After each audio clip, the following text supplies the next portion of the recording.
Hi guys. I made a paid service in Telegram where you will find a great collection of fanfiction audiobooks organized and regularly updated. What you get? An unlimited access to the full audiobook library. New fanfiction audiobooks added regularly. You can play audios directly from Telegram anytime. Joining our service is available through a monthly subscription of $5. You can pay using PayPal or Ko-fi. So what are you waiting for? Send me a message on Telegram or Discord. I will provide the payment details.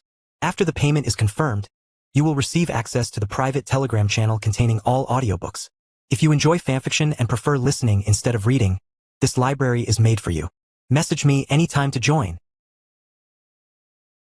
1. Chapter 1, Debt Collection, a two-pronged approach. The Screech Owl Alley, the most inconspicuous, filthy, and perpetually damp offshoot of Diagon Alley. The flagstones here were constantly coated in a slick, mossy veneer of murky green. The air was a permanent, nauseating cocktail of expired potions, cheap fire whiskey, and the excrement of some unknown magical creature. Deep within this alley, which even stray house elves avoided, a battered wooden door, its paint long peeled and mottled, was reluctantly pulled open with a screech.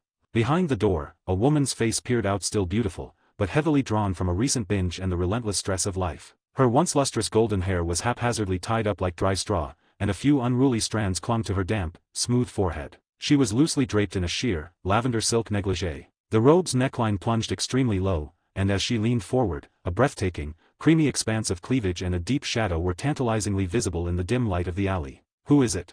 The woman's voice was thick with nasal congestion, full of annoyance and suspicion. "So early in the morning, can't a person sleep?"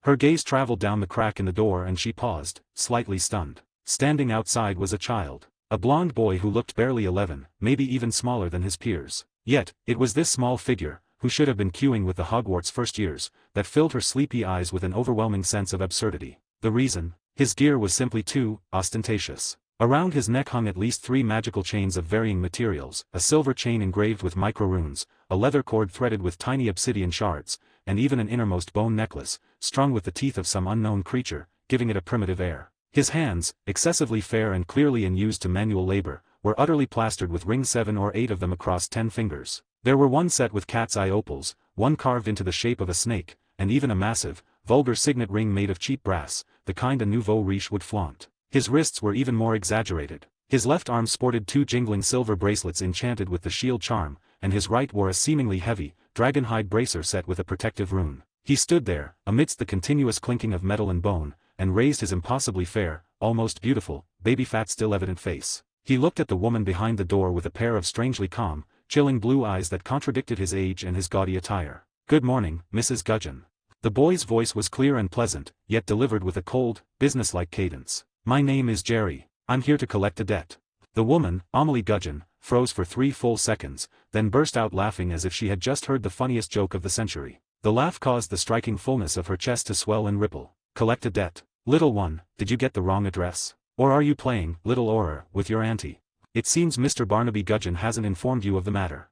Jerry's expression remained unchanged as he calmly stated the facts. 11 years ago, Mr. Gudgeon borrowed 1,200 galleons from my father to expand his smuggling business in magical creatures. The contract clearly stipulates an annual interest rate of 15%, compounded. Calculated to this day, the principal plus interest totals 5,877 galleons and 14 sickles. Your father." Amelie's laughter instantly died in her throat. A flicker of doubt and alarm crossed her alcohol-muddied eyes. "You may have heard my father's name." Jerry's voice was still unruffled. "Aurelius Rosier." Amelie was stunned for a moment, but quickly put the pieces together. Boom! The surname exploded in Amelie's mind like a thunderclap. Rosier. The pureblood dark wizard family that had once followed the Dark Lord in glorious fashion. The unfortunate family that had backed the wrong side a decade or so ago, resulting in the Ministry of Magic's total purge, confiscation, and annihilation. The last shred of color drained from her face. You're lying. The Rosier family, they were all finished, right?" Jerry finished the sentence for her, a faint, almost mocking smile finally appearing on his face. "Yes. Fallen on hard times, parents deceased, only an orphan left. But that doesn't mean the money people owe us is suddenly forfeit." Just then, a rough, impatient man's voice boomed from inside the house. "Amelia, who's that squawking out there?" With the sound of heavy footsteps, a hulking, bearish brute of a man, with a face full of fleshy jowls, emerged from the room shirtless, clad only in shorts. He saw Jerry at the door, then glanced at his wife's ashen face, frowned, and impatiently waved his hand. "Where did this brat come from? Get lost. Don't bother an honest man's sleep." Honey, he says he's from the Rosier family. Amelie's voice was trembling. Rosier. Barnaby Gudgeon paused, then a look of utter contempt and cruel pleasure spread across his meaty face. Oh, I remember now. The dead man's spawn. What, has the little half-blood gotten so desperate he's begging on the streets now? Collect a debt. With what? With those jingling pieces of junk you're wearing. As he spoke, he took a step closer, his huge body completely blocking all the light from the doorway. A potent stench of stale sweat and cheap alcohol washed over Jerry. I'll tell you something, brat. He peered down at Jerry with his small, menacing eyes. Don't just say I don't have the money now. Even if I did, I borrowed it fair and square. If you want it back, tell your dead old man to crawl out of his grave and ask me for it. Now, vanish from my sight. Otherwise.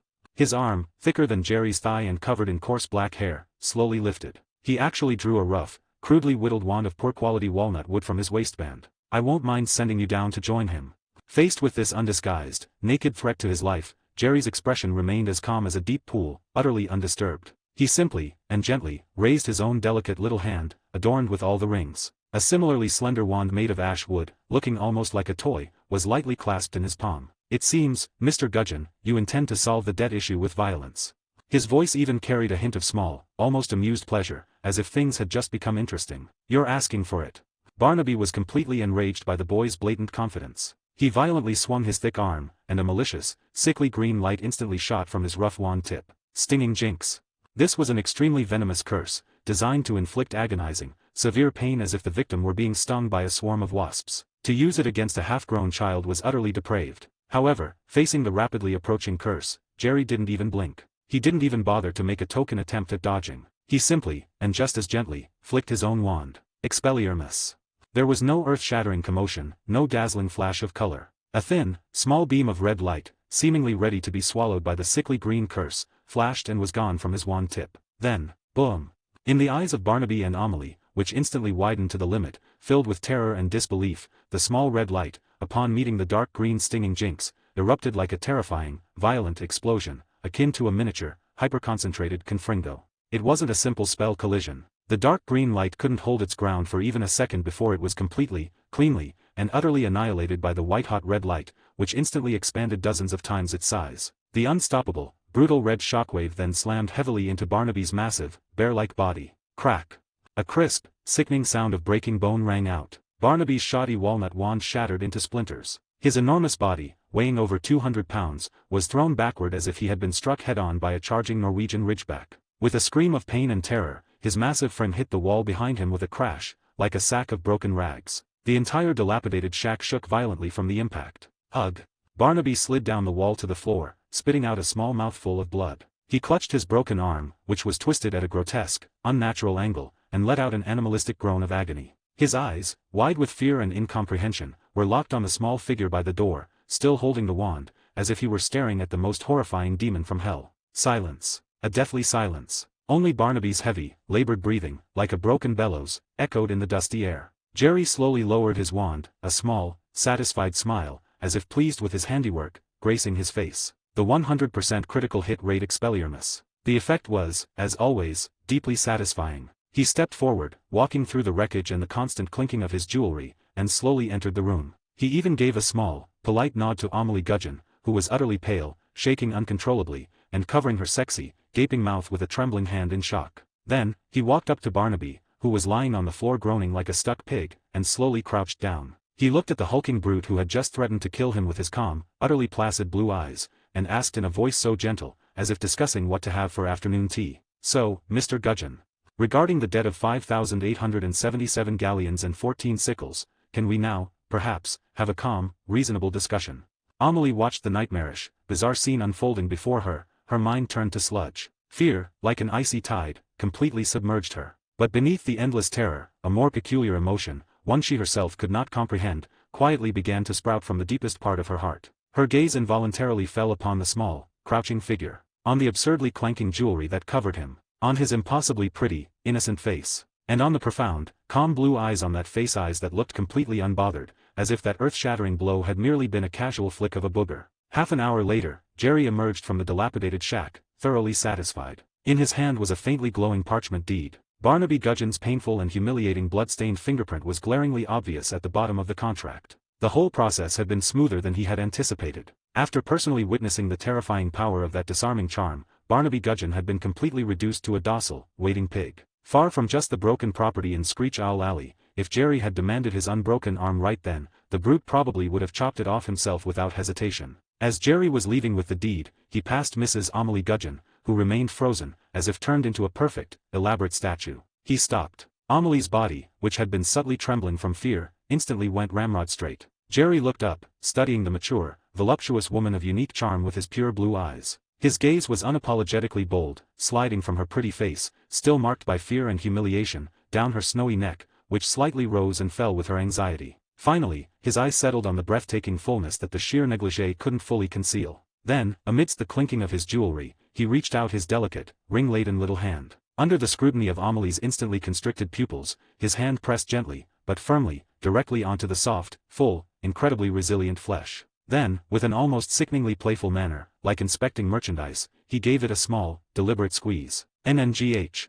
Amelie let out a suppressed, ambiguous groan somewhere between pain and something else, and her body went instantly limp as if she'd been electrocuted. Had the wall not been behind her, she would have collapsed to the floor. A powerful surge of heat, mixed with shame and strange stimulation, violently erupted from the depths of her lower abdomen, sweeping through her entire being. Nice grip, Mrs. Gudgeon. Jerry retracted his hand, giving her a pure, almost demonic smile that was utterly out of sync with his age. Consider that the interest your husband has owed for all these years. With that, he didn't spare another glance for the woman who was on the verge of fainting from shock, turned around, and, with a brisk stride, vanished into the gloomy end of the alley. Walking on the noisy, cobbled main thoroughfare of Diagon Alley, Jerry felt exceptionally pleased. He didn't mind the curious, almost contemptuous looks the surrounding wizards cast upon him, the tacky little rich boy. Instead, he contentedly jingled the chains on his wrist, enjoying the crisp sound. Nobody knew the terrifying entity hidden inside this seemingly foolish young master who looked like he'd escaped from a parvenu family with terrible taste. Jerry was not a native of this world. His soul hailed from a peaceful, non-magical, almost boring world. When he reopened his eyes, he found himself reincarnated into the utterly familiar, fantastic, and dangerous world of Harry Potter, as a wailing infant named Jerry Rosier. Rosier, a notorious pureblood dark wizard family that followed Voldemort during the First Wizarding War. His start was an absolute disaster. Before he could grow up, Voldemort fell. His parents, identified as Death Eaters, were swiftly purged by the Ministry of Magic and died in Azkaban. The vast family fortune was seized, and the illustrious name was ruined overnight. Had it not been for the distant Lestrange familia similarly fallen, but at least surviving, relative who, out of a sense of blood duty, offered him basic shelter and minimal living expenses, he would have starved on the streets. However, where fate closed one door, it opened a window for him. The task system was his greatest cheat. This system was simple, brutal, yet incredibly powerful. Since its awakening a year ago, it issued a new task periodically. Completing it granted a reward, with difficulty increasing alongside his age and strength. His first, and so far most incredible, reward was synthesis. This skill allowed him to merge items imbued with the same magical property, effectively stacking and strengthening that property. Thus, a genius, but exploiting plan was born in his young mind. Over the past year, using the Lestrange's meager, almost patronizing pure-blood subsistence allowance, he had saved every canute, frantically scouring every corner of Diagon Alley for the cheapest, lowest quality magical jewelry, the kind sold by the pound that had garbage properties like plus 0.1% magical critical rate or plus 0.2% spell penetration. Then came the tedious, relentless cycle of synthesis. 2 plus 0.1% rings merged into 1 plus 0.2%. 2 plus 0.2% earrings merged into 1 plus 0.4%, and so on. Finally, just before his 11th birthday, by synthesizing dozens of pieces of junk jewelry that looked utterly ridiculous on him, he had successfully stacked the magical critical rate property to the cap of 100%. This meant that every offensive spell he cast would automatically trigger a critical hit effect. This was the secret behind the terrifying Expelliarmus that had just sent an adult brute flying. The task issued today was, First Collection, recover the Rosier family's first debt from Barnaby Gudgeon. Now, the mission was perfectly completed. Jerry muttered to himself as he walked. Task, First Collection, completed. Task rating, perfect. Task rewards, 1. Deed to Screech Owl Alley number 17. 2. Skill, Silver Tongue, passive success rate slightly increased when performing verbal acts such as persuasion, intimidation, and deception. Daily task completed. Please wait for the new task refresh. Heh, Silver Tongue, a nice little bonus.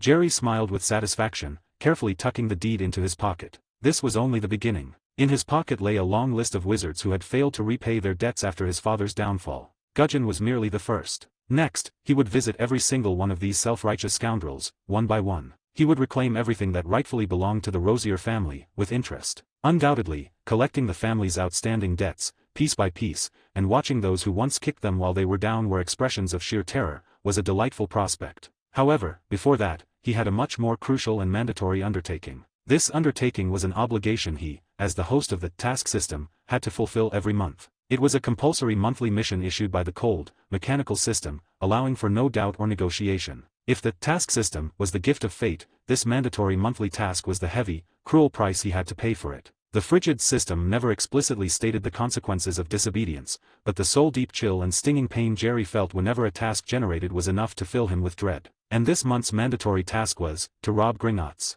Monthly mandatory task, Goodwill Initiative. Task, reorganize the Gringotts frontline office. Objective, ensure that Gringotts Goblin Welfare and Goodwill Charity Project progresses smoothly, eliminate internal disruptive factors, and establish your absolute authority as project manager. Target 1, Half-Giant Bonebreaker. Suppress the Half-Giant Bonebreaker's clamor, causing him to cease meaningless boasts and destructive behavior. Current clamor value, 85/100. Target 2, Potions Which Whisper. Cause the Potions Which Whisper to interrupt her suspicious private potion experiments and focus on the task core. Current focus level, 15/100. Target 3, General Wizard Deterrence. Instill reverence for the project manager in all present wizards, ensuring smooth command execution. Current deterrence value, 0/100. Challenge, the wizards inside are specially recruited outcasts for the Gringotts operation, possessing volatile temperaments and considerable strength. Your disguised identity will restrict your direct combat output, requiring clever use of strategy and psychological pressure. Rewards. Base reward, influence points, +50, used to unlock Rosier family high-level contacts, disguise proficiency, +10%. Bonus reward, if all sub-objectives are met, Gringotts plan progress, +15%, gain a temporary, aura of deterrence, effect, increases pressure on lower-level wizards in future interactions. Failure penalty, Gringotts plan progress, -5%, disguise exposure risk, +10%. Jerry, clutching the deed still bearing Barnaby Gudgeon's snot and tears, turned into an even darker, damper alley. The air here was filled with a curious bouquet of stewed troll toes mixed with cheap hair-raising potion, enough to make any creature with a normal sense of smell pass out instantly. He stopped confidently before a dilapidated wooden door that looked like it would fall apart if touched. A crooked sign hung on the door, its lettering too blurred to read, though the words laugh and hiccup were vaguely visible. Perhaps it once sold joke sweets or hiccuping solutions. The current undercover infiltration was facing a critical challenge. Before pushing the door open, Jerry pulled out a small crystal bottle from his pocket. The liquid inside was thick like a slime's vomit, and suspiciously bubbling. Pinching his nose, and with a look of heroic sacrifice, he downed the whole bottle of vintage. The taste was probably like boiling troll armpit hair, swamp sludge, and a potions professor's week-old unwashed socks together for 3 days and 3 nights. After a moment of gut-wrenching distortion and transformation, a brand new Jerry was born. He peered at his reflection in a grimy piece of glass near the door, an utterly unremarkable middle-aged man, with a receding hairline, dull eyes, oily spectacles perched on his nose, and wearing a tweed robe that any self-respecting house elf would refuse to touch. Perfect. No one would connect the seemingly hapless, low-level ministry clerk with the ruthless young master of the Rosier family who had just executed a brutal debt collection. Even less would anyone suspect that he was the organizer of today's Gringotts Goblin Welfare and Goodwill major charity event. Jerry cleared his throat, making his voice as bland and uninteresting as his appearance. Then, he took a deep breath of the wonderfully scented air and pushed open the creaking wooden door. Gentlemen, the project manager is here to check on progress. Behind the door was a world even worse than the alley. If the alley scent was a symphonic blend of troll toes and hair potion, the room's odor was akin to throwing the troll and its entire lineage into a 1,000-year-old potion cauldron and then scattering a handful of dried slugs on top. Jerry's somewhat ritualistic opening line garnered no attention, because no one in this war room had the time to listen to him. In the center of the room, a hulking half-giant was using an arm-thick table leg as a toothpick, spitting furiously as he boasted about how he had single-handedly tied a Norwegian ridgeback's nostrils into 3 knots just last week. In the corner, a pallid, fish-eyed witch was hunched over a green bubbling cauldron, stirring the viscous liquid with what looked like a creature's finger bone, murmuring to herself as if in intimate conversation with an old friend inside the pot. By the window, a man as thin as if he'd been drained by a dementor nervously paced back and forth, his hands constantly rummaging inside his robes, pulling out a throwing knife one moment, a skull-labeled bottle of poison the next, glancing nervously at the door every 3 seconds, as if Aurors were about to burst in and invite him back to Azkaban for afternoon tea. This was Jerry's elite team, hired over the past 2 weeks through the Dark Wizard Underground network for the bargain price of a few galleons. A complete and utter rabble.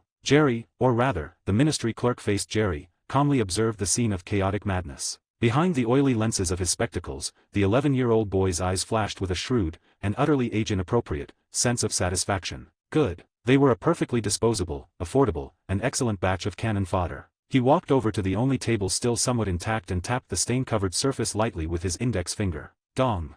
A faint sound. A strange thing happened. All the clinking bottles and jars, all the wobbly tables and chairs, the table leg in the brute's mouth, and the green bubbles rising from the witch's cauldron, all of it instantly froze. The entire room fell into a deathly silence. All eyes finally turned to the harmless-looking, receding hairline middle-aged man. Jerry pushed his oily glasses up his nose and began to speak slowly, his voice flat and uninteresting. It seems everyone is here. Let's discuss the procedures for our Goodwill initiative for the Gringotts goblins tomorrow.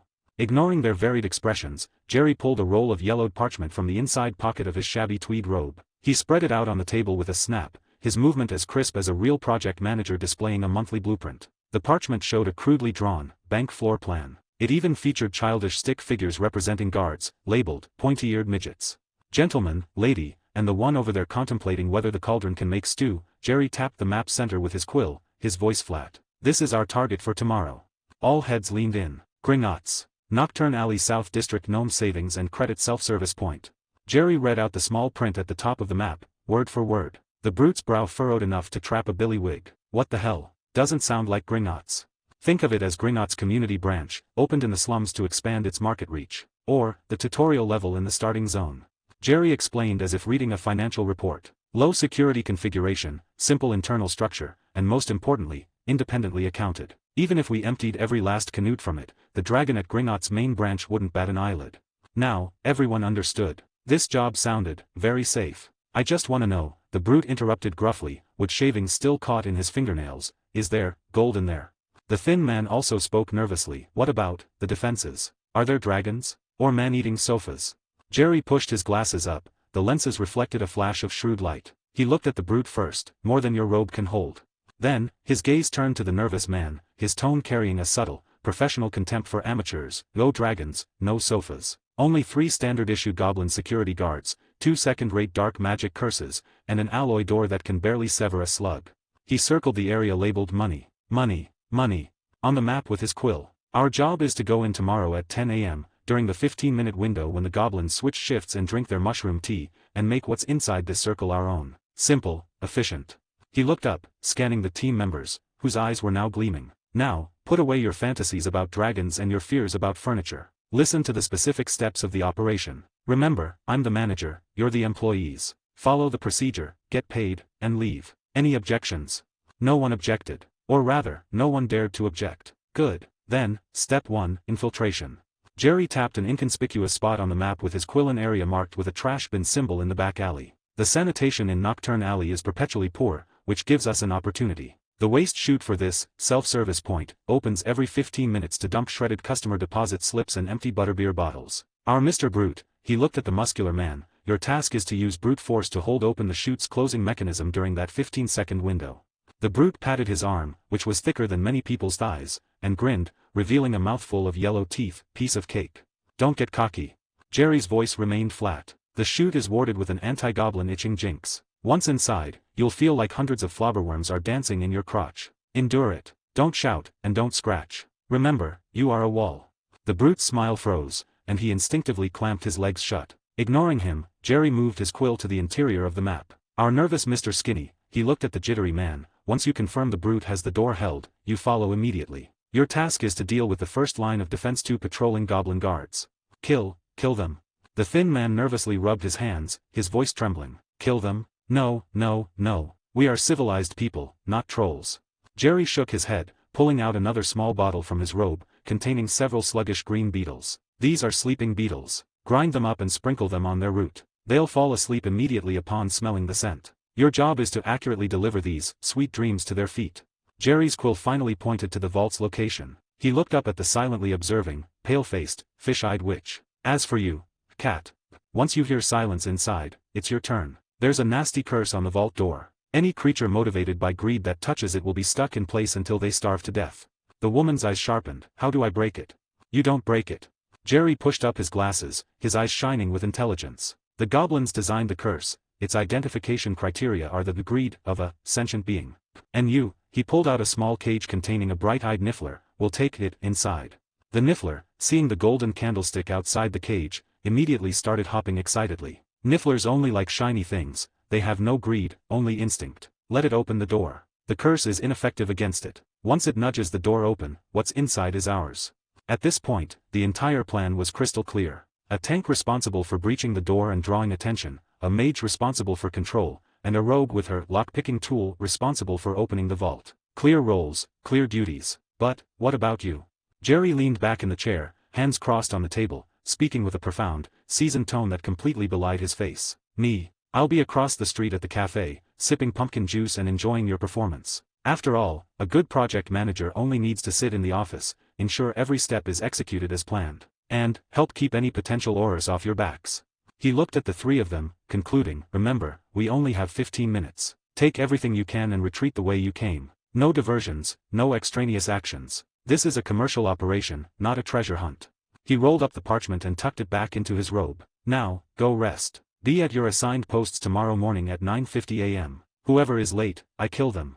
With that, Jerry rose and left the gloomy room, leaving his three employees staring at each other, digesting the Goodwill Initiative plan that seemed simple yet cunningly interlocked. Task: successfully deter the three core executors, ensuring they are clear on the task objectives and have begun to form obedience. Complete. A prompt sound, audible only to Jerry, gently whispered in his mind, like a feather brushing calm water. Base reward disbursed. Influence points, plus 50, used to unlock Rosier family high-level contacts, disguise proficiency, plus 10%. Bonus reward judgment, all sub-objectives achieved. Bonus reward disbursed. Gringotts plan progress, plus 15%, acquired temporary, aura of deterrence, effect, increases pressure on lower-level wizards in future interactions. The air in the austere Ministry of Magic office was thick, as if solidified into amber. Minerva McGonagall, the current deputy headmistress of Hogwarts, sat across from a lavish mahogany desk. Her dark green wizarding robes were impeccably tailored, subtly outlining her well-maintained, still curvaceous figure. Unlike her usual severe attire at school, her robe slit was slightly higher now. As she elegantly crossed her legs, a section of taut calf, encased in high-quality black silk, was fleetingly exposed to the air, before disappearing into a pair of exquisite black stiletto heels. Every silent, subtle shift of her heel on the carpet seemed to tap on the already frayed nerves of the ministry official opposite her, Percival Diggle. I will say it one more time, Mr. Diggle. Professor McGonagall's voice was cool, yet carried an undeniable, magnetic authority. Every syllable sounded precisely polished. Jerry Cole must be enrolled. His name is on the acceptance list, the quill has recorded his magical trace. This is an inviolable tradition.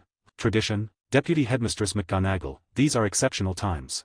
Diggle, a typical departmental director with a receding hairline and a hooked nose, was currently wiping sweat from his forehead with a precious silk handkerchief. This boy, he has no birth record, no guardian information, and is untraceable in our wizarding census. According to the Post-War Underage Wizard Placement Act, he should first enter the review procedure.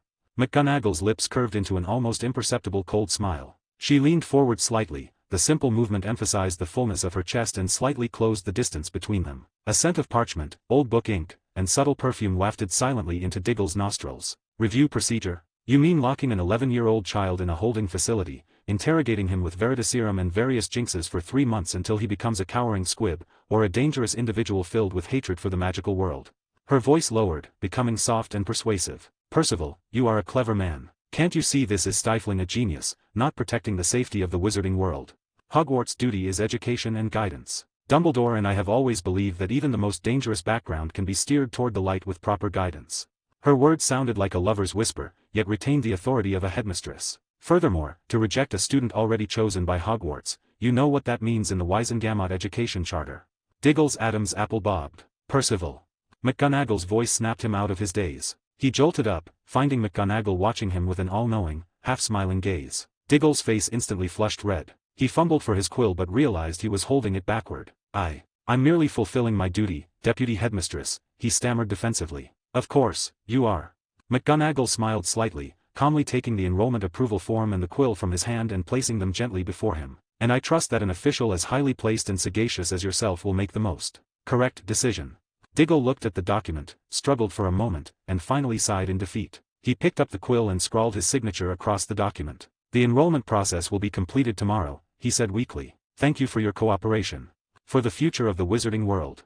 With that, she turned and left. The click of her high heels on the polished stone floor, a clear and rhythmic clack, clack, sounded like a triumphant battle song fading down the long corridor. 2 Chapter 2 Aura Madam, you are well endowed. The next day, 9:50 a.m. Diagon Alley was bustling as usual. Wizards hurried along. The white marble edifice of Gringotts looked particularly imposing, even arrogant, beneath the gloomy sky. In front of the heavy bronze doors, goblin guards in scarlet and gold uniforms watched every approaching customer expressionlessly, their black eyes filled with innate shrewdness and suspicion. Across the street, behind a second-floor window of the leaky cauldron, Jerry was leisurely stirring his pumpkin juice with a glass straw. His gaze, sharp as a hawk's, cut through the noisy crowd and fixed precisely on the Gringotts entrance. Near an alleyway entrance, the brute codenamed Tank leaned against a wall, feigning sleep. But his powerful, knotted muscles, hidden beneath his wide cloak, were already coiled like a drawn winch, ready to spring. Every breath he took was a heavy, bovine wheeze. In the shadow of a street corner, the nervous skinny man was rubbing his fingers raw.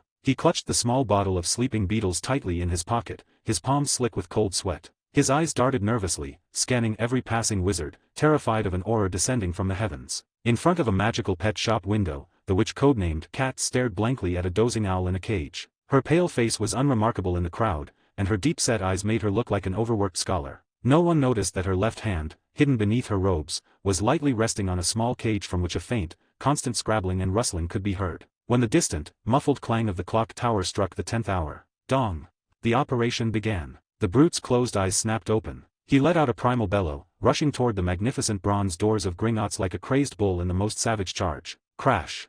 With a deafening roar, the bronze door, crafted with goblin artistry and capable of withstanding most curses, was violently forced inward by his pure, brute strength, the massive hinges snapping instantly. The entire doorway, like a toy struck by a battering ram, tilted precariously into the grand hall paved with polished marble. The sudden, cataclysmic change plunged the entire hall into momentary silence, followed by a torrent of screaming and panic. Wizards scattered in terror, and the goblins behind the counters, counting coins, all looked up, their faces etched with a mix of fury and astonishment. The piercing alarm blared throughout the entire building at that exact moment. "Hand over all your galleons." The brute bellowed the idiotic, direct line in his raspy, foghorn voice. His immense body stood like a wall, completely blocking the shattered doorway he had created. The instant everyone's attention was drawn to the rampaging Tank, the skinny man moved. Like a frightened mouse, he used the chaos of the crowd for cover, darting out of the shadows and slipping along the wall into the hall. His target was clear: two goblin guards armed with halberds, rushing out from a side corridor. The two guards were swift, yelling angry, dog-like barks as they charged toward the brute at the door. The skinny man's heart felt like it would leap out of his throat, but he remembered Jerry's icy gaze. He fumbled the small bottle from his pocket, clumsily uncorked it with a trembling thumb, and desperately crushed the two green beetles, scattering the fragments onto the path of the charging guards. A small, almost invisible cloud of green powder, carrying the sweet scent of grass, drifted silently into the air. The two foremost goblin guards charged directly into the sweet dreams. Their steps only faltered briefly before the fury on their faces was rapidly replaced by extreme drowsiness. One goblin's halberd fell to the floor with a clatter. He yawned hugely, then crashed onto the floor, snoring loudly. The other lasted only 2 more seconds before slumping against his halberd, sliding bonelessly to the ground, fast asleep. The first line of defense had been silently neutralized. The skinny man let out a long sigh of relief, scrambling on all fours into the shadow beneath a counter, still shaking uncontrollably. Outside the bank, when the first crash sounded, the cat's body didn't flinch an inch. She listened quietly to the sound of the door being demolished, the screams of the crowd, the blare of the alarm, and the faint, simultaneous clatter of the two goblin weapons hitting the floor. Now, she turned away impassively, pulling her hood lower to conceal her bloodless face. She could feel the small cage beneath her robe, containing the creature with an endless craving for shiny things, was now in a state of frantic agitation, having scented the alluring fragrance from the deep vault. She took a step, walking unhurriedly against the stream of fleeing, panicked people, toward the chaotic center, the white building with its door to both wealth and death thrown open. As the witch codenamed Cat walked against the flow of traffic into the community branch, the scene confirmed Jerry's assessment. There were no magnificent domes or gleaming marble floors, only low rock ceilings and cracked, filthy floor tiles. Behind a dozen counters, goblins were hiding behind rusty iron bars, some furiously throwing ink bottles and poisoned quills at the brute, others frantically attempting to activate secondary magical alarms. The chaos in the main hall was less a bank robbery and more like an underground gambling den that had just been raided. Cat paid no mind to any of it. Her steps were unwavering, her pale face impassive, like a phantom walking among the living. The brute continued to roar at the entrance, a true ogre, using his body to prop up the broken door, occasionally batting away the goblin's weak curses with his massive fists, perfectly playing the role of the fire-attracting newbie zone boss. The skinny man, meanwhile, was hiding like a terrified quail behind a overturned counter, head buried, praying no one would notice him, still trembling violently. Kat walked through the mayhem and straight to the far end. A circular stone door, much smaller than the bronze door outside, but pitch black as if carved from obsidian, stood before her. The door's surface was polished smooth, yet radiated a chilling, viscous magical energy. In the center of the door was a complex, purely gold knob, radiating light like a miniature sun. This was the core of the curse. Any sentient being driven by greed, upon touching the golden knob, would have its soul instantly glued to it until its body rotted away. Kat stopped, a faint flicker of movement the first sign of emotion in her deep-set eyes. She could feel the agitation in the small cage beneath her robes had reached its peak. She slowly crouched down and opened the cage door. A black, furry shadow with a long, duck-like snout shot out like an arrow. The Niffler, upon its release, completely ignored its surroundings. Its shiny, black bean eyes reflected only one target: the golden, dazzling, infinitely appealing, circular door handle in the dim light. It let out an excited, sharp squeak, kicked off with its hind legs, and its small body leaped high, smashing its flat, hard snout fiercely and without hesitation into the golden door handle. The viscous magical energy of the curse seemed to hesitate the moment the Niffler touched the knob. It could not detect any complex, greedy mental activity in the small creature. It could only sense a pure, primitive, moth-to-a-flame-like instinct. The curse failed. Click. Screech. Accompanied by a grating, ancient sound of turning mechanisms, countless gold, web-like patterns appeared on the obsidian door, radiating from the golden handle. Then, the entire stone door began to slowly sink inward. An infinitely intoxicating fragrance, a mix of metal, dust, and accumulated age, leaked out from the opening. Across the street, behind the leaky cauldron window, Jerry drained the last drop of pumpkin juice from his cup. He checked his pocket watch. 9:53 a.m. Everything was under control. However, the thought of under control lasted less than 10 seconds in his mind. Disaster always strikes at the moment a plan is most perfect. Inside the vault, the intoxicating fragrance nearly made the Niffler pass out with happiness on the spot. It squeaked, diving headfirst into the nearest pile of galleons, frantically shoveling coins into its seemingly bottomless pouch with its long snout and front paws. Kat's reaction was far calmer. She took a quick inventory of the community branch's assets, low mountains of coins, but a dozen neatly stacked large coffers intended for merchant turnover, and a few magical items on shelves, clearly collateral. She didn't hesitate, walking straight to the coffers, skillfully tapping the locks open with her wand, and began stuffing heavy bags of galleons into her magically extended leather pouch. Just then, she heard an unnatural sound. It wasn't the screaming of the crowd or the cursing of the goblins. It was a crisp, dense, firecracker-like crackle. It was Aurors, and not just one. An entire squad of Aurors had apparat directly to the scene, surrounding the bank. The worst-case scenario had occurred. That damned alarm wasn't connected to some local security office. It went straight to the Ministry of Magic. Jerry's composure and elegance froze completely the moment he heard the first crack of apparition. He shot up from his chair, hurried to the window, his pupils violently constricted. Outside, 7 or 8 Aurors in dark uniforms, looking stern and focused, had appeared amidst the spatial distortions at the community branch's entrance. They were rapidly establishing a cordon in a highly professional tactical formation. The Auror leading them had eyes sharp as knives and was already casting anti-apparition charms. His calculation was wrong. Gringotts, to expand its market reach, had actually equipped this newbie zone level with an alarm directly linked to headquarters and a flow-like rapid transport passage. Damn it. Jerry's mind raced. It was too late to retreat now. Once the barrier was complete, they would be sitting ducks. He had only seconds. He had to create enough chaos to cover the team's escape with the loot before the Auror stormed inside. Just then, the system alert sounded in his mind again. Emergency task issued, cover operation. Task objective, create chaos before the Aurors enter the Gringotts community branch, ensuring all 3 team members, tank, mage, rogue, successfully escape with all loot. Task rewards. Base reward, 1 random rare potion recipe. Bonus reward, if all 3 members successfully escape and none are captured, gain an additional, advanced apparition proficiency, plus 20% and unlock the title, Master of Concealment. Failure penalty, goodwill initiative, progress reset to 0, Jerry's personal, influence points, minus 100, and enters, wanted fugitive, status. Task time, current countdown, 47 seconds. Jerry's face grew graver. This was no joke. He abandoned all pretense of being a project manager, slammed the empty pumpkin juice cup onto the table, and instantly vanished from the room. The next second, Jerry reappeared in a corner of Nocturne Alley piled high with rubbish bins. Without hesitation, he pulled out a completely unremarkable, stick-like wand from his robe and fired a faint, scarlet spark into the sky, the prearranged, highest-level emergency withdrawal signal. Having done that, he took a deep breath, adjusted his collar, and then, with a look of utter terror, scrambled out of the alley, tumbling and rolling, landing right in front of the advancing Auror squad. Help! Help me!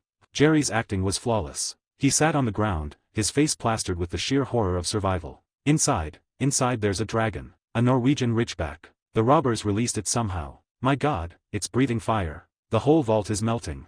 The lead Auror captain frowned, shouting sharply, nonsense. Gringotts dragons are in the London headquarters vaults. There can't be one in the Nocturne Alley branch.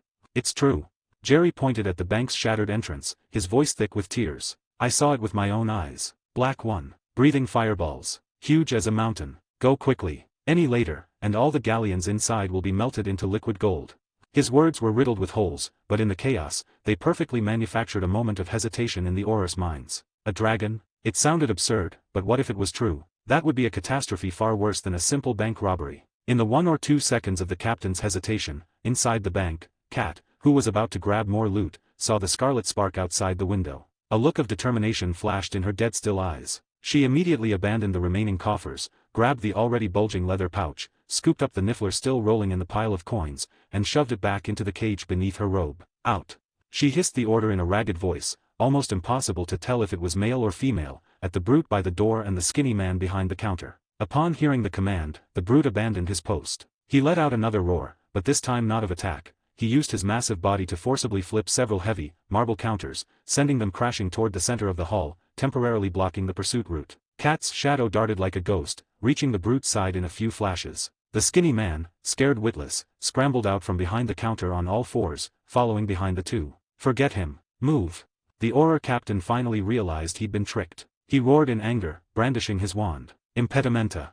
An invisible barrier instantly formed in front of the brute. But the brute merely sneered, not bothering to dodge, and slammed into it with his shoulder, which was like a battering ram. Bang!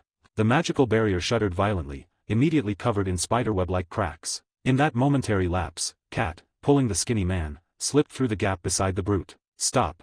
Several Aurors immediately chased after them, wands shooting out several red disarming charms. Just then, Jerry, who had been playing the frightened civilian, his eyes flashed with a cold light. He remained seated on the ground, but the stick-like wand hidden up his sleeve flicked subtly at an extremely concealed angle. Confondu.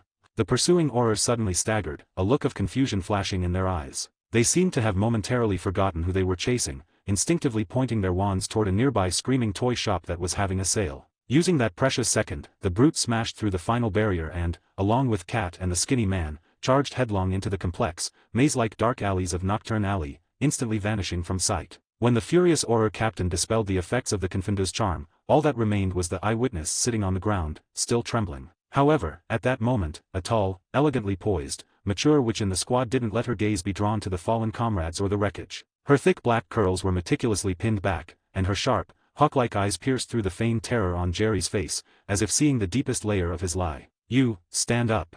Her voice was cool and steady, carrying an unquestionable authority. A barely perceptible stiffness flickered across Jerry's currently pale face. He knew he was in trouble. This woman was too sharp. He scrambled shakily to his feet, his body still subtly trembling, trying to sustain the shaken and traumatized performance to the end. Madam, do you have a request? His voice was hoarse, with just the right touch of a sob. The female Auror was unmoved. She walked slowly toward Jerry, her sharp eyes scanning him like blades. You are unfamiliar. She spoke slowly, her voice carrying the trademark shrewd attention to detail of a seasoned Auror. I've patrolled this area of Nocturne Alley for 20 years, and I have never seen a wizard as well-dressed as you. She gestured toward Jerry's robe, which, despite the performance, was made of high-quality material. Jerry's heart sank. This woman was too perceptive. He was playing a frightened respectable man, but in the poverty-stricken, dark wizard-infested Nocturne Alley, the mere presence of a respectable man was an anomaly. Madam, I was just passing through, hoping to buy some rare magical ingredients. Jerry struggled to maintain his final shred of composure, attempting to bluff his way through. A cold smile played on the female Auror's lips, and her eyes grew even sharper. Passing through? You happened to be passing through, just as the robbery started, and then, happened to be sitting on the ground, traumatized, just after the robbers escaped. She pressed on, her voice carrying a chilling sense of aggression. And, coincidentally, my team members, while chasing the robbers, seemed to have developed a keen interest in a screaming toy shop. She slightly tilted her chin, her eyes filled with playful amusement and all-knowing intelligence. Jerry knew he was exposed. His eyes behind the lenses suddenly turned ice cold. The fear drained from his face like a receding tide, replaced by a suffocating calmness. It seems not everyone in the Auror Corps is so lacking in charm. Jerry's voice dropped, becoming frigid. He slowly raised his head, his once boyish face now held a subtle, almost cunning maturity that belied his age. The female Auror's wand had already silently risen, pointing straight at his throat, almost simultaneously with Jerry's words. You think you can fool me? Contempt flashed in her eyes. "Now, hand over your wand and confess." "Hand over my wand." Jerry scoffed. His left arm, which had been tucked inside his robe, slowly lifted. His forearm was now revealed to be covered in all sorts of jewelry and ornaments. There were antique silver bracelets set with tiny glittering gems. There were ornate gold armlets carved with unknown, ancient runes. There were even several strings of small magical beads of various colors, tightly wrapped around his wrist. These ornaments, in the dim light, emitted a strange, interwoven magical energy. "Madam, I think you might be mistaken." Jerry's eyes were icy, his voice cool and absolute. "I am not seeking your pardon. I am carving a path of blood." His stick-like wand, at that moment, seemed to come alive. "Expelliarmus." Jerry dramatically flicked his wand. A crimson beam of light, carrying an unprecedented, savage force, slammed toward the female aura's wand. The beam was not a typical disarming charm, it was almost blindingly bright, moving at the speed of teleportation, even generating an invisible shockwave in the air. The female aura's pupils constricted violently. Relying on years of combat experience and superior athleticism, her body twisted violently backward like a willow in the wind. At the same time, she barely managed to raise her wand, attempting to block with a standard shield charm. However, the power of that critical hit Expelliarmus was beyond anything she could have imagined. Crack! The spell hit the hastily raised defensive charm. Instead of canceling out, it tore through her shield like glass. The ferocious magical residue slammed into her wand. The aura felt a searing, agonizing pain in her palm. Her wand let out a strange shriek and was snapped clean in the middle by the overwhelming force. Crack!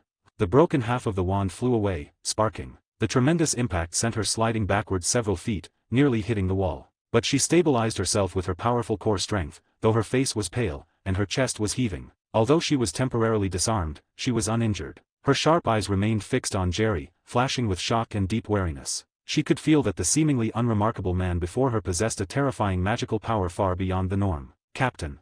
The other aurors were aghast. A burly male auror, his face livid, charged forward with a roar. "Lunatic." He pointed his wand, a green death curse already charged, but constrained by the nearby presence of civilians, he opted for the safer Petrificus totalis. A look of disdain flashed in Jerry's eyes. Facing the obviously arrogant and furious male auror, he didn't make a single unnecessary move. Stupefy.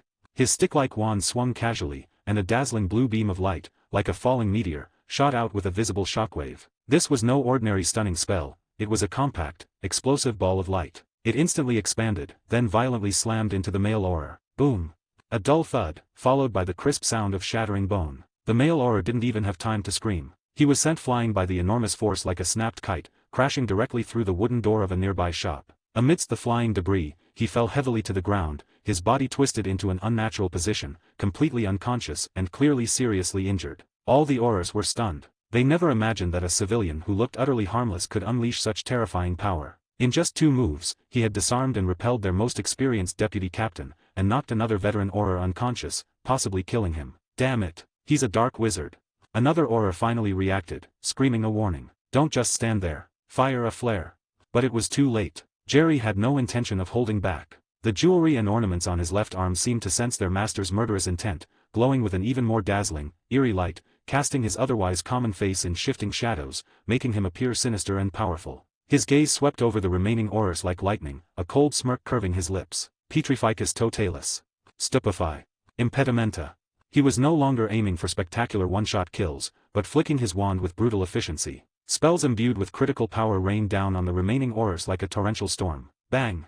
One auror tried to block a Stupefy with Impedimenta, but the blue orb of light, accompanied by a deafening crash, instantly pierced his defense and struck his chest, sending him flying backward, knocking over a pile of desks and chairs, and knocking him unconscious. Whoosh!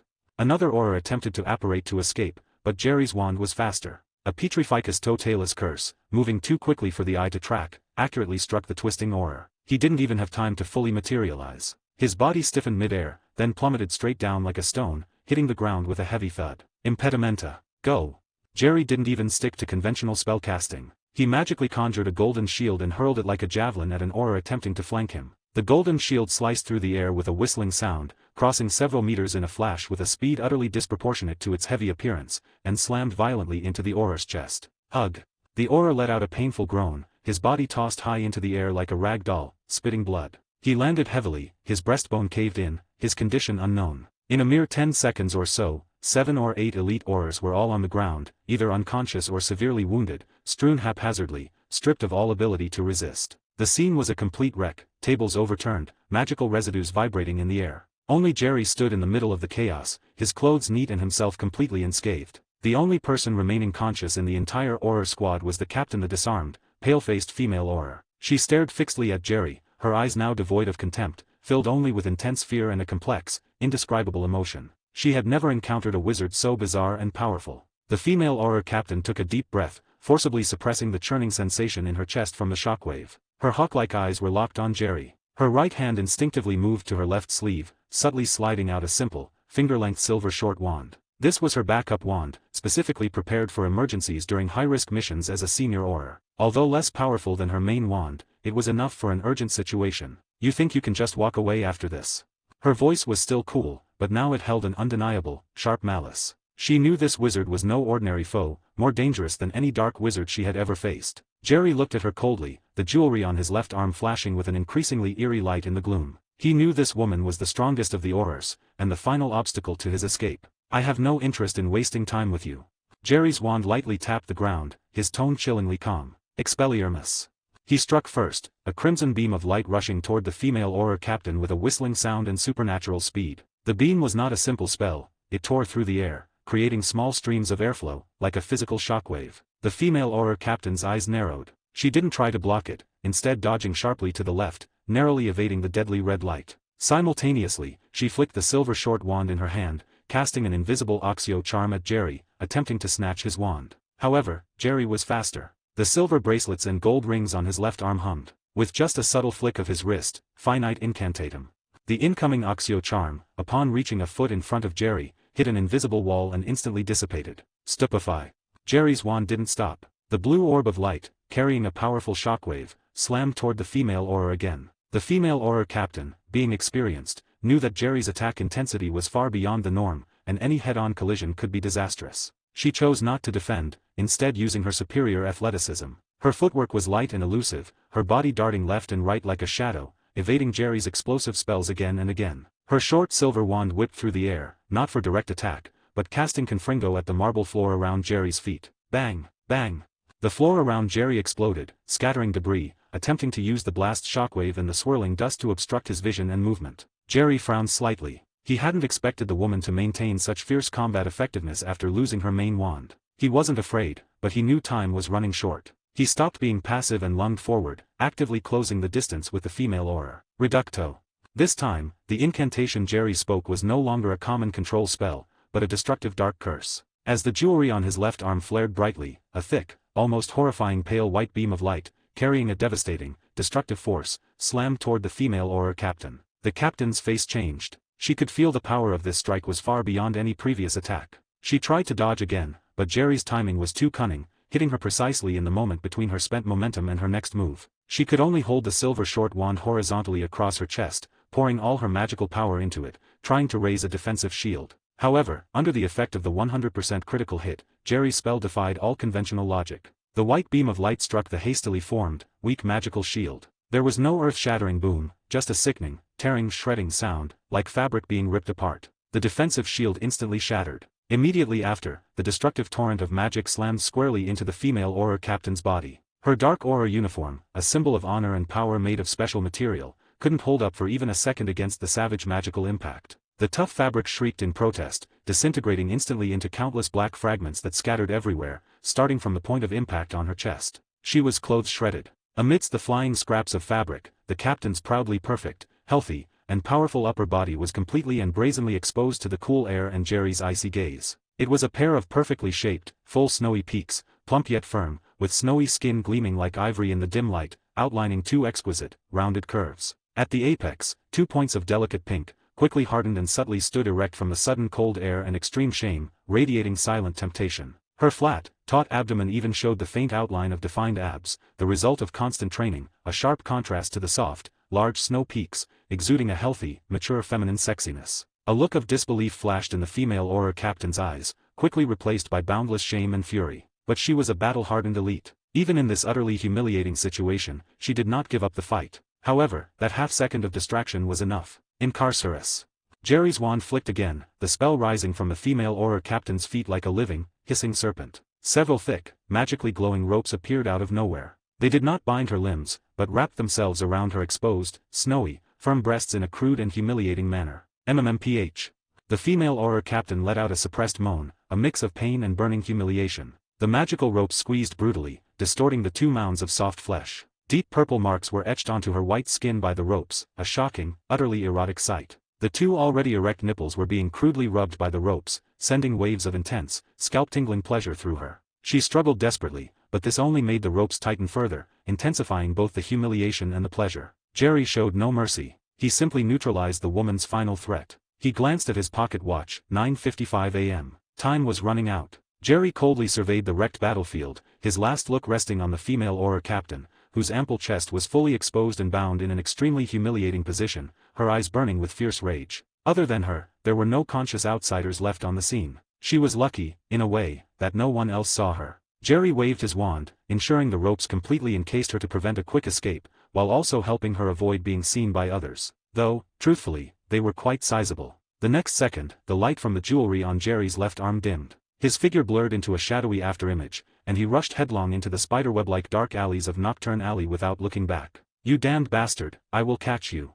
There were barely 10 seconds left before the Auror's anti-apparition barrier would be complete. The time he needed to buy 4 tank, mage, and rogue was the window required to escape the community branch with the loot before the barrier took effect. He knew the trio would not disappoint him. Just as Jerry darted out of one dark alley and into a slightly wider street, the cold, mechanical system alert, audible only to him, sounded again in his mind. Task, Cover Operation, Phase 1, Create Chaos, Tie Down Aurors. Completed. Emergency Task Reward Calculation in Progress.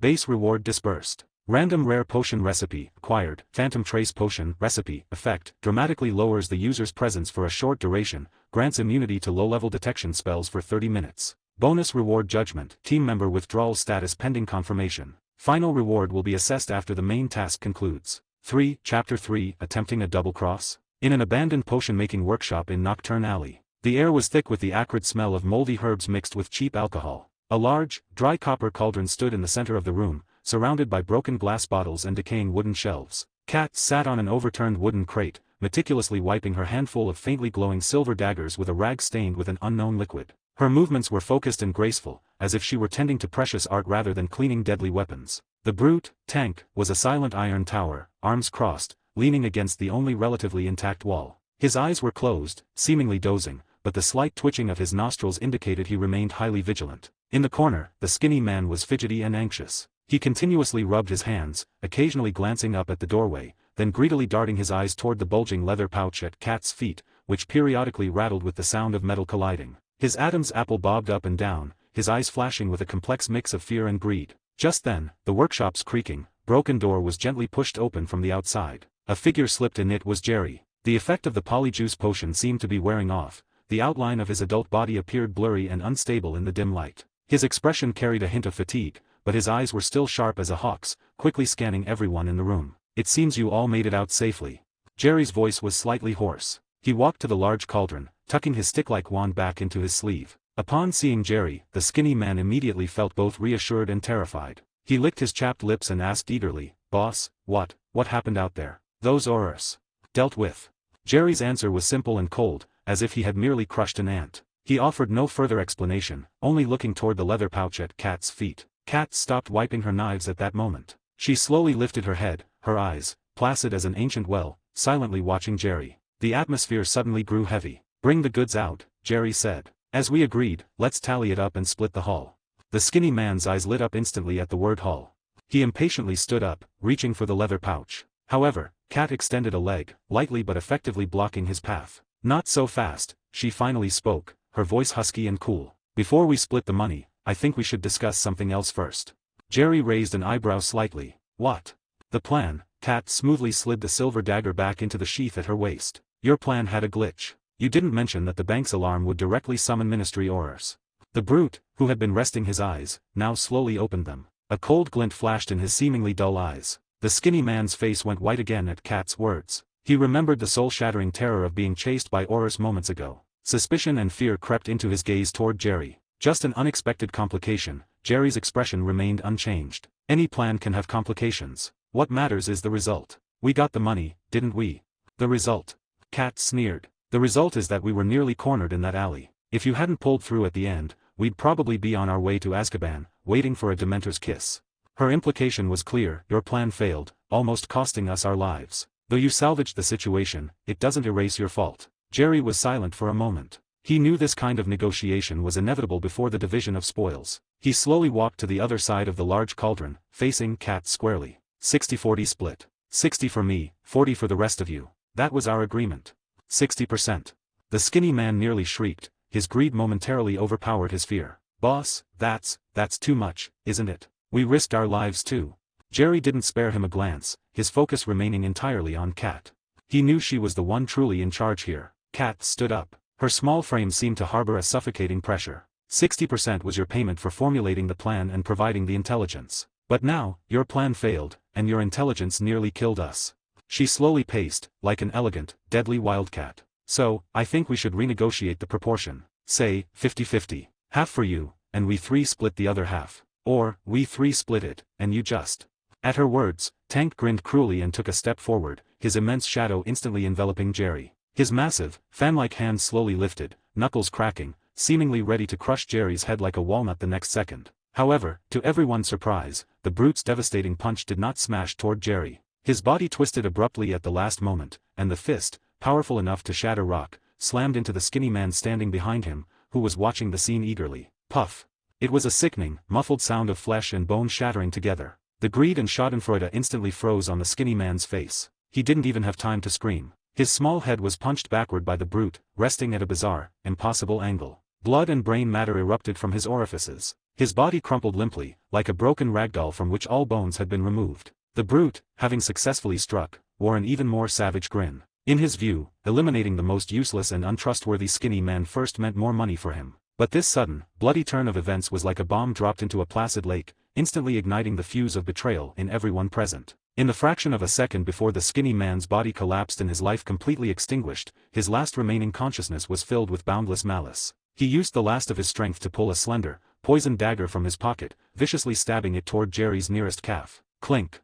The tip of the dagger was stopped a half-inch from Jerry's calf by a suddenly appearing, almost invisible magical barrier. Sparks flew. The skinny man's wrist went limp from the shock, and the dagger clattered to the floor. His already fading pupils were filled with resentment and despair before they completely glazed over. All this happened in a flash. Though Jerry blocked the skinny man's dying counterattack, he was distracted for a tenth of a second by the sudden turn of events. And for Kat, a tenth of a second was enough. She moved. Her target was not the treacherous brute, but Jerry, the biggest threat in the room. Her figure was like a ghost. A faintly glowing silver dagger, which had appeared in her hand, sliced through the air in a cunning arc, stabbing straight for Jerry's throat. But she was fast, and Jerry was faster. The moment Kat attacked, Jerry moved too. As if he had eyes in the back of his head, he didn't turn around. The jewelry and ornaments on his left arm, charged with stored magic, flared brilliantly. Reducto.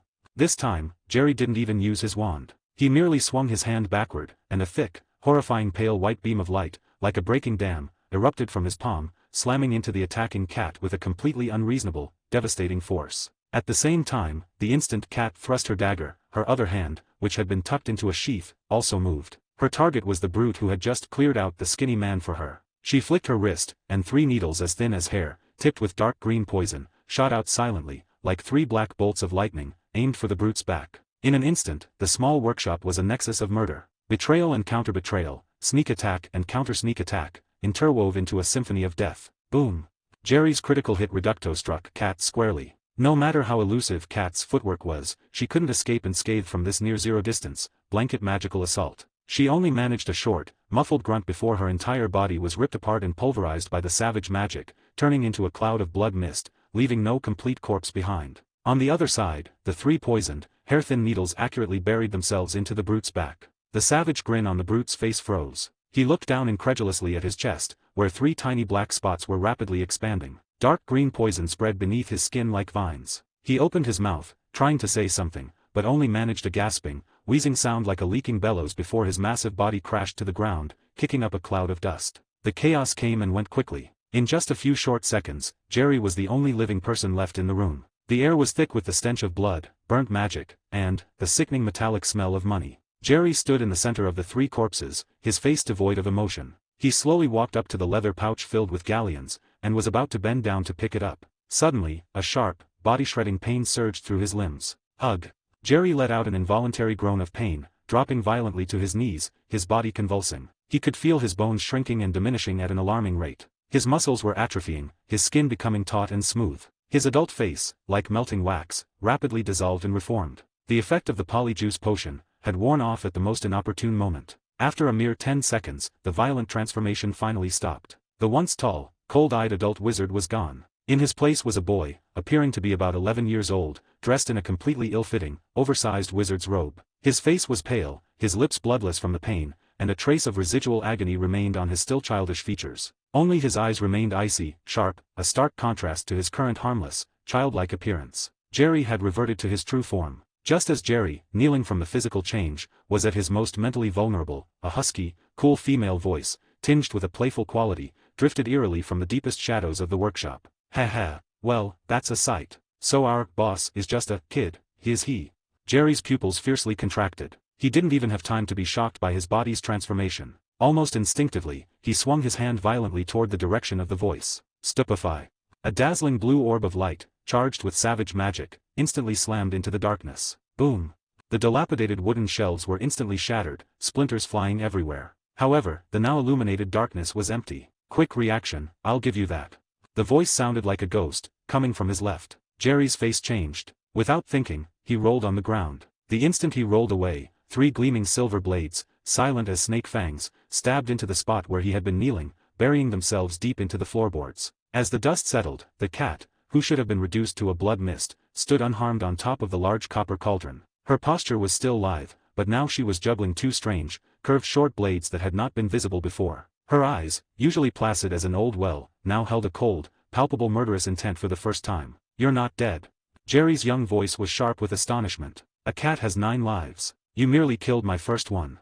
Cat chuckled, and her figure vanished from the cauldron. The next second, she reappeared right in front of Jerry. The 2 curved short blades traced 2 deadly silver trajectories, one high, one low, slicing toward Jerry's throat and heart respectively. Too fast. Jerry's current body couldn't possibly keep up with this speed of close-quarters combat. He could only rely on his combat instinct, pushing the magic from the jewelry on his left arm to the extreme. A thick, golden magical shield instantly materialized in front of him. Clang, clang.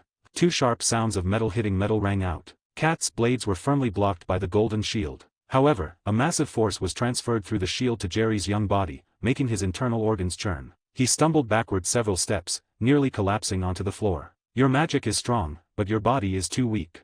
Cat's voice, like a lover's whisper, was filled with deadly peril. She didn't press the attack, instead circling Jerry at high speed like a ghost, searching for the defensive openings that his smaller body had created. Jerry knew he absolutely could not let her engage him in close combat. Impedimenta. Away. He roared, shockingly throwing the golden shield directly at Cat. Cat's figure floated backward like a phantom, easily evading the shield's impact. But in that brief moment, Jerry widened the distance between them. The stick-like wand, which had been tucked into his sleeve, was finally back in his hand. Fiendfire. A vicious, magically constructed fire serpent roared and erupted from the tip of Jerry's wand, rushing toward Cat with scorching heat. Cat's brow furrowed for the first time. She clearly hadn't expected a boy who looked no older than 11 to cast such a sophisticated piece of dark magic. She dared not take it head-on, retreating rapidly to evade the serpent's chase. Now, a cold light flashed in Jerry's eyes. This was the opening he wanted. He lunged forward, putting his wand away, and shockingly abandoned magic, charging toward Cat, who was evading the fire serpent, with a burst of power completely unfitting for his child's body. Cat was clearly surprised that Jerry would suddenly abandon his greatest advantage and choose close-quarters physical combat with his weakest form. A flash of astonishment crossed her eyes, and Jerry seized that surprise. Engorgement charm. His small body, moving at an impossible angle, slammed into Cat's embrace. Then, giving Cat no chance to react, he flexed his arms, wrapping them tightly around her soft, elastic waist, and violently slammed her entire body against the cold, hard wall. Thud. Cat let out a muffled groan. The violent impact of her back against the wall knocked the wind out of her, and the 2 short blades clattered to the floor. Jerry pressed his advantage. He used his small head to forcibly press against Cat's soft chest, preventing her from gathering strength. At the same time, he extended his hands, gripping her wrists like iron clamps, forcing them high above her head and pinning them against the wall. A boy who looked at most 11 years old was wall-pinning a nimble adult witch in a position of absolute dominance. The scene was utterly absurd and bizarre. You. Cat started to curse. But Jerry abruptly raised his head. His youthful face, still showing traces of baby fat, was now etched with a near-insane intensity completely at odds with his age. He didn't speak. Instead, he used the most direct, most savage method to silence her, by pressing his mouth against hers.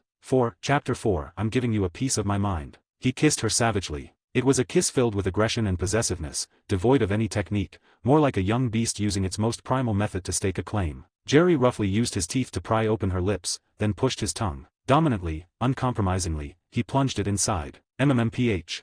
Kat's eyes snapped wide open. She could distinctly feel a raw, yet vibrantly alive tongue. It was ruthlessly churning, sweeping, and sucking within her mouth. A strange scent, alien, belonging to a boy. A mix of milk and blood, instantly filled her entire nasal cavity. Just then, a peculiar magical fluctuation violently erupted from their tightly pressed bodies. Kat's formerly petite and delicate body began to undergo a drastic change, just like Jerry's had moments before. Her bones elongated, her figure grew taller, and the features on her previously unremarkable face rapidly reshaped, becoming exquisite and well-defined. When the strange magical fluctuation subsided, the person pinned against the wall by Jerry was no longer the small, plain-faced Kat.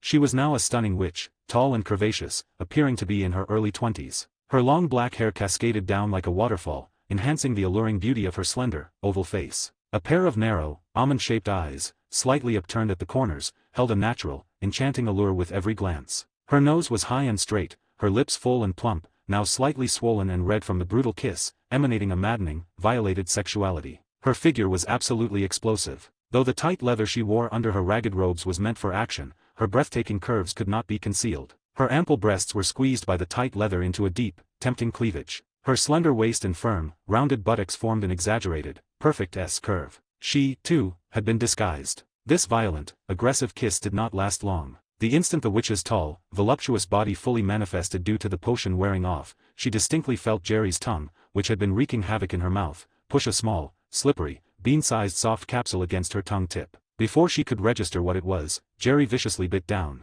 He bit her tongue. A sharp sting shot through her, and in her instinctive pain, the witch reflexively clamped her teeth shut. Pop!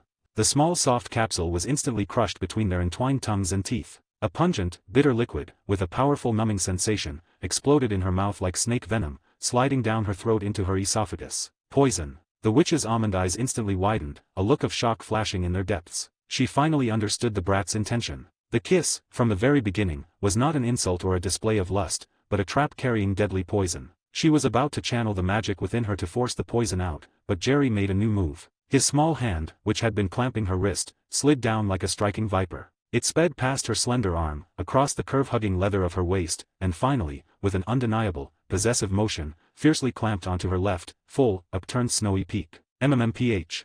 The witch let out a suppressed moan of pain and humiliation deep in her throat. The boy's small palm and her astonishingly mature fullness formed an extreme, visually striking contrast. Though Jerry's hand was small, the force was incredibly strong. The tight leather clothing was deformed by his grip, taut across the full curve. He could distinctly feel the incredible softness and resilience beneath his palm. Jerry's 5 fingers abruptly clenched, and he mercilessly squeezed and kneaded the mound of soft flesh. Kat's body shuddered, and in that fleeting moment, she lost her last chance to spit out the poison. Having completed his objective, Jerry let go as if discarding trash, leaping backward like a wildcat, opening a distance of 3 paces between them. He stood there, watching her with eyes that were chillingly cold and sharp, completely unfitting for his age. The witch leaned weakly against the wall, her chest heaving violently. She could still feel the rough sensation of the boy's mouth on her lips, the burning sting of the bite on her tongue, and a fire seemed to be burning in her left breast where he had grabbed her. The mixed sensation of pain and numb humiliation lingered stubbornly. Even more terrifyingly, the numbness had begun to spread from her throat into her limbs. She could feel her strength becoming sluggish, difficult to summon. You. Her voice was hoarse from the numbing effects of the poison and her towering rage. What poison did you give me? A poison to prevent you from ambushing me, but not so strong that you'll fight to the death. Jerry stated the obvious fact with a flat tone. He didn't spare the witch another glance after speaking, as if the stunningly beautiful, curvaceous woman before him was truly nothing more than an inconsequential decoration nailed to the wall. He turned, his short, boyish legs carrying him straight toward the center of the room. You despicable, wretched little bastard. The witch gritted her teeth, squeezing the curse out through her abused, swollen lips. Her voice was slurred due to the poison's paralysis, but the hatred in it was enough to freeze the air. She tried to struggle, to straighten herself up from the wall, but her limbs felt like they were filled with lead-heavy, sluggish, and unresponsive. Jerry ignored her curses. He walked up to the body of the fallen brute. The massive corpse blocked his path. Instead of walking around, he lifted his small, boot-clad foot and, without expression, stepped directly over the brute's thick arm. The hem of his ill-fitting robe even caught a little of the warm, still wet blood on the corpse. He finally reached the bulging leather pouch, which contained wealth enough to drive anyone mad. He extended his small hand, still showing traces of baby fat, and grabbed the drawstring of the pouch, taking a deep breath before giving it a sharp pull. The pouch didn't budge. It was simply too full of galleons, too heavy, a nearly unbearable weight for an 11-year-old boy's body. A look of annoyance, finally appropriate for his age, appeared on Jerry's face. Seeing this, a flash of malicious pleasure crossed the witch's rage-filled almond eyes. However, that pleasure vanished instantly, replaced by a deeper, more profound fear. Jerry let go of the pouch, pulled out his unremarkable, stick-like wand again, and lightly tapped the heavy leather bag. He didn't even utter a single spell. The gold-filled pouch, heavy enough to crush an adult, instantly defied all laws of physics, floating lightly off the ground with a clatter of pleasant, sinful metallic collision, settling about half a foot in the air. Nonverbal spellcasting, and done so easily, so skillfully. The witch's heart completely sank. She finally realized she hadn't provoked a mere kid, but an absolute monster wearing a boy's skin. Jerry nodded in satisfaction. He reached out and took the string attached to the pouch, leading it like a tame, gold-filled pet dog, and walked unhurriedly back to the witch. The witch's face was pale from the paralysis of the poison, but upon seeing the floating gold bag and the composure in Jerry's eyes, she trembled uncontrollably. It wasn't cold, it was fear from the depths of her soul. An 11-year-old boy performing nonverbal spellcasting with such ease transcended her understanding of the magical world. Jerry's gaze fell on the witch's almond eyes, narrowed with hatred and despair, without wavering. He shook the string holding the gold bag, and the clatter of the coins now sounded like a death knell in the witch's ears. The coins are cursed. Jerry went straight to the point, his tone as calm as if discussing dinner. Remove it, and I'll give you the antidote. The witch's body jolted at his words. Her vision, blurred by the poison, fixed intently on Jerry's face. She never imagined the boy would see through the gold secret at a glance. Her original plan was to use the coins to lure others in, then let the curse slowly torture them to death. You're lying. The witch's voice was dry and hoarse as she attempted to deny it. Jerry curled his lips scornfully, a mocking expression, utterly inappropriate for his age, flashing across his youthful face. Don't waste time. Your magical signature is identical to the source of the curse affixed to these coins. If you really want to be free, obey. Otherwise. He didn't finish the sentence, simply raising his stick-like wand and pointing it at the witch's throat. Though he cast no spell, the witch felt an invisible chill instantly lock onto her. She knew this monster was not joking. The witch's chest heaved violently, a mix of anger, resentment, and fear swirling within her. She had planned to kill Jerry, but was now pushed to the brink by him. Yet, the instinct for survival ultimately overcame her pride. Fine, I'll remove it, she said through clenched teeth, each word forced out of her throat. Jerry nodded in satisfaction and lowered his wand. Very well. Now, hold out your hand. The witch laboriously lifted her arm, her fingers trembling slightly. Jerry didn't immediately give her the antidote. Instead, he pulled out a small, transparent glass vial the size of a fingernail from his robe pocket. The vial contained a dark green, viscous liquid with a faint, clean scent. This is, Kiss of the Night. It will temporarily suppress the toxins in your body, giving you enough strength to cast the spell. But remember, it's only suppression, not a complete cure. As Jerry spoke, he dropped a single bead of the liquid onto the witch's fingertip. The moment the dark green liquid touched her skin, the witch felt an icy sensation instantly spread. Her previously stiff and sluggish limbs gained a slight, weak sense of feeling. The bone-deep paralysis eased slightly. She could clearly feel the toxins in her body being momentarily restrained by some force. Start now, Jerry urged. The witch took a deep breath, fighting the internal discomfort, and closed her eyes. Her fingers interlaced in the air as she silently recited complex incantations. Invisible magical fluctuations emanated from her, swirling around the floating gold bag. The dark magic aura on the bag began to churn violently, as if countless black snakes were writhing across its surface. The metallic clatter of the coins grew more rapid and frantic, struggling against the curse's restraint. Fine beads of sweat broke out on the witch's forehead. Her face grew paler, but she didn't stop. Jerry stood by calmly, observing everything. After a long while, with a weak growl from the witch, the floating gold bag gave a sudden jerk. A nearly imperceptible puff of black smoke rose from the bag, dissolving into nothingness in the air. The dark magic aura on the gold bag was completely gone. The witch's body seemed drained of all energy. She leaned against the wall, gasping for breath, her sweat-dampened hair clinging tightly to her pale cheeks. It's gone. Her voice was weak and exhausted, but contained a hint of subtle relief. Jerry stepped forward and gently touched the gold bag with the tip of his wand. After confirming the curse was truly lifted, he pulled out a small glass vial from his pocket again. The vial contained a pill with a faint, shimmering glow. This is the real antidote. Jerry offered the pill to the witch, his tone flat, as if the previous threats and transaction had never occurred. You can leave now. The witch stared blankly at the pill, a complex light flashing in her eyes. She slowly reached out, took the pill, and swallowed it without hesitation. The pill dissolved instantly in her mouth. A warm current immediately flowed through her body. Her previously numb and stiff limbs instantly regained sensation, feeling even more energized than before. The toxins were completely purged, and she felt an unprecedented lightness. She flexed her hands and feet. Her almond eyes returned to Jerry, but this time, in addition to residual hatred, there was deep apprehension and an unreadable complexity. She truly could not comprehend this boy. You won't kill me. Kill you? TSK. Your life-saving method probably only activates after you die, right? While the side effects are likely significant, it's ultimately not a true death. Besides, I don't believe you can resurrect 9 times like a cat. But, most importantly, I didn't want to start a fight to the death with you. So, are you leaving or not? We will meet again. The witch bit her lower lip, coldly throwing the declaration over her shoulder, then, dragging her tall, voluptuous body, she vanished into the night without looking back. Jerry paid no attention to the witch's prophecy. He calmly retrieved his wand, and, leading the floating cloth bag, he strolled unhurriedly out of the thoroughly ransacked room with the short, characteristic steps of a boy. Outside the door, the night wind blew, rustling the dead leaves on the ground. Jerry looked up at the silent night sky, a mysterious smile playing on his lips. He led the lightly floating cloth bag, step by step, into the deeper shadows of the alley. Everything around him seemed irrelevant, only the clatter of the galleons in the bag echoing in his ears, sounding as pleasant as a lullaby. Just as he was about to disappear completely into the darkness, a cold, mechanical voice sounded directly in the depths of his mind, audible only to him. The voice carried no emotion but possessed absolute authority, as if some high-dimensional entity were conveying a directive. Monthly main quest, completed. Gringotts, secret. Quest settlement in progress. Family prestige points plus 50, galleons plus 1000. Rewards deposited into personal account. Jerry's steps paused slightly, but his expression remained unchanged. This was the familiar system prompt. He received such feedback every time he completed a mission assigned by the system. New monthly main quest is generating. New monthly side quest is generating.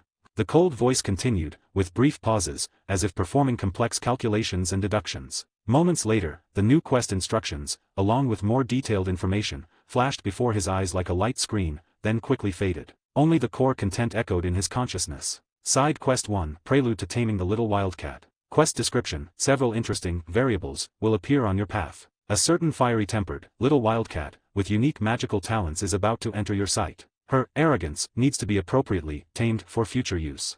Quest objective, before the start of the Hogwarts term, use non-magical means to provoke at least one more intense emotional fluctuation from her, anger, fear, extreme confusion, etc., and ensure she thoroughly remembers your defining characteristics. Quest reward, family prestige points plus 20, galleons plus 200, acquire, charm, novice, magical skill experience. Soon, all quest information was transmitted, and the voice in Jerry's mind returned to silence. 5. Chapter 5, Big Sister, Are You an Auror? Walking through several deserted alleyways, Jerry stopped before an inconspicuous stone wall. He reached out his small hand, gently stroking the wall's surface. An invisible fluctuation spread instantly, and the hard stone wall rippled like water, revealing a dark, arched entrance. He stepped inside, and the stone wall immediately sealed behind him, completely isolating him from the Muggle world outside. Passing through a gloomy corridor, Jerry returned to the Rosier family's private castle, the ancient structure he called Black Feather Keep. The castle's exterior was plain and low-key, but the interior was a world apart, filled with ancient magical aura and modern comfortable luxury. The moment he entered the main hall, the faint fireplace automatically roared to life, its crackling flames dispelling the night's chill. Under the tall, arched ceiling, magical oil lamps lit themselves, bathing the entire hall in bright light. The air was filled with a faint, refreshing scent of sandalwood and magical herbs. Jerry casually tossed the gold pouch into the air. The bag wobbled on its own toward the study, apparently headed for its intended destination, the galleon's resting place. He walked briskly toward a huge armchair in the center of the hall. The chair was carved from dark oak, its backrest etched with complex magical runes, and its surface covered with soft velvet cushions. Climbing onto the chair, his small body was almost completely enveloped by the wide armchair. He leaned back comfortably, gazing up at the ceiling carved with star charts. Black Feather Keep was once a symbol of the Rosier family's prominent power. It had been personally designed and built centuries ago by one of Jerry's distant ancestors, combining the ancient magical defenses and the luxurious philosophy of a pure-blood family. The towering turrets and sturdy stone walls, every brick seemed steeped in magic. The colossal family portraits hanging in the main hall, featuring sharp-eyed, richly dressed ancestors, silently narrated the family's past glory and honor. However, today, these portraits were covered with a thin layer of dust, just like the entire Rosier family, which had inevitably declined after the sudden upheaval. Following the downfall of Voldemort and the subsequent reckoning of the Death Eaters, Black Feather Keep, the ancient castle carrying the blood and pride of countless generations of Rosiers, was virtually the last shred of dignity the family retained. Although the Ministry of Magic confiscated and froze most of the Rosier family's assets, the castle's stealth, complex ancient enchantments, and some clever family contracts prevented it from being completely seized. After multiple negotiations, it was legally retained for the infant Jerry in a manner that felt almost like charity. It was Jerry's last sanctuary and the only base he currently controlled. The house elves who once served in the castle had long been dismissed or vanished. The empty castle felt particularly cold, with only the faint humming of some simple magical mechanism set up by Jerry occasionally breaking the silence of the night. But for Jerry, this solitude was an advantage. Here, he could recklessly pursue his synthesis undertaking, gradually combining the cheap magical junk he bought in Diagon Alley into powerful equipment. Just as Jerry was about to drift off to sleep, the fire crackling in the fireplace suddenly paused with a soft poof. Immediately after, a faint magical fluctuation emanated from outside the castle, a sign that the perimeter's defensive enchantments had been triggered. Jerry's eyes narrowed slightly. His small body straightened up from the armchair, his gaze sharp as he looked toward the tall French windows of the main hall. Outside, the night was deep, dotted only by a few stars. Click. A sharp impact broke the indoor silence. A large, glossy-feathered brown magical owl actually penetrated the invisible defensive charm on the window and landed lightly on the windowsill. It held a letter made of thick parchment, prominently stamped with the crest of Hogwarts School of Witchcraft and Wizardry. The owl tilted its head, its amber eyes staring intently at Jerry, seemingly waiting for his response. Jerry walked up, took the letter from the small owl's beak, and lightly tapped its head with his fingertip. The owl cooed obediently, then spread its wings and flew away, once again ignoring the castle's defensive magic, and disappeared into the night sky. He tore open the envelope, quickly scanning the contents on the parchment. Just then, the cold, mechanical voice in the depths of his mind spoke again. Mandatory monthly quest, issued, Slytherin's Crown. Jerry's breath subtly hitched for a moment. Quest description: admission to Hogwarts is a crucial step for all wizards. You must enter this school with absolute superiority and demonstrate your true potential and worth. Quest objectives: achieve the overall number 1 ranking in the Hogwarts entrance assessment before the start of the term. Successfully be sorted into Slytherin House by the Sorting Hat. Quest reward: family prestige points plus 100, galleons plus 5,000, acquire magical control, intermediate magical skill experience. Quest failure penalty: the synthesis function will be temporarily frozen until the completion of the next monthly quest, and your highest level magical attribute will be permanently reduced by 30%. The cold punishment mechanism, like a heavy blow, made a rare look of solemnity flash in Jerry's eyes. Losing the short-term use of synthesis and permanently reducing a magical attribute by 30% would be a devastating blow to his carefully constructed growth system. All his current strength was built upon the absolute core importance of the synthesis function. He tore open the envelope, his eyes quickly scanning the parchment's contents. It was the Hogwarts letter of acceptance. A look of undisguised astonishment appeared on Jerry's face. As the descendant of the pureblood dark wizard Rosier family, the name Rosier was practically taboo in the wizarding world following the downfall of Voldemort and the subsequent purging of Death Eaters. Theoretically, an institution like Hogwarts, dedicated to training orthodox wizards, should never issue an invitation to a Rosier child. This utterly subverted his understanding. He instinctively closed his eyes and plunged his mind deep into his consciousness. A semi-transparent blue light screen appeared before him, his system attribute panel, visible only to him. Host, Jerry Rosier. Family prestige, 76. Synthesis, LV.6, can synthesize novice magical items. Magical affinity, 25, normal. Physique, 18, weak. Spirit, 30, exceptional. Talent, unidentified. Current quests: Hogwarts entrance assessment, mandatory monthly, prelude to taming the little wildcat, side. Jerry's gaze lingered on the family prestige column. He recalled the value jump from 56 to 76 after completing the last quest. He never quite understood what family prestige represented, only vaguely feeling it brought some kind of influence. He concentrated and tapped the detailed description of family prestige. Family prestige, 70, above 50-point threshold, special event triggered. Description: your family prestige has reached a certain level, allowing certain previously impossible events to take a favorable turn. Prestige points subtly influence key individuals related to you, causing their attitude and judgment toward you to shift. Current prestige point influence target: Professor Minerva McGonagall. Influence details: 50 family prestige points have successfully reversed Professor Minerva McGonagall's existing prejudice against the Rosier family and given her strong support for your admission application. Remark: Professor Minerva McGonagall is a beautiful and rigorous mature woman who has a particular fondness for the unique charm of high heels and stockings, but due to excessive spending, her daily expenses are often over budget, leading to frequent overspending. Literally, Moonlight Girl. When Jerry read the final remark, a look of astonishment surfaced on his young face. His small lips parted slightly, and a complex emotion flashed in his eyes. The system's influence was incredibly specific, even accurately presenting McGonagall's personal preferences. Beautiful mature woman, high heels, stockings. These words quickly constructed an image of Professor Minerva McGonagall in his mind, not the strict Transfiguration professor, but a woman with a hint of sexuality and mature charm. He had to admit, the system's description of influence was surprisingly candid, even explicit, and unexpected. So-called reversing prejudice and strong support were manifesting with this underlying, hidden context. This gave him a deeper understanding of this world and the system's operation. This meant that the Hogwarts admission was not an accident, but the result of the system operating in the shadows. His family prestige, like invisible threads, had quietly tugged at Minerva McGonagall's inner self. Jerry's gaze returned to the Hogwarts letter of acceptance, his fingertips lightly tracing the thick parchment. The initial surprise had dissipated, replaced by a deep calculation and anticipation. Hogwarts, Slytherin, entrance assessment first place. He put the letter away, a determined smile curving his lips. Unlike children from ordinary wizarding families, the Rosier name meant he couldn't easily purchase all his necessities in Diagon Alley like other children. Jerry walked to the massive fireplace in the main hall, carved from black marble. Above the mantelpiece hung the Rosier family crest, a silver serpent coiled around a withered rose. He grabbed a handful of dark green Floo powder from an exquisite silver box on the mantelpiece and stepped into the cold fireplace without hesitation. The Ministry of Magic, London. He pronounced the destination in a clear, steady child's voice. The next second, a roar of green flames swallowed his small figure. After a dizzying, rapid journey, Jerry felt his feet hit solid ground, landing firmly. He gracefully brushed the ashes from his robes and looked up, surveying the center of power in the British wizarding world. The Ministry of Magic atrium was spacious and magnificent. The dark, polished wooden floor shone, reflecting the constantly shifting golden magical symbols on the ceiling. The air was a mix of old parchment and some kind of cleaning spell. The hurried footsteps and low conversations of wizards echoed all around. Jerry ignored the curious glances directed at Hema Child appearing alone and walked straight to the public affairs inquiry desk. Behind the counter sat a middle-aged witch with half-moon spectacles and a rigid expression. Her head down, processing a pile of files, she asked without looking up, "May I help you? I'm here to purchase a ticket for the Hogwarts Express." Jerry handed over the admission letter. The witch impatiently took the letter and scanned it distractedly. However, when her eyes caught the recipient's name on the envelope, her movement visibly paused. Jerry Rosier.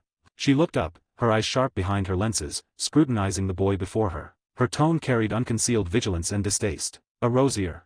"Yes, ma'am," Jerry replied calmly, as if oblivious to the hostility in her voice. The witch's expression soured. She flipped the letter over and over, as if trying to find signs of forgery. She muttered under her breath, "This is preposterous, how could Hogwarts?" She eventually picked up her wand and tapped a crystal ball on the desk. A light screen appeared, showing the list of this year's new students. The witch's finger slid across the screen, and soon, her movement stopped again, her face showing an even deeper look of confusion. Jerry's name was clearly listed. Not only that, but next to his name was a special authorization emblem personally signed by Professor Minerva McGonagall, Deputy Headmistress of Hogwarts. Professor McGonagall's personal authorization. The witch's voice was filled with disbelief. She repeatedly confirmed the unique, elegantly scripted signature, ultimately forced to accept the reality. Although she couldn't understand why the esteemed Professor McGonagall would greenlight the descendant of a notorious Death Eater family, ministry regulations forbade her from questioning it. "All right, all procedures are complete." She retrieved a brand new, deep red ticket from a drawer, handing it to Jerry with stiff movements, as if the ticket were a hot potato. "Here is your ticket. September 1st, King's Cross Station, platform 9 3/4. Don't be late." "Thank you, ma'am." Jerry took the ticket and nodded politely. He could clearly sense the scrutiny and confusion in the witch's eyes, but he paid it no mind. He turned to leave, his small figure disappearing into the bustling crowd of the ministry. His fingertips traced the smooth ticket. Jerry's heart was calm. Just as he was about to walk toward the fireplace to leave via the Floo network, a sharp, jarring commotion erupted from the other end of the atrium, instantly shattering the ministry's orderly atmosphere. "Give us back our gold, you incompetent wizards. Gringotts' honor has been stained. The ministry must be held accountable." Jerry looked over. A group of goblins were emotionally confronting several ministry officials trying to maintain order. The leader was an old goblin with a few braids in its beard, its eyes flashing with a mix of anger and greed. They shouted in goblin and broken, high-pitched English, protesting a recent, severe robbery at Gringotts and accusing the Ministry of Incompetence for failing to catch the criminal. The surrounding wizards stopped, whispering and pointing at the angry goblins. The ministry officials appeared flustered, repeatedly attempting bureaucratic appeasement, which clearly only added fuel to the fire. Jerry watched the scene with interest, a cold, calculating smirk unfitting for his age appearing on his young face. He, of course, knew who was responsible for the robbery. The chaos before him was merely a small aftershock of his little delivery. Amidst the commotion, a sharp and familiar aura made him pause. He looked up, seeing a squad of wizards in deep blue aura uniforms marching quickly from the other end of the atrium. Leading them was the tall, commanding female captain. Her stride was efficient and powerful, her highly polished dragonhide boots clicking crisply and rhythmically on the polished floor. The immaculate uniform was tailored to show off her taut curves, outlining the powerful physique of a mature woman. The hem of her robe swayed with her movement, occasionally revealing the black stockings wrapped around her long legs, shimmering faintly under the magical lamp, sexy yet radiating inviolable authority. Her face showed a hint of fatigue, but her blue eyes were still sharp as a hawk's, scanning everyone around her. When her gaze inadvertently swept over Jerry, her steps instinctively slowed for a moment. The female Auror captain's brow furrowed almost imperceptibly. Was it a hallucination? The boy before her looked no older than 11 or 12, with soft blonde hair and a refined, aristocratic face. He wore well-tailored robes, his expression calm, even with a hint of childlike innocence, politely waiting to use the FLA network. However, in that instant their eyes met, she caught something cold and profound in the depths of his black eyes, something that did not belong to his age. That look. Her heart inexplicably tightened. A scene she considered the shame of her life surged uncontrollably from her memory. The mysterious dark wizard, an adult man, his eyes hidden in the shadow of his hood, had also revealed that same cold, all-knowing look. Impossible. The captain immediately dismissed the absurd notion. That man was powerful, evil, and used depraved methods. An undeniable adult dark wizard. The boy before her, Jerry Rosier, was just a child who had just received his Hogwarts letter of acceptance. Age, height, physique, magical signature, none of it matched. Perhaps, she rationalized, it was just the similar arrogance and indifference that flowed in the veins of all Rosiers. After all, how could a child who looked at most 11 possess such terrifying strength and ruthless cunning? Jerry observed the female captain's shifting expression, his inner world completely calm. He knew what she suspected, but his true age was the best protective color. He slightly turned, offering the captain a polite smile, appropriate for his age, with a hint of curiosity, then turned away, as if he were just an ordinary young wizard in awe of a powerful Auror. Just a mistake. She withdrew her gaze and quickly walked past Jerry with her subordinates. The efficient aura, mixed with leather and faint perfume, briefly brushed past him. Jerry watched her tall figure disappear down the corridor, then lowered his smile, his eyes returning to their placid calmness. He didn't use the FLA network to go home as planned. Instead, he turned toward another exit leading to Diagon Alley. Jerry crossed the leaky cauldron's courtyard and stepped into the bustling Diagon Alley. He didn't go to buy textbooks or cauldrons first, he walked directly to the narrow, old wand shop Ollivanders. He pushed the door open and waited, feigning curiosity and reverence for the proprietor to appear in the shop filled with magic and dust. From the corner of his eye, through the dust-coated display window, he clearly caught sight of a familiar figure. The dashing female Auror captain had somehow separated from her subordinates and was standing alone on the street corner, pretending to browse the Quidditch supplies shop window. But her sharp eyes periodically locked onto the entrance of Ollivanders through the gaps in the crowd. Jerry smirked inwardly. It seemed that after he left the Ministry of Magic, she had indeed checked his identity. Jerry Rosier, that surname was enough to trigger the highest level alert for any dutiful Auror, even if he was just an 11-year-old child. He went through the process of choosing a wand without showing any emotion, and, holding a wand made of holly and phoenix feather, he stepped out of the shop. He didn't immediately move to the next location. Instead, like a real child, he was drawn to a shop selling magical pets, staring at the window for a long time. Sure enough, the captain also moved, stopping in front of a bookstore, pretending to flip through a copy of Advanced Potion Making. The bait had been taken. Now, it was time to reel in the net. Jerry turned and walked toward Madame Malkin's robes for all occasions diagonally across the street. He pushed the door open. The shop's warm purple tones and the gentle sound of measuring tapes fluttering made the atmosphere comfortable. The kindly Madame Malkin was enthusiastically assisting another new student. Jerry waited quietly. A few minutes later, as he stepped onto the fitting stool, the door with the bell jingled and was pushed open again. The female Auror captain walked in. She seemed to be trying to make her surveillance appear more natural, her face bearing a just browsing expression as her gaze swept over the displayed robes. Madame Malkin immediately recognized her, her face beaming with surprise and respect. "Oh, Merlin's beard. Isn't this Madame Mina, the finest in our department of magical law enforcement? What brings you here today?" A slight awkwardness flashed across the captain's face, but she still nodded politely. "Good afternoon, Madame Malkin. I'm just looking around." Just then, Jerry, standing on the fitting stool, turned around. He looked at her with an expression slightly timid yet hopeful, his clear child's voice ringing out perfectly. "Hello, are you an Auror?" His voice was filled with a child's adoration for heroes. Excuse me, could you possibly help me? My guardian isn't here, and I'm not sure which style of robes is best for a new student at Hogwarts."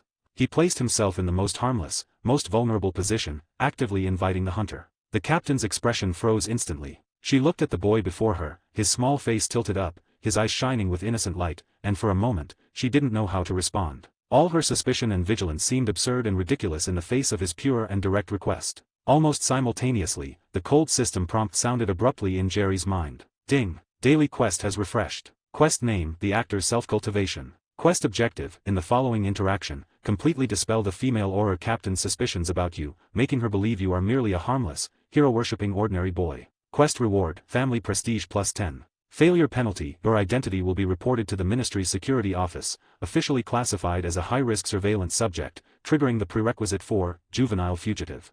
6. Chapter 6, Did it taste good, Captain Mina? Mina Shackle, the female Auror captain, clearly hadn't anticipated that her meticulously disguised surveillance would be actively broken by the target in such a manner. She looked at the boy's clear, innocent eyes and felt momentarily flustered. Good day, Madam Malkin. She quickly composed herself, politely greeting the shop owner first, before turning her gaze back to the boy on the stool, forcing a gentle smile. My name is Mina Shackle, an Auror with the Department of Magical Law Enforcement. How can I help you, young man? Before Jerry could reply, Madam Malkin opened the floodgates of conversation, introducing Mina with a proud, booming voice. Young man, you have excellent taste. Madam Mina is no ordinary Auror, she's our Ministry of Magic's youngest and most promising Auror captain. Why, her father, the famous Mr. Orkin Shackle, was with Headmaster Dumbledore when they defeated you-know-who in the war, and later led the cleanup of countless Death Eater remnants and Dark Wizard families. The Shackle family deserves enormous credit for the peace we enjoy today. Madam Malkin continued, measuring Jerry with her tape measure, her voice full of respect for a hero. Madam Mina has completely inherited her father's excellent qualities. She's solved several major cases at a young age and is a role model for all young wizards. A look of mild embarrassment crossed Mina's face. She was clearly uncomfortable with the excessive flattery, but she maintained her composure, telling Madam Malkin, You're too kind, madam. Her gaze returned to Jerry, her tone significantly softer. You said, you need help choosing your robes. Jerry nodded vigorously, a look of gratitude on his face. Yes, Madam Shackle. There are so many styles of robes here, and I'm afraid of choosing the wrong one that might not meet the school's regulations. His tone was sincere and possessed the soft, earnest lilt unique to children, making refusal impossible. Mina's defenses were almost completely melted away. Her previous suspicions now felt like malicious conjecture aimed at an innocent child. She gave a slight smile and said, That's easy enough. New student robes are usually the most basic style. Come with me, I'll take you to try them on. Thank you so much. Jerry cheered, hopping down from the fitting stool. Mina led Jerry toward the changing room area. Madam Malkin followed, smiling, and pulled back the curtain for them. The instant they entered the changing room and the curtain fell, Jerry moved with phantom-like speed. His small hand swept across his pocket, and a tiny pinch of almost invisible, stardust-like powder appeared on his fingertips. It was a special powder he had formulated, mixed with a minute amount of Amartentia components. Colorless and odorless, it was rapidly absorbed upon contact with the skin. It wouldn't induce love, but it subtly amplified a person's underlying goodwill and existing subconscious desires toward him. The powder scattered like dust, and with Jerry's skillful motion, it adhered seamlessly to Mina's skin. The moment the colorless, odorless powder contacted the warmth of Mina's hand, it dissolved instantly, vanishing like snow in warm water. Mina noticed nothing, but a strange sense of comfort subtly enveloped her. She took a deep breath, finding that the air in the changing room, a mixture of new fabric scent and the faint smell of soap from the boy, seemed especially pleasant. She looked around. This wasn't her first time at Madame Malkin's, but she never failed to marvel at the ingenious magic of the fitting room. This small space, partitioned by heavy velvet curtains, had been cleverly extended by a spatial extension charm. It was much wider than it appeared from the outside, offering no sense of confinement. The moonstones embedded in the walls cast a soft, bright glow and could simulate everything from candlelight for a ball, to winter afternoon sunlight, or even moonlight by the Black Lake, allowing customers to check how their robes looked in different lighting. More importantly, it was enchanted with top-tier silencing charms. Once the curtain was drawn, all external noise was blocked, providing absolute privacy. Looking at Jerry's innocent face, Mina's last trace of professional aura vigilance quietly crumbled in this state of absolute privacy and comfort. She smiled gently, with the subtle pride of an adult showing a child something marvelous. Every first-time student here gets to see something special, she said, winking, then raised her hand and lightly waved it toward an antique oak wardrobe in the corner of the fitting room. The wardrobe doors slid open to the sides without a sound. Instead of the expected rows of hanging or folded clothes, there was a soft, golden light, like the dawn. Then, the most wonderful part occurred. A brand new, crisply starched white shirt floated gently out of the light, hovering in midair. Its collar automatically folded down, and a row of buttons seemed to be manipulated by an invisible hand, snapping themselves shut from bottom to top with a soft, crisp click.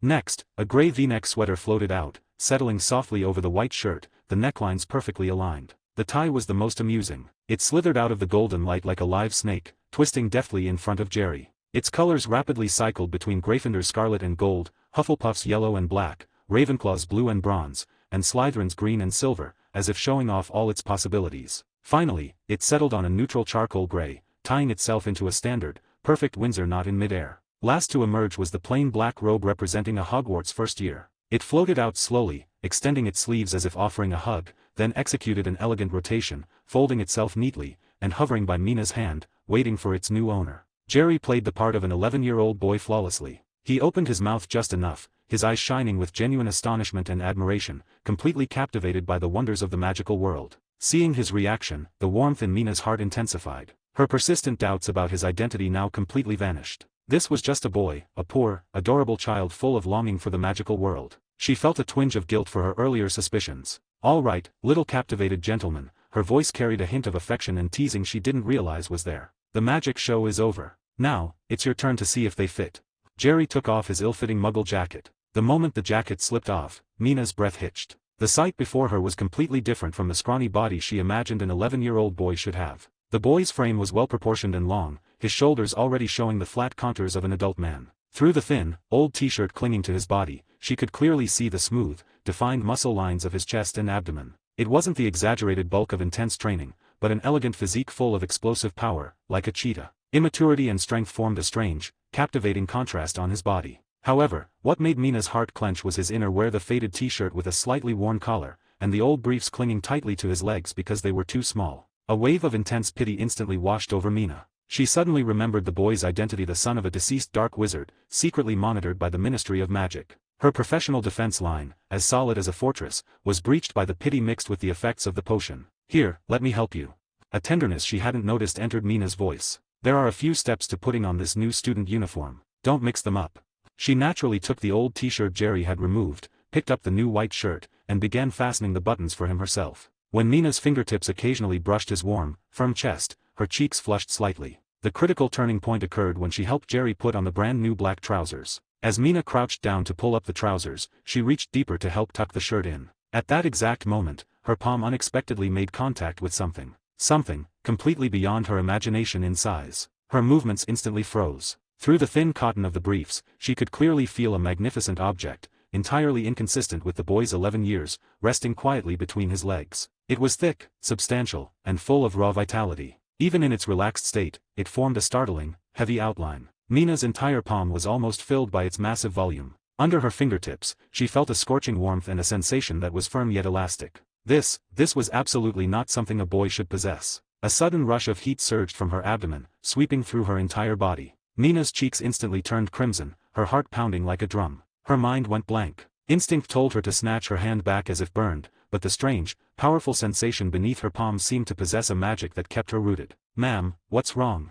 Jerry let out a perfectly timed, muffled gasp of nervous embarrassment, his body trembling slightly. This sound, full of youthful distress, acted as a catalyst, completely breaking down the last barrier in Mina's heart. Mina looked at the boy's deeply flushed cheeks and helpless eyes. Pity, shock, and a strange, newly awakened, guilt-ridden desire intertwined wildly within her. Nothing.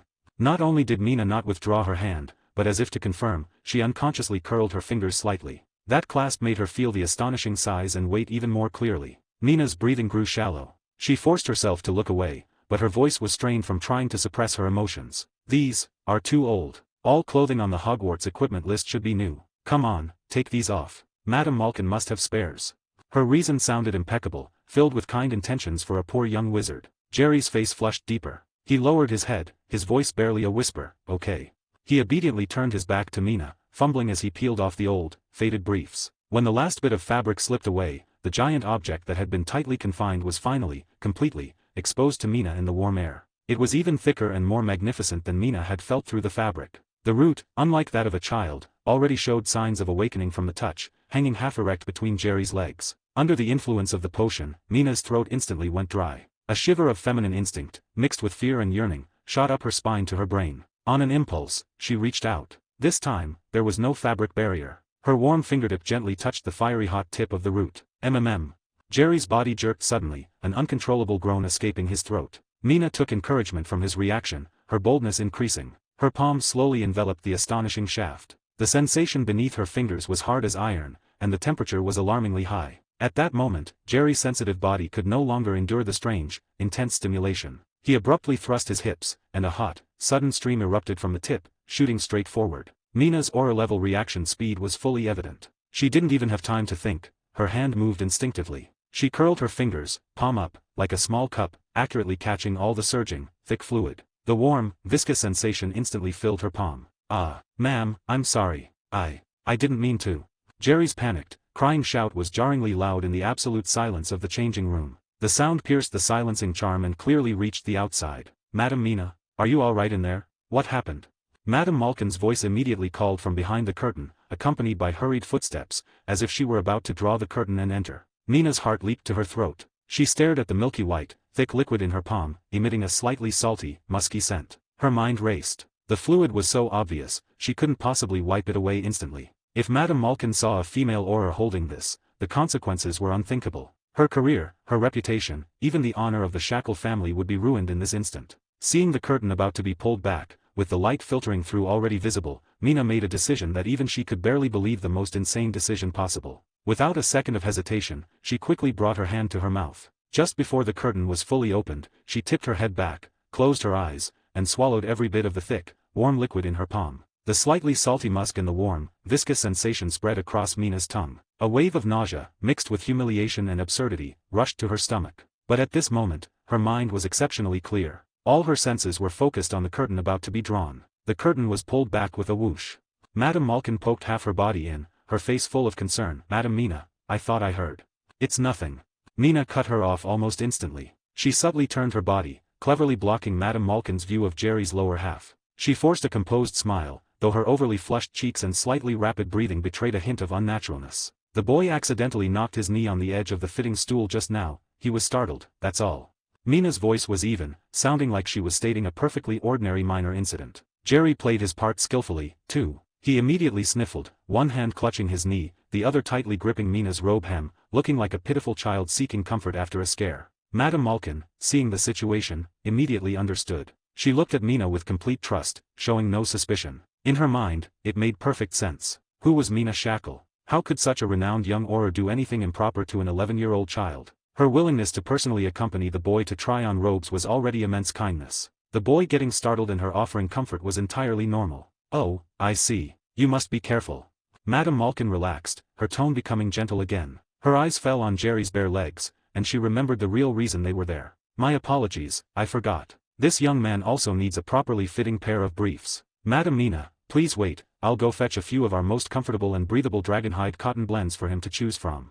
Smiling, she backed out, pulling the curtain shut behind her. The suffocating silence returned to the changing room. The external noise was blocked out, leaving only their audible breathing. The crisis was temporarily averted. Mina, her back to Jerry, slowly straightened up. She closed her eyes, her throat involuntarily bobbing as she swallowed another fraction of the unique taste of a boy still lingering in her mouth. What had she just done? She had swallowed a boy's. The thought hit Mina's soul like a bolt of cold lightning. She abruptly opened her eyes, looking at the boy who was still bowed and slightly trembling. A storm raged inside her. Shame, horror, guilt, and a sliver of pathological excitement she dared not admit. She forced herself to be calm. She was Mina Shackle, the Ministry's elite auror. She could handle any emergency. Listen.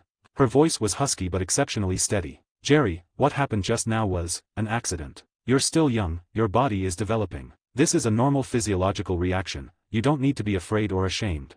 She used the calm tone of explaining magical theory to lightly dismiss the absurd event that could have ruined both their lives as a mere accident.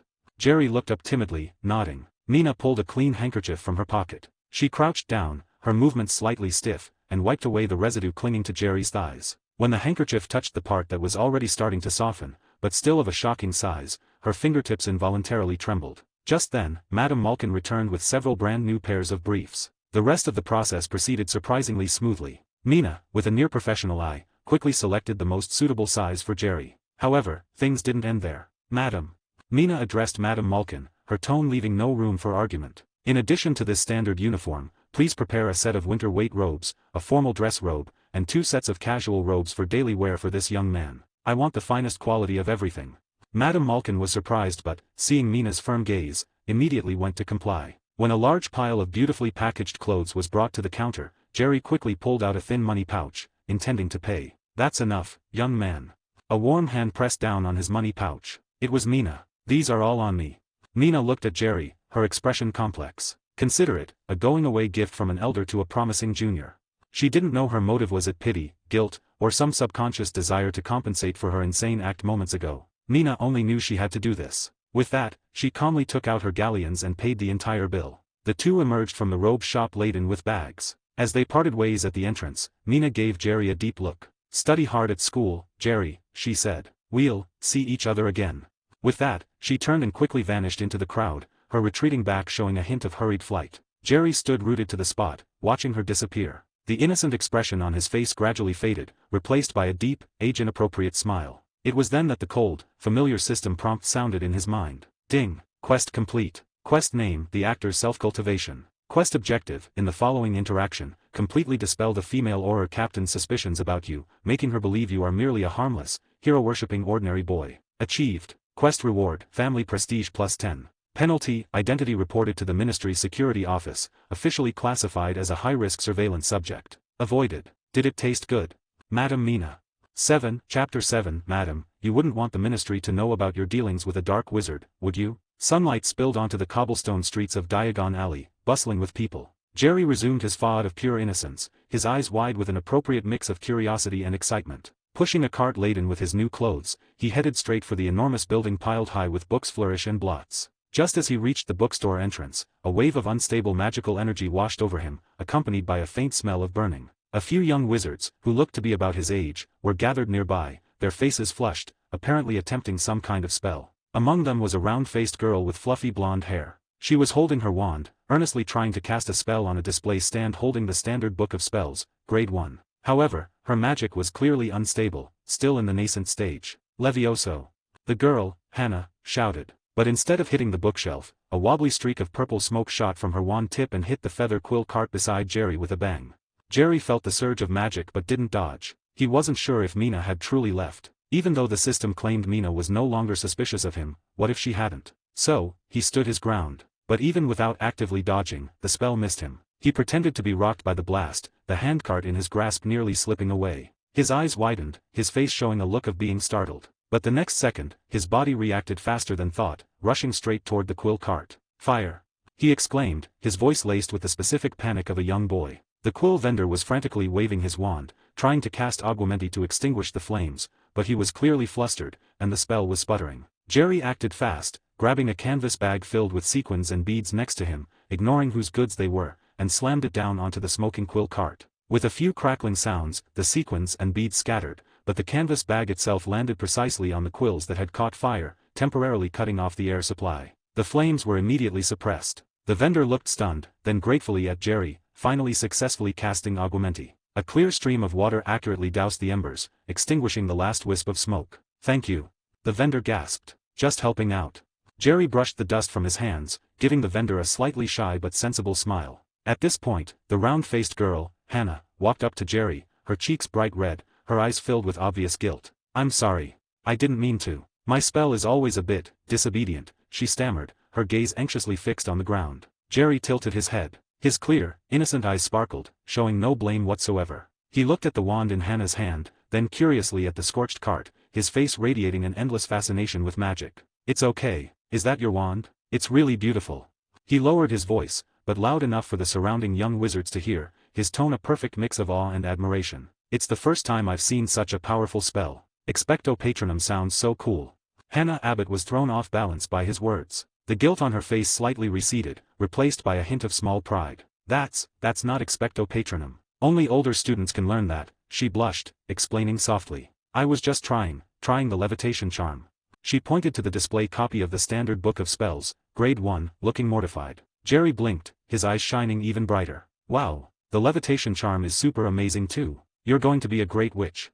He offered a deliberately innocent comfort, genuine admiration in his eyes for this pioneer, as if even a failed spell possessed extraordinary charm to him. My name is Jerry. What's yours? Hannah's embarrassment was completely washed away by his kindness and compliments. She looked up, offering a shy smile. I'm Hannah Abbott. She held out her hand, genuinely shaking Jerry's. Thank you, Jerry. If it weren't for you, those quills might have all burned up. As Jerry held her small hand, he could feel the slight dampness of nervous sweat in her palm. He looked up, taking a proper, closer look at the girl before him. Hannah Abbott, Neville Longbottom's wife. TSK, she was indeed going to grow into a beauty. Her round cheeks still held a trace of baby fat, paired with soft, fluffy blonde hair that seemed to glow like a gentle halo in the sunlight, making her look like a delicate doll. Her features were soft, her light brown eyes clear as a forest stream, and her dense, fan-like blonde lashes fluttered with a touch of awkward shyness. When she smiled, she revealed two small, rabbit-like front teeth, both adorable and pure. However, Jerry's gaze always effortlessly caught the details hidden beneath the surface. A gust of wind blowing through the alley conveniently lifted the corner of her simple robe. In that brief instant, Jerry saw that the girl was wearing not ordinary cotton socks beneath the robe, but a pair of snug, thin white stockings. The stockings tightly encased her slender, well-proportioned calves, outlining soft but already developing leg lines, extending upwards and disappearing into the deeper shadows of the robe. This created a subtle and enticing contrast with the pure innocence of her face. "A pleasure to meet you, beautiful Miss Hannah." "Thank you."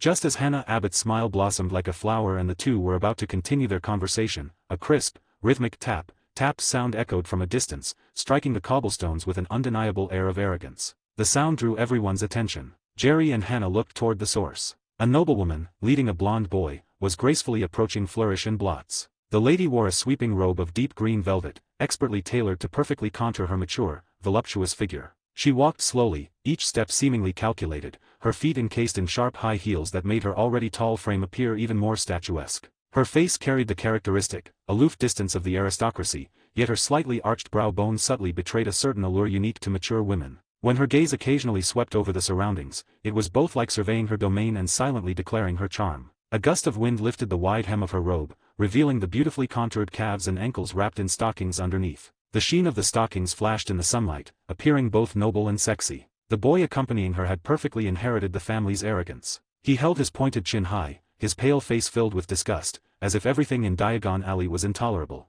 When he saw Hannah and Jerry, that disgust became more specific. "What's that smell?" "Burnt chicken feathers." Draco Malfoy's voice was sharp and cutting. He dramatically sniffed the air, his eyes darting straight to Hannah. "Oh, it's an abbot practicing magic here. What, did your father not have enough galleons to buy you a proper spell book, so you have to learn spells by spying outside the shop?" Hannah's recently restored color drained from her cheeks instantly. She, of course, recognized Malfoy. Though Hannah was a half-blood witch, the Abbotts were an ancient wizarding family. She instinctively took half a step back, her lips moving without sound. Unable to utter a word, she simply lowered her head. Malfoy scoffed dismissively, then turned his attention to Jerry. He sized Jerry up, his eyes assessing him as if he were merchandise. "And who are you?"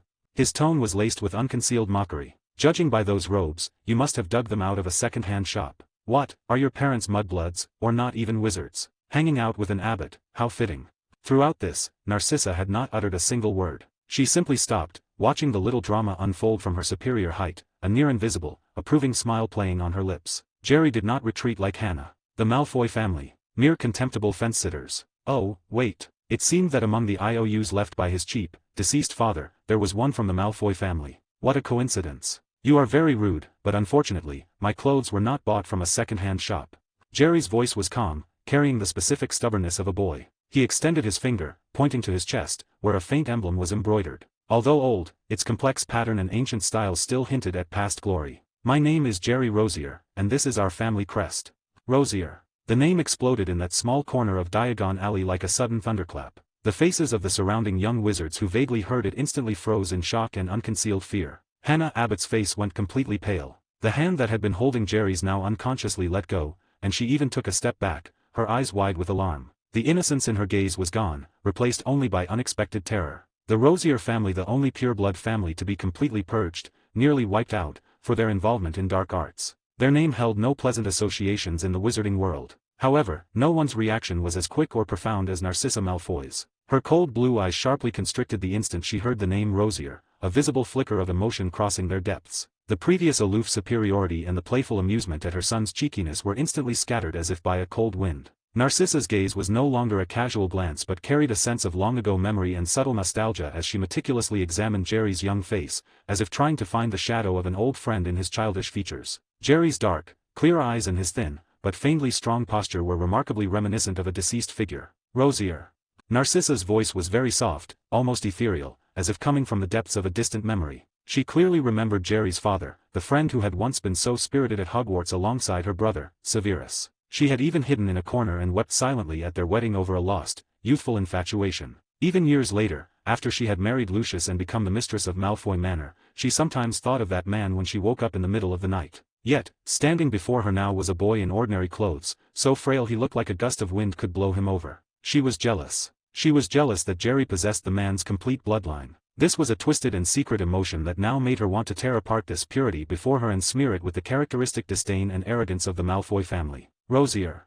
Narcissa repeated, her voice returning to its usual cold composure, but the flat tone subtly conveyed the subtle contempt only a person of high standing could manage. She elegantly stepped forward, her sharp high heels clicking crisply again, walking straight up to Jerry. She towered over him, casting a large shadow. She gave a slight, seemingly benign dip. This gesture should have been friendly. However, her movement was a little too pronounced. The deep green velvet robe parted slightly with her movement, exposing a large expanse of pale skin at her chest. The flesh was full and rounded, subtly rising and falling with her breathing. She could feel the soft curve of her bosom pressing down with her body's shift in weight, forming an alluring curve. A faint, mature woman's perfume seemed to fill the air. This was a silent, aggressive display, a humiliation laced with the temptation of fully ripened fruit. Narcissa's long, thin fingers, slightly calloused, lightly tilted Jerry's chin, her tone carrying a casual indifference. Your parents and I were old acquaintances. Since you are the son of an old acquaintance, out of consideration for old times, the Malfoy family might not be entirely unwilling to offer you a little help, say, by getting you some decent robes.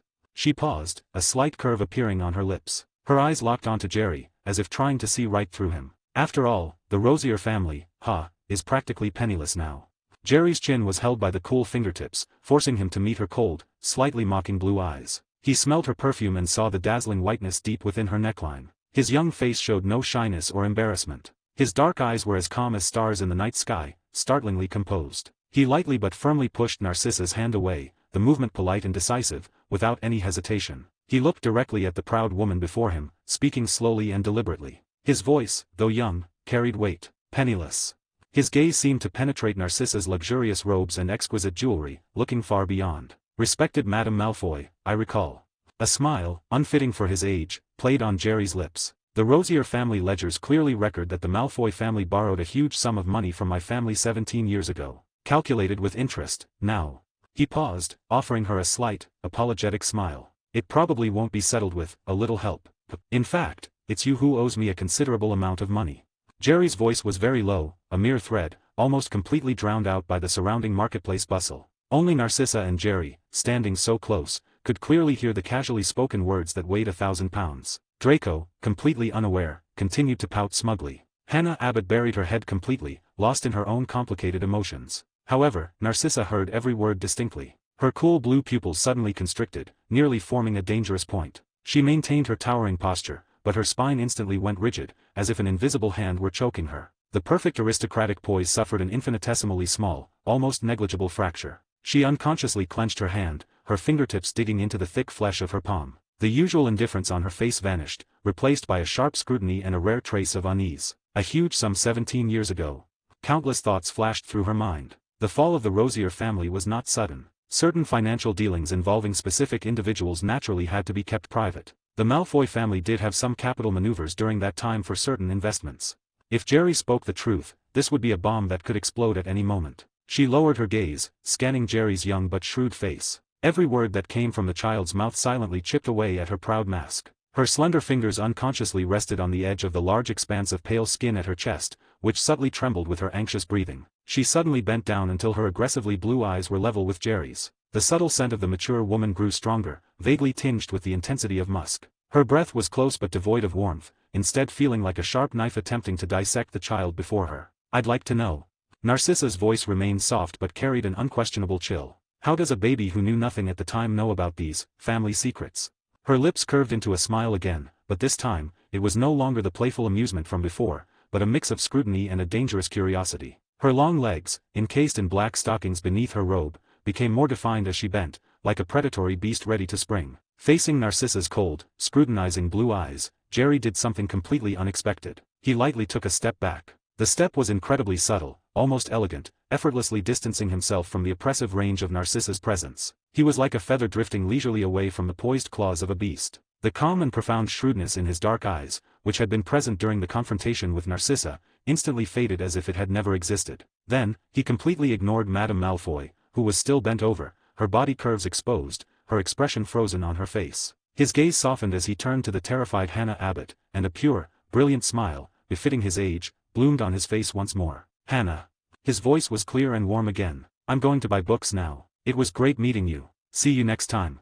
Having said that, he even waved a friendly goodbye to Hannah. Afterward, Jerry calmly turned, bent down to pick up his parcels from the ground, hugged them to his chest, and walked toward the door of Flourish and Blots without looking back. His figure was small, but his steps were remarkably steady, without a hint of panic, as if the tense, volatile confrontation had been nothing more than an inconsequential chance encounter. Time seemed to freeze at that moment. The only thing left in the air was the strong scent of Narcissa's perfume, which now felt somewhat aggressive. She maintained her slightly bent posture, the blue eyes that had been intent on dissecting Jerry's secrets now only reflecting the bookstore's old wooden door. The smile on her face was utterly frozen. Humiliation, anger, astonishment, emotions flashed across her well-maintained face, finally settling into a chilling, almost drippingly cold gloom. She had never been so thoroughly, so contemptuously ignored, especially by a seemingly harmless, young boy. Draco.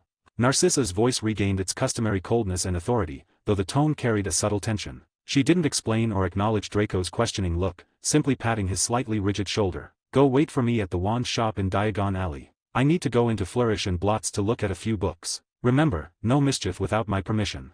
Though Draco was disgruntled, he knew his mother's temperament. Beneath the seemingly gentle command lay an absolute authority that brooked no argument. He merely pouted, reluctantly heading toward Ollivander's wand shop nearby. He looked back repeatedly, his eyes full of confusion. Once Draco's figure disappeared into the crowd, Narcissa slowly turned her attention back to the old wooden door of Flourish and Blots. The huge sum from 17 years ago. She remembered. In the years of fierce pureblood infighting, when Voldemort's power was at its peak, the Malfoy family had made a large investment to consolidate their position in the Ministry and to acquire a crucial collection of dark arts artifacts. That investment was formally conducted through a series of ancient family contracts. She vaguely recalled that the most critical part of it was indeed borrowed from the Rosier family at the time. After the Rosier family was destroyed, the IOU was naturally assumed to have been reduced to ashes with the family's demise. She had never given its whereabouts a second thought, nor had she recorded it in the ledgers. But now, Narcissa no longer moved with the relaxed leisure of her arrival. With an immediate urgency, she pushed open the heavy wooden door of the bookstore and headed straight inside. She had to find that boy. That IOU could not be left outside, and absolutely could not be discovered by those fools at the Ministry of Magic. Narcissa's gaze darted quickly through the stacked books, searching for the small figure. The faint rustling of her velvet robe and the regular clicking of her high heels were strikingly out of place in the quiet atmosphere of Flourish and Blots, drawing attention. However, the person she was looking for was currently hiding in a corner filled with potions books, observing her with keen interest through the gaps between the thick volumes. Jerry, his small body concealed behind bookshelves several times his height, watched her hurried steps and sensed the restless anxiety radiating from her. A subtle curve played on his lips. He knew she was desperate. This frantic appearance, hunting for prey, was far more interesting than her previous high and mighty demeanor. Just then, the cold, familiar system prompt sounded in his ear. Ding! Temporary quest issued. Quest name: the interest from 17 years ago. Quest objective: successfully collect the interest owed by the Malfoy family to the Rosier family from 17 years ago. Quest content: in Flourish and Blots, engage in a physical, insulting violation of Narcissa Malfoy and take one personal item of undergarment, briefs or brassiere, from her person. Quest reward: family prestige plus 50, special item, TBD. Quest failure penalty: Narcissa Malfoy will fully see through your disguise and will use the power of the Malfoy family to execute you secretly in the most ruthless manner. Jerry's breathing hitched imperceptibly. His dark pupils slightly widened. A thrill of cold excitement instantly surged up his spine, rapidly spreading to his limbs. This quest was surprisingly provocative. The penalty was secret execution. This meant he had to succeed, there was no room for failure. And the quest content carried a pathological, blatant connotation of sexual violation. Jerry stared at Narcissa, who was pacing near the bookshelves. Her well-tailored robes perfectly encased her mature, voluptuous curves, and the personal undergarment, named in the quest, hidden beneath her smooth skin, seemed exceptionally alluring and challenging. Jerry licked his dry lips, a cold, mischievous light, entirely unfitting for his age, flashing in his eyes. He didn't act immediately. Instead, he pulled his gaze away from Narcissa's mature, tempting body and turned toward the Law and Regulations section at the back of the store. The shelves were lined with heavy, archaic tomes. Jerry stood on his toes, laboriously pulling out a dusty, thick volume titled Ministry of Magic Regulatory Compendium, since the 1692 International Statute of Secrecy. His small body was nearly crushed by the book's weight, but he carried it to an inconspicuous corner. He then began to diligently flip through the pages with his slender fingers. A few minutes later, as Narcissa, showing a trace of impatience, finally scanned his corner, Jerry looked up. He clutched the book, which was almost half his size, and walked straight toward Narcissa with small steps. His face wore the confusion and pure innocence of a boy asking for help with schoolwork, as if their previous tense exchange had never happened. Madame Malfoy. He looked up, his voice clear, tinged with a thirst for knowledge. I found something in this book I don't quite understand. Could you please teach me? Narcissa's brow furrowed slightly. She looked at the boy who had suddenly become humble and studious, and the legal tone so incongruous with him, a hint of wariness rising in her mind. But she didn't refuse, merely speaking in a condescending, charitable tone, "Go on." Jerry struggled to hold the book out to her, flipping to the page he had already marked. He pointed his small finger at a section printed in cold, Gothic type. The heading read, "Regulation on Penalties for Asset Transactions and Dealings with Families Designated as High-Risk Dark Families by the Ministry of Magic." Narcissa's gaze followed his finger. The lines of black print now felt like burning brands, scorching her eyes. "Any asset transaction with a designated dark family exceeding 1,000 galleons, conducted without the Ministry's permission, will result in the following penalties upon verification. Firstly, all assets under the names of both transacting parties will be immediately frozen and thoroughly investigated. Secondly, principal parties involved must undergo compulsory veritaserum interrogation by the Department of Magical Law Enforcement. Thirdly, those found guilty will be sentenced to a minimum of 15 years in Azkaban." Narcissa's breathing hitched when she saw the words veritaserum interrogation and Azkaban.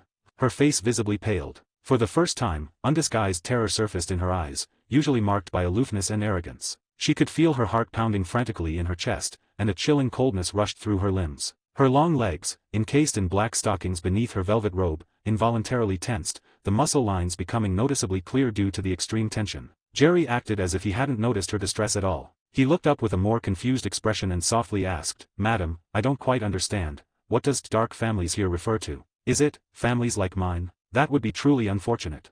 As he spoke, his body, holding the heavy tome, seemed to sway slightly as if overwhelmed, seeking a point of support. In that precise instant, his small hand, the one not holding the book seemingly accidentally, lightly rested on Narcissa's calf. Narcissa's body froze for a moment. She felt an unfamiliar warmth instantly spreading from that single point on the side of her leg, through the smooth black stocking. Jerry's face still held its innocent, questioning look. He seemed utterly unaware of where his hand was placed, his clear eyes focused intently on Narcissa, waiting for her answer. However, the hand resting on her leg did not move. In fact, his fingers began to stir. The soft pads of his small fingers, unique to a boy, began to brush almost imperceptibly, extremely slowly, across her stocking. The movement was light, as if curiously feeling the fine, smooth texture of the stocking, or perhaps unconsciously tracing the taut and elegant curve of her leg muscle. He stroked upward, from her calf, inch by inch. That youthful warmth, separated only by a thin layer of fabric, was blatantly invading one of a mature noblewoman's most private zones. Narcissa's breathing completely broke its rhythm.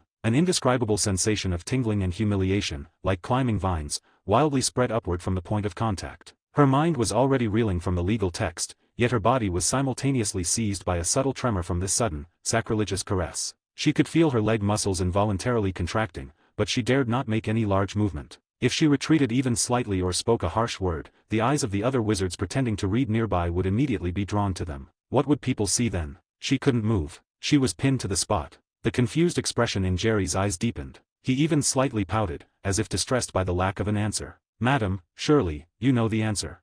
His voice was as pure as a mountain spring, but his hand had already subtly slid past the back of her knee, moving toward the softer, more sensitive inner thigh. 8. Chapter 8 Tastes Better Than Baby Formula, Mrs. Malfoy. Jerry's calm question was the final straw that broke the camel's back. Narcissa's reason snapped completely in that instant. Humiliation, threat, and the invasive contact of that hand mixing revulsion with a strange, undeniable thrill as it ran wantonly over her smooth stocking, instantly covered her beautiful face with frost. Undiluted killing intent condensed in her icy blue eyes. The space between the bookshelves was narrow and confined, she didn't even need large movements. Without incantation, without even her lips moving, the wand concealed in Narcissa's sleeve silently slipped into her palm. Her wrist merely twitched rapidly, and a soundless whip of silver light, like a striking viper, lashed out toward Jerry's body with near-invisible speed. This was a direct, full-body binding curse. Once snared, he would instantly be immobilized like a puppet, leaving him completely at her mercy. However, just as the silver light was about to touch Jerry, the seemingly plain obsidian ring on his left pinky finger erupted in a dark, light-devouring ripple.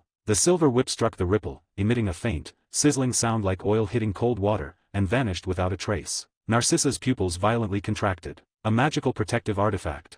A violent shock coursed through her mind. How could a forgotten orphan possess a self-activating protective item of this caliber? This was no ordinary trinket, it bore the purest dark runes of the Rosier family. Her murderous intent intensified. This child was far more dangerous than she had imagined. Giving Jerry no time to react, she raised her wand again, the tip glowing with more menacing magical light. This time, she intended to use a stronger spell to blast through his defenses. But Jerry's action was quicker than hers. He didn't even look at Narcissa's wand, as if he had anticipated her every move. The moment the first spell was deflected, the hand that had been touching her thigh flashed back. Not to retreat, but to reach for the delicate silver locket hanging around his neck. With a soft snap, the locket sprang open. There was no blinding light or deafening sound. A very faint, slightly sweet-smelling silver mist drifted out of the locket, spreading rapidly within the confined space. Narcissa's internal alarm bells screamed. She instinctively held her breath, but it was too late. The mist seemed alive, actively worming its way into her nostrils and permeating her skin. The scene before her began to warp. The towering bookshelves undulated like waves, and the words on the books began to jump and spin madly. All external sounds, including her own frantic heartbeat, became distant and muffled, as if separated by a thick layer of water. Worse, her thoughts began to slow. A strange warmth rose throughout her body, causing her taut nerves to involuntarily slacken. The images flickering through her mind were no longer sharp spells, but chaotic flashes, her youthful fascination gazing at Jerry's father's retreating back, her forlorn tears at the wedding, Lucius's face, and the lingering, infuriating sensation on her thigh from Jerry's touch moments ago. All emotions were magnified 1,000-fold by the mist, churning into a chaotic mess. Confundo potion. The magical energy gathering at the tip of her wand instantly scattered like a kite with a broken string. She felt a wave of dizziness, her body swaying backward until it heavily struck the cold bookshelf, barely keeping her upright. Her long legs, hidden beneath the velvet robe, felt weak from the sudden loss of tension. She had been counterattacked. And Jerry, in the swirling silver mist, seemed completely unaffected. His dark eyes remained clear, calmly observing Narcissa's beautiful face, now flushed with an unnatural fever of confusion and desire from the potion. Wrong, Madame Malfoy. It's an enchanting Confundo's draft. Logically, such a commotion should have drawn attention. However, Flourish and Blots was not as small as it seemed. Its interior was charmed with an extremely advanced undetectable extension charm, making its actual space vast far larger than a standard Quidditch pitch. Countless towering bookshelves intersected like a maze, forming secluded, isolated corners. Wizards moving through the store often saw only books, not people, and sounds were absorbed by the heavy tones and the ambient magic, providing the perfect cover for what was about to unfold. Narcissa swayed. A final, primal ferocity of a pureblood noble flashed across her face, unnaturally flushed by the potion. She forcibly concentrated her scattered will, her arm lifting again in a distorted posture, the wand tip aimed at Jerry. Stop. She hissed the first syllable of the spell, a scarlet light struggling to coalesce at her wand tip. However, the spell would never be completed. Jerry didn't even draw his wand. He simply raised the hand wearing the obsidian ring. The ring, the locket, and dozens of miniature magical items sewn into his robe lining all simultaneously emitted a faint resonance. An inexplicable, vastly magnified magical power, layered through complex enchantments, erupted from him. Silence. He whispered. Before the word fully faded, dozens of silent bats, composed of pure shadow, materialized in the air before him. These bats had no substance but carried an extreme coldness. Flapping their wings, they formed an impenetrable black torrent, instantly swallowing and dissolving Narcissa's half-formed red spell, without stirring even a ripple. With his 100% spell critical hit rate active, every spell he cast now was equivalent to the full power of an elite adult wizard. And Narcissa, already disoriented by the secret draft, was now as fragile as a non-magical person before him. The shadow bats did not vanish after consuming the spell. Instead, they circled and surged toward Narcissa. In her horrified gaze, they transformed into black chains, instantly binding her wand-holding wrist and yanking it backward. Ah! Narcissa gasped, a short shriek escaping her. Her wand flew from her grip, arcing through the air to land on the distant carpet with a muffled thud. Simultaneously, a visible aura of magical light flashed across Jerry's body. It was a strength enhancement charm. In the next second, his small body lunged forward like a cannonball. Bang! A heavy thud. Narcissa's mature, voluptuous body was slammed against the bookshelf behind her by a brutal force utterly incongruous with Jerry's size. The tall bookshelf violently shuddered, and a few old books tumbled from the top shelf, hitting the floor, but still failing to draw the attention of anyone farther away. She was completely pinned. Jerry's body pressed tightly against hers. The magically enhanced force made her feel like she was firmly held by a dense block of granite, unable to move. Her arms were trapped by his knees and shoulders, unable to break free, held weakly against her sides. You little. Narcissa's face was crimson with humiliation and fury. She twisted and struggled, desperately trying to escape, but it was futile. Her long, beautiful legs, wrapped in stockings beneath her robe, kicked violently, her high heels scraping against the wooden floor with a jarring screech, yet unable to budge the small mountain pressing down on her. What? Jerry's voice came from near her ear, laced with an innocent curiosity. His small body formed an absurd, yet intensely oppressive, contrast against her mature curves. Madame Malfoy. He said softly, his tone dripping with unconcealed mockery. You don't look like a noblewoman at all right now. As he spoke, the hand that had been positioned at her chest became even rougher. Jerry no longer merely fondled, he exerted all his strength, his fingers spread wide, completely encompassing the soft fullness of one side in his small palm, gripping and squeezing forcefully. The expensive velvet fabric groaned under the strain of his fingers, and the abundance beneath the cloth was wantonly abused, its shape constantly changing. Ugh!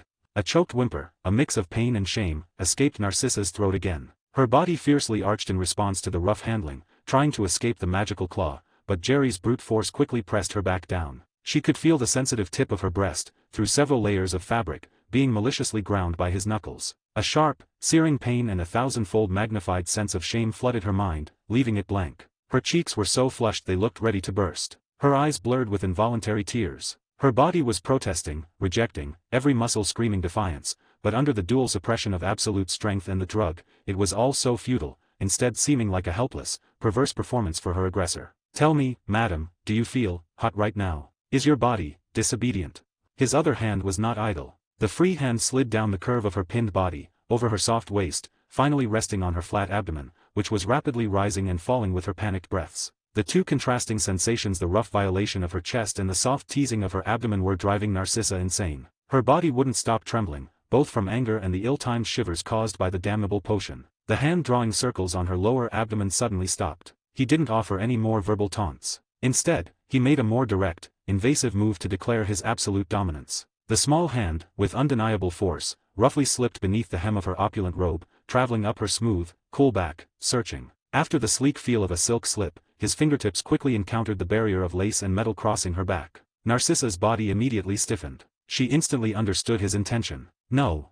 A choked shriek, almost a plea, struggled out of her throat. Her legs began to kick more wildly and fruitlessly. Jerry completely ignored her protests. His slender yet incredibly strong fingers accurately located the metal clasp at the back of her brassiere. With a slight click, the last barrier restraining her bosom was cleanly undone. The pressure of tight confinement instantly vanished, and the two full mounds beneath the robe sagged heavily, unsupported. This sudden emptiness filled her with an unprecedented terror. Jerry withdrew his hand from her back and effortlessly reached around to her front. Through the velvet fabric, he roughly pulled one of the full, now unrestrained mounds out from the loosened brassiere and the partly torn neckline. The snow-white, rounded half-sphere trembled slightly in the dim light cast by the bookshelves, due to the sudden exposure and her body's shaking. The sensitive tip, already shamefully erect from the previous rough handling and the cool air, was an angry red. Narcissa let out a desperate sob, turning her head away, unwilling to witness the humiliating sight of her body being exposed for the taking. Jerry lowered his head, moving closer. He opened his mouth and, without hesitation, bit down on the erect, crimson tip.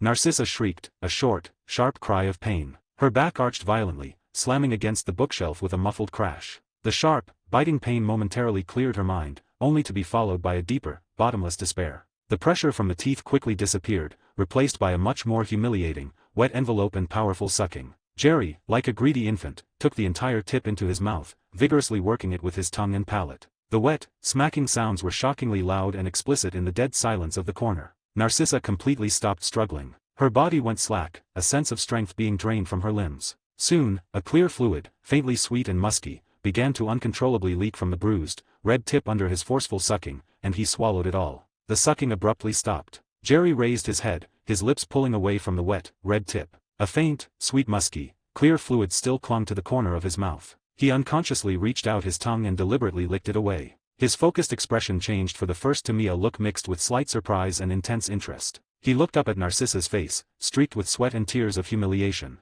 "Madame Malfoy." His voice held the excitement of a new discovery. "I didn't know, even though Draco is so grown up, you can still." "No, no."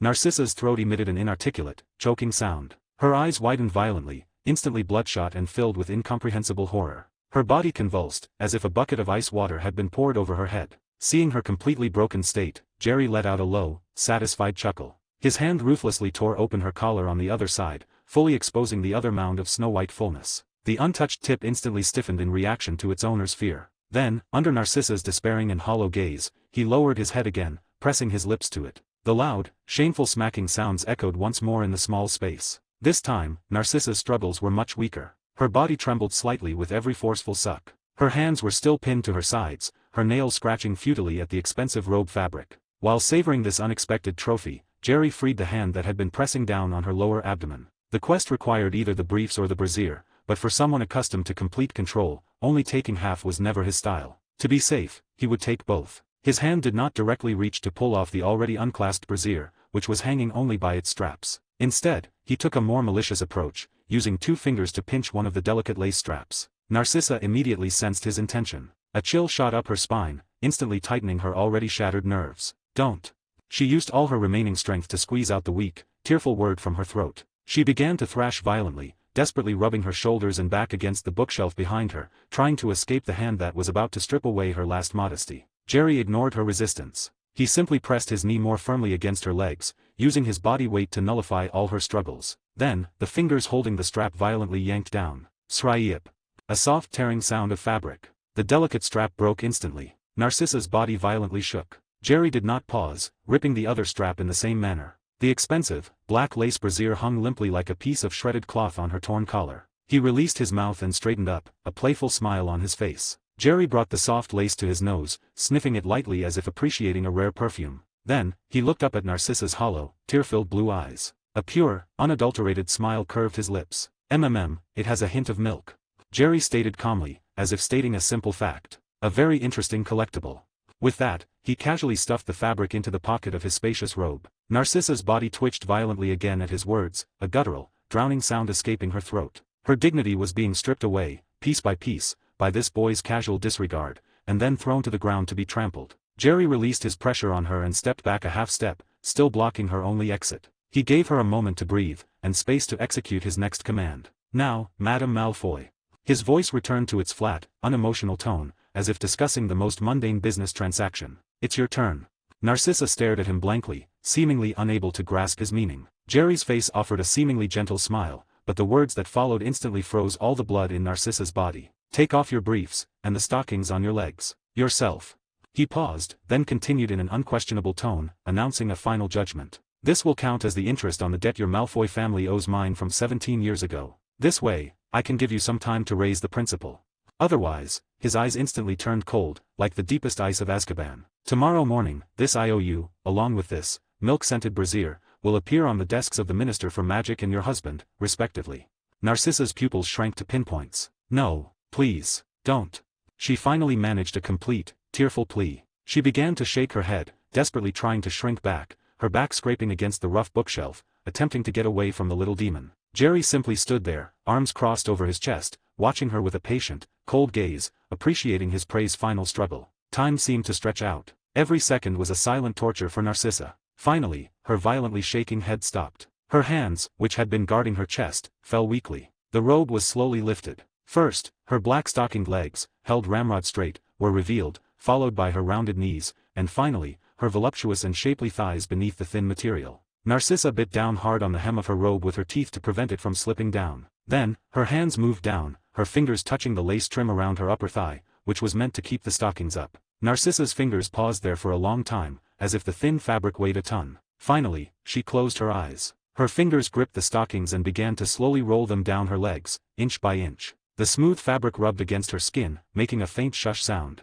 As the stockings rolled down, her fair, delicate skin, which rarely saw sunlight, was exposed to the air. Tiny goosebumps covered it, caused by tension and humiliation. Narcissa completely peeled off one stocking, letting the black fabric pool at her ankle, then repeated the movement for the other. Having done this, her beautifully arched feet were now completely bare on the cold, dusty wooden floor of the bookstore. Her feet were beautiful, with high arches and neat, rounded toes, each nail immaculately trimmed. The soles of her feet, which rarely touched the ground, were a healthy pink but now slightly curled from the coldness of the floor. Narcissa's body began to tremble violently, uncontrollably. Her teeth bit her lower lip until a deep cut bled. Her gaze was fixed on the floor, afraid to look up at Jerry. Her hands rose again, moving toward her lower abdomen. Her fingers hooked the edge of the thin, matching black lace briefs. Narcissa paused, her body convulsing one last time, as if summoning every last ounce of strength. Then, she sharply pulled down. The black lace fabric smoothly slid past her rounded hips and long thighs, finally piling up next to the stockings at her ankles. With the removal of the last barrier, the most intimate core of her body was now utterly exposed to the boy's sight. The hair in that area was exquisitely groomed, forming a small, dark, inverted triangle. Below the hair, the fleshy, full cleavage of her sex was clearly visible. Affected by the drug and the extreme emotional state, the mucosal tissue was already wet and swollen, reflecting a shameful sheen of moisture in the shadow cast by the bookshelf. Jerry stepped forward, squatting slightly, bringing his gaze level with the completely uncovered sanctuary. Narcissa's body spasmed. She could feel his gaze, like a tangible searchlight, scanning back and forth over her most private part. Then, he reached out his hand. The slender, childish index finger carried a look of assessment. He traced a line from top to bottom on the already moist, full valley. Ah! An almost inaudible, shattered gasp escaped from deep within Narcissa's throat. Narcissa's body gave way, as if the final straw had broken the camel's back. Her legs turned to jelly, and she nearly collapsed to the floor, prevented from sliding down only by her back pressed against the bookshelf. Jerry withdrew his hand. He didn't look at her again. Instead, he bent down, picked up the pile of black lace briefs and long stockings from the floor, and unhurriedly stuffed them, along with the brassiere, into the pocket of his wide robe. Having done all this, he straightened up. He even gave her a slight nod, as if concluding a pleasant business deal. "Thank you for your hospitality, Madame Malfoy. But, I should point out, this is just the interest. If the principal isn't paid next time, new interest will accrue." With that, he didn't look back at her, turning and walking away. His small figure quickly disappeared into the shadows of the deep bookshelves. Not until his light footsteps had completely faded away did the last vestige of strength supporting Narcissa's body finally dissipate. She slid weakly to the floor along the cold bookshelf. "You damned, little pervert."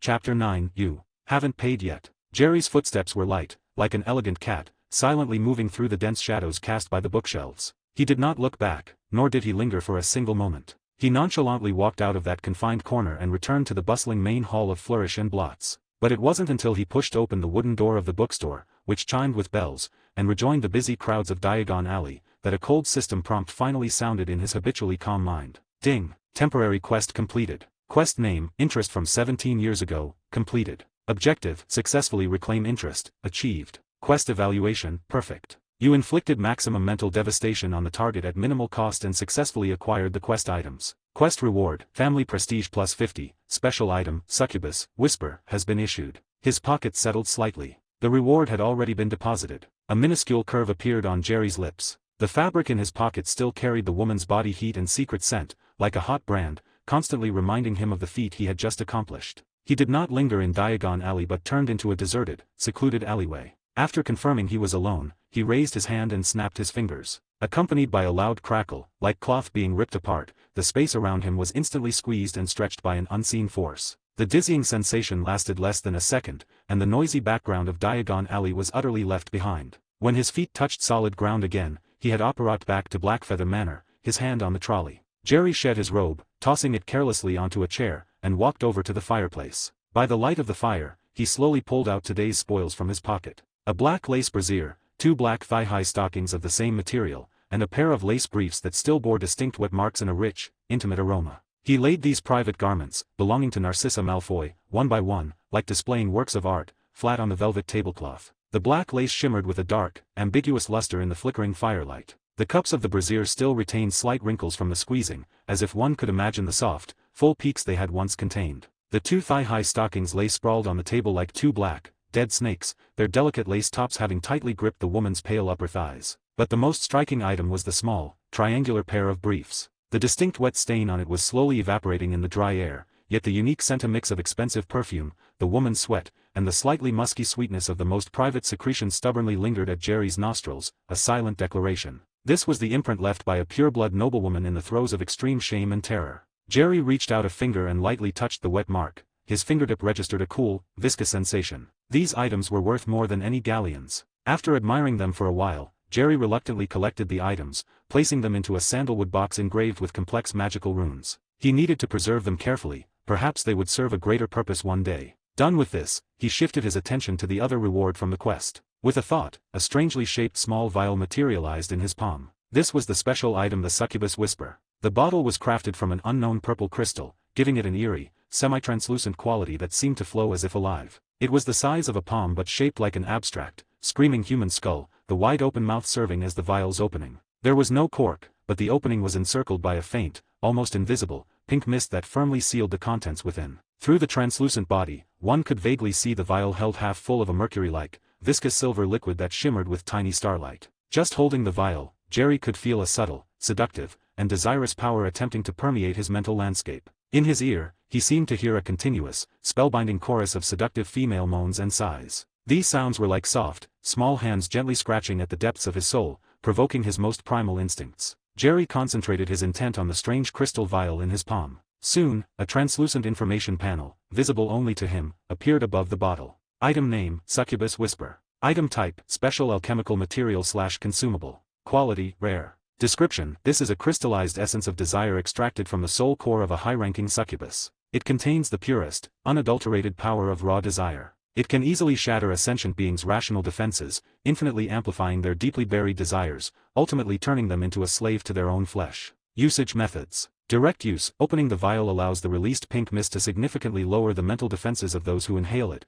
making them highly susceptible to charm-type magic or verbal suggestion in the short term. If the liquid in the vial is directly consumed by the target, it can cause them to completely lose their sense of shame for a period, acting only on physical instinct. Alchemical synthesis. This item is an extremely precious, emotional alchemical catalyst and can be used in synthesis magic. When synthesized with other materials, it can imbue the creation with intense seductive and aphrodisiac properties. Synthesis with potions can upgrade the most basic draught of relaxation into a potent aphrodisiac capable of corrupting a saint. Synthesis with spells can enhance the effects of charm spells and love potions, and potentially create a permanent mental imprint on the target. Synthesis with magical items can transform an ordinary trinket into a cursed object that continuously emanates an aura of temptation. Synthesis with biological materials. Through a complex alchemical ritual, it is even possible to twist the target's soul essence, creating a desire servant with succubus-like characteristics who is absolutely loyal to you. Warning: the power of desire contained within this item is also effective on the user. Prolonged contact or misuse may subtly erode the user's psyche,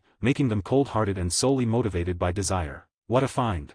As Jerry's thoughts commanded it, the translucent status panel, visible only to him, ghost-like, shimmered into view. Host: Jerry Rosier. Family Prestige 136. Synthesis Magic LV.6 can synthesize basic magical items. Magical Affinity 25, Normal. Constitution 18, Weak. Spirit 30, Exceptional. Talent. Held item: Succubus Whisper. Current quests: Hogwarts Entrance Examination Mandatory Monthly, Taming of the Little Wildcat Prequel Monthly Side Quest. Watching the Family Prestige field leap from double digits to 136, a genuine smile finally touched Jerry's face. Although the system-issued quests were always difficult, and the penalties for failure were lethal, the rewards were correspondingly generous. Just one successful display of acting and one bookstore humiliation had earned him a full 60 points of family prestige and an item that was close to a mythical artifact. This was an excellent bargain, especially knowing that family prestige could directly impact the real world. He waved his hand, dismissing the system panel. The room returned to its original dimness and silence. The fire in the fireplace had gone out at some point, leaving only a few strands of gray embers. Hogwarts Entrance Examination. Jerry murmured the name of the mandatory monthly quest. It was time to prepare for the journey to that so-called magical sanctuary.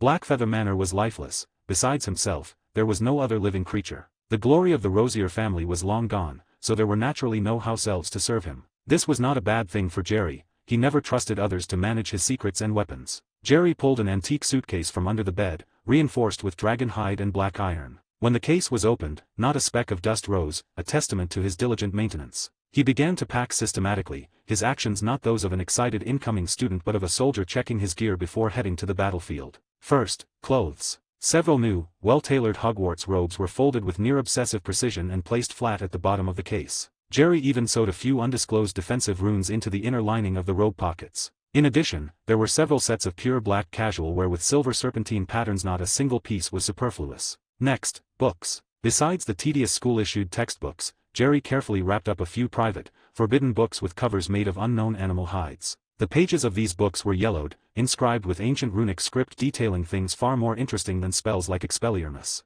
Then, his alchemy tools.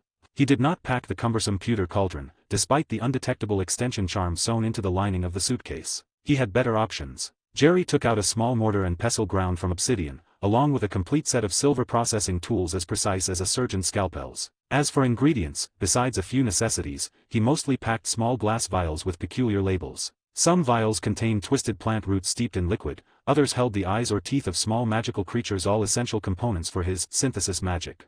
Finally, he stood before the case and placed the yew-wood wand, cool to the touch, on top. Beside the wand, he hesitated for a moment, then placed the purple crystal vial containing the succubus whisper. Hogwarts, the hunting ground for all the young wizards in the magical world, would surely offer many opportunities for this interesting item to serve its purpose. He was already planning that the side quest named Taming of the Little Wildcat Prequel might just be the first testing ground for this potion. With everything categorized and properly stowed, Jerry closed the case with satisfaction. Click. The latch closed cleanly, like a gun being cocked for the upcoming hunt. Yawning, Jerry climbed into his armchair, watching the dazzling, spinning starry ceiling. Slowly closing his eyes, he entered a state of meditation. A few days remained before the start of the Hogwarts term, but Jerry did not plan to leave immediately. Before boarding the express train at King's Cross Station, he had to deal with a potential nuisance. Taming of the Little Wildcat prequel, the young witch who had seen his true face and was skilled in curses. Although the system's quest description didn't mention a failure penalty, negligence was a word that did not exist in Jerry's creed. Any pawn who had seen his true appearance, yet was not fully under his control, was a threat that had to be thoroughly tamed, or, if necessary, wiped clean from the chessboard. Therefore, he had to neutralize this threat. Night descended like a heavy, black velvet curtain, completely enveloping London. Jerry's figure quietly appeared in an alley darker and filthier than Nocturne Alley. The air here carried a sweet, musky odor of black magic mixed with poor-quality potions, enough to make ordinary wizards turn back. He tipped back a drop of polyjuice potion. After a burning sensation in his throat, Jerry's face had transformed into that of an unremarkable, approximately 30-year-old adult wizard with cloudy eyes and a hint of destitution. He pushed open a rickety wooden door that creaked and hung with a string of dried lizards. The sign above the door was crookedly carved with the words, "The Oracle's House." A sweet scent, so thick it was almost suffocating, rushed out, a mixture of dragon's blood incense and an unknown floral pollen, enough to easily numb one's nerves. The room was dimly lit, with only a few crystal balls suspended in midair emitting a faint, spectral glow. A petite figure was curled up on a huge, ornate chaise longue covered with layers of deep purple velvet cushions. She looked like a girl of only 7 or 8, wearing an ill-fitting silk nightgown that nearly slipped off her frail shoulders. A pair of small, pale bare feet were innocently exposed, the toes rounded and neat, like a string of fine pearls. She had long platinum blonde hair and was idly poking a crystal ball with one finger. In the wizarding underworld, the flow of information adhered to an unspoken set of rules. Common intelligence dealers were like the goblins hawking fake goods in Nocturne Alley. Their information was mostly hearsay, rumors half true and half false. One level higher were the memory thieves, skilled in legilimency, who could extract secrets from others' minds. But this method was extremely high risk, and the resulting information was often fragmented and highly subjective. Truly priceless intelligence, the absolute secrets capable of changing the tide of a battle or overthrowing families, had only one source: divination. Therefore, this dilapidated shop called the Oracle's House stood at the very top of the black market food chain. People who came here were not looking for lost pets or asking about tomorrow's weather, they were here to buy the truth. And the price for providing this truth was far more than mere galleons. As for why the owner of this house was perpetually the appearance of a 7 or 8-year-old girl, this itself was one of the most widely circulated and terrifying legends in the underworld. Some said that truly powerful divination talent was an ancient, primal, and chaotic force that could not be borne by the prejudiced, desirous, and complex memories of an adult wizard's brain. Only the pristine soul of a child, not yet fully corrupted by the mundane world, could barely serve as the vessel or conduit for this power's descent. Therefore, every generation of oracle had to be a child. From the moment she was chosen, her physical growth would completely halt, forever confined to the body of a girl. Her soul, however, would be daily washed and eroded by the vast, ancient power of prophecy, maturing, aging, and decaying rapidly. They could see all of the past and the future, but they had no present of their own. So, the girl curled up on the chaise longue might have been alive for decades, perhaps even a century. But it could also be a disguise. Who could know? Another customer seeking secrets. She did not look up, but her voice came from deep in her throat, a husky, languid tone characteristic of a mature woman, utterly contradictory to her innocent appearance. "Tell me, what do you wish to know? The trajectory of fate, a lover's betrayal, or your own pitiful, sordid desire hidden in your heart?" Jerry spoke in the hoarse voice of his disguised face. "I'm looking for a cat." "A cat?" The little oracle finally lifted her head, her disproportionately large purple eyes scanning him. A mocking smile curved her lips. "I don't track lost pets here." She paused, seemingly scrutinizing Jerry's soul beneath the disguise. "However, considering your galleons smell quite nice, I might make an exception." She extended a small hand, beckoning him closer. "Come here." Jerry obeyed, stopping in front of her. "My feet are a bit cold."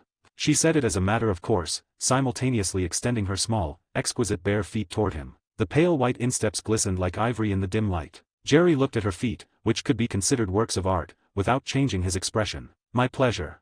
Then, he reached out his hands and cupped her cold little feet in his palms. "Black fur," he replied in a low voice, his hands not stopping their work. "Tall, almond eyes. Very sharp claws, skilled at using curses that don't see the light of day."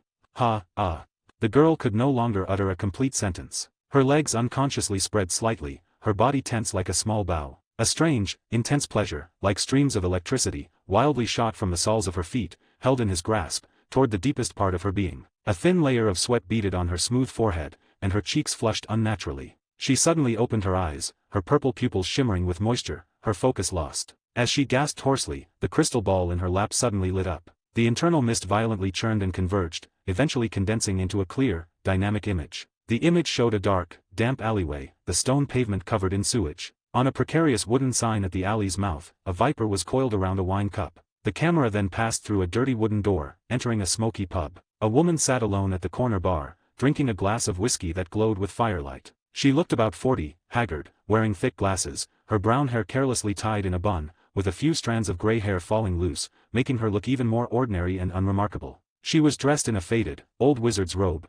and her entire demeanor exuded the weariness of someone whose edges had been worn smooth by life. Just then, the woman in the vision seemed to sense something. She impatiently raised her left hand and pushed up her glasses on her nose. The moment she raised her hand, the view sharply zoomed in, focusing precisely on her wrist. On her slightly rough skin, a vicious, old, healed scar was clearly visible. The shape of the scar was extremely strange, looking exactly like a magic wand broken in half. The oracle which used the last shreds of her reason, waving the crystal ball in her hand, squeezing out a few broken words through her gritted teeth, Serpent's Alley. End. Viper's Kiss. Left wrist. Broken wand. Scar.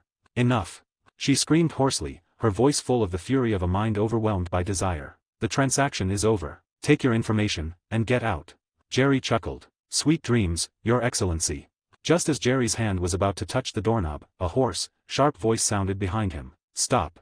Jerry paused, waiting for her next words. The girl suddenly struggled, propping up her sweaty upper body with her elbows. Her eyes were half glazed, half clear, and her tongue involuntarily licked the corner of her mouth. You haven't paid yet.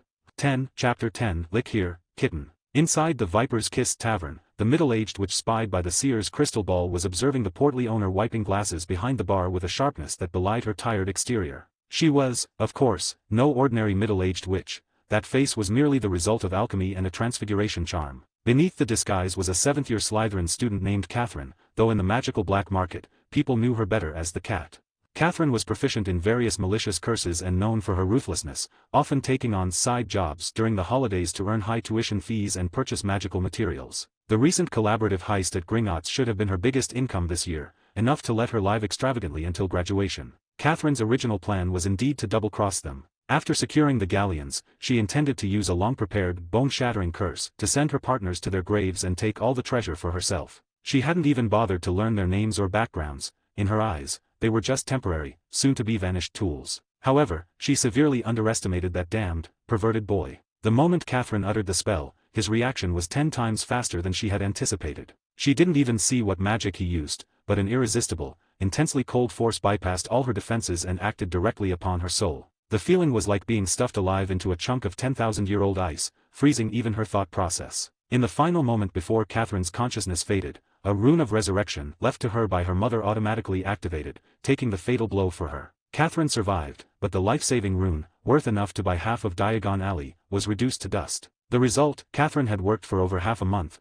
risked pursuit by the entire Ministry of Magic, only to walk away with 0 galleons and lose her most crucial trump card. Now, she needed money more than ever. With the start of the new school year rapidly approaching, and the end of the month almost here, Catherine had observed that the owner of Viper's Kiss habitually deposited all the month's earnings into Gringotts on the last day. This money, though far less than the heist's potential haul, would at least solve her immediate financial crisis. Catherine raised her glass and downed the fiery, spicy fire whiskey in one gulp. The strong liquor burned her throat but could not quell the irritation and humiliation churning inside her. Outwardly, however, she was calm. Her plain, middle-aged face showed no ripple of emotion. She placed the empty glass gently on the bar with a crisp clink, a sound almost lost in the tavern's din. With a subtle gesture unnoticed by others, she tipped her chin toward the portly owner behind the bar. The owner grunted knowingly, grabbed a greasy rag, and lazily wiped the bar in front of her twice, then poured her another glass of amber fire whiskey. As the owner slid the glass over, Catherine reached out, ostensibly to pay for the drink. Her movements were unhurried.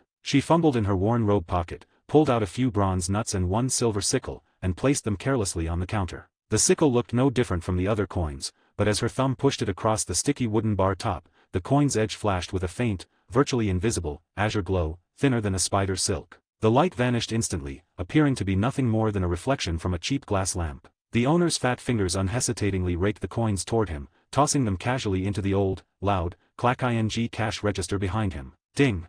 The cash drawer closed. Catherine picked up the new glass of liquor but did not drink. She simply ran her finger slowly around the rim, her gaze seemingly unfocused on the swirling liquid inside. Yet, the entirety of her magical perception was locked, along with the silver sickle bearing a tracking curse, inside that dark, greasy cash drawer. The tavern door creaked open again, and a gust of cold air, mixed with the stench of alley garbage, rushed in, prompting a few wizards huddled in the corner to curse in annoyance. A figure entered. He looked like the most ordinary middle-aged man, dressed in a faded, threadbare robe with frayed cuffs. His hair was sparse, his complexion sallow, and his eyes held the cloudy, vacant look of someone utterly crushed by life. He looked like any down-on-his-luck wizard wandering the streets of London, here only to spend his last few nuts on a cheap drink that would temporarily drown his sorrows. Catherine didn't spare him a full glance, merely catching him walking toward the bar in her peripheral vision. The man stopped one space away from her, hesitated, then, as if making up his mind, dragged his heavy feet to stand beside her, pulling out the empty stool closest to her. Screech!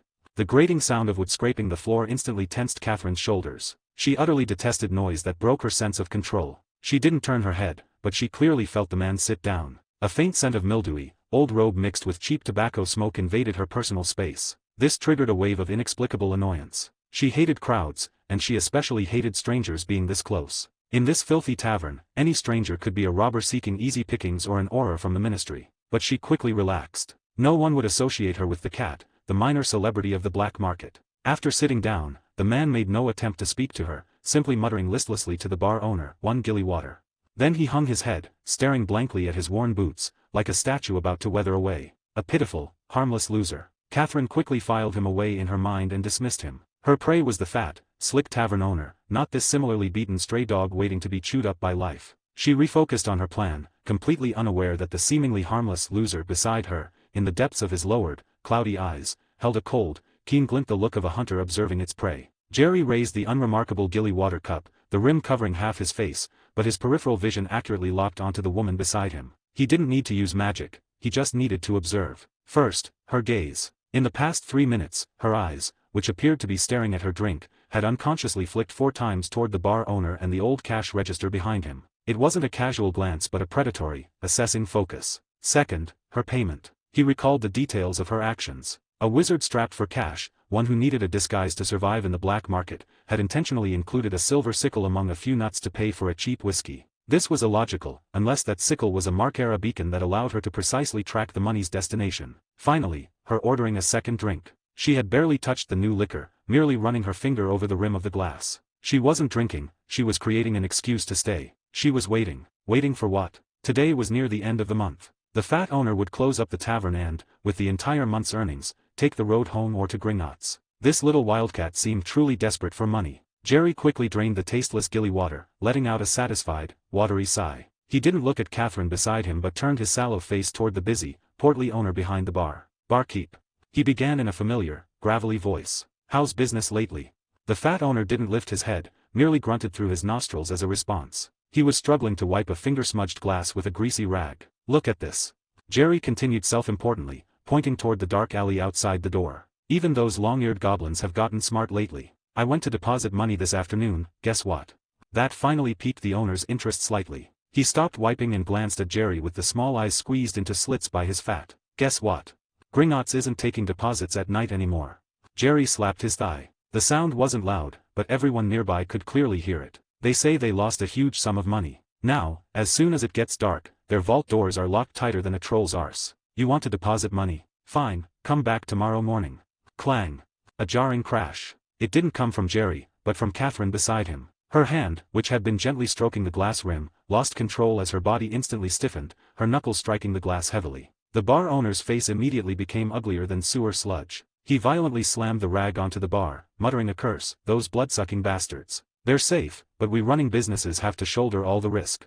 Catherine slowly, inch by inch, turned her head. On that middle-aged witch's face, her eyes were fixed on the talkative, down-and-out man beside her. If looks could kill, Jerry would have been flayed 100 times over. All her plans, her only hope for the night, had been thoroughly shattered by a few casual remarks from this stray dog who appeared out of nowhere. Jerry seemed completely oblivious to the nearly physical killing intent beside him. He simply displayed a simple, slightly apologetic grin and began fumbling through the pockets of his worn robe. "Look at me, haven't paid yet," he mumbled, rooting around for a long time. Catherine watched coldly, fully expecting him to pull out a few crumpled nuts. However, in the next second, her pupils violently contracted. A clear, pleasant clatter-clatter-clatter of metal sounded. The man seemed to fumble, and a handful of gleaming golden objects slipped from his pocket, scattering across the greasy, dirty bar top. Not nuts, nor sickles. They were a dozen or so sparkling, genuine galleons. They tumbled under the dim light, radiating a deadly allure that silenced the entire tavern. Oops, Butterfingers.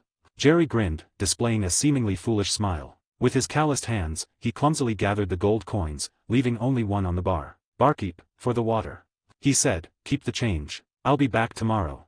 Jerry turned to leave amidst the owner's fawning thanks. His figure was swallowed by the night as the bar door squeaked open, but Catherine's gaze never left his swaying pocket, stuffed with galleons. Tonight, this money was definitely not destined for tomorrow. Catherine slipped out from the tavern's shadows like a ghost, silently. Transfiguration and a disillusionment charm provided her with perfect cover. Her steps were lighter than Jerry's, like a real cat, soundlessly following the swaying bag of money. She followed him until the end of the alley, where the path forked and the lighting was sparse. There were no other pedestrians, only a few stray cats rummaging through garbage. It was time, Petrificus totalis.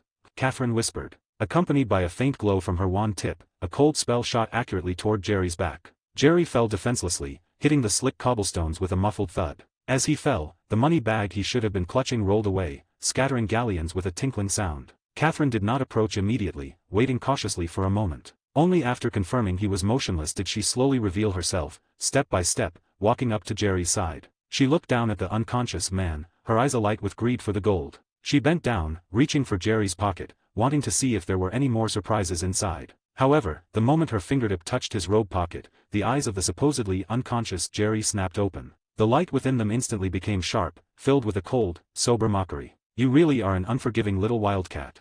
His gravelly voice now carried a deep, oppressive magnetism. Catherine yanked her hand back. An expelliarmus instinctively shot from her mouth, sparks erupting from her wand tip. However, Jerry seemed to have anticipated it. His elbow instantly slammed into the ground, and his body executed a swift roll, narrowly dodging the spell. Simultaneously, his left hand shot out like lightning, accurately grabbing Catherine's ankle. Frigus Ossium.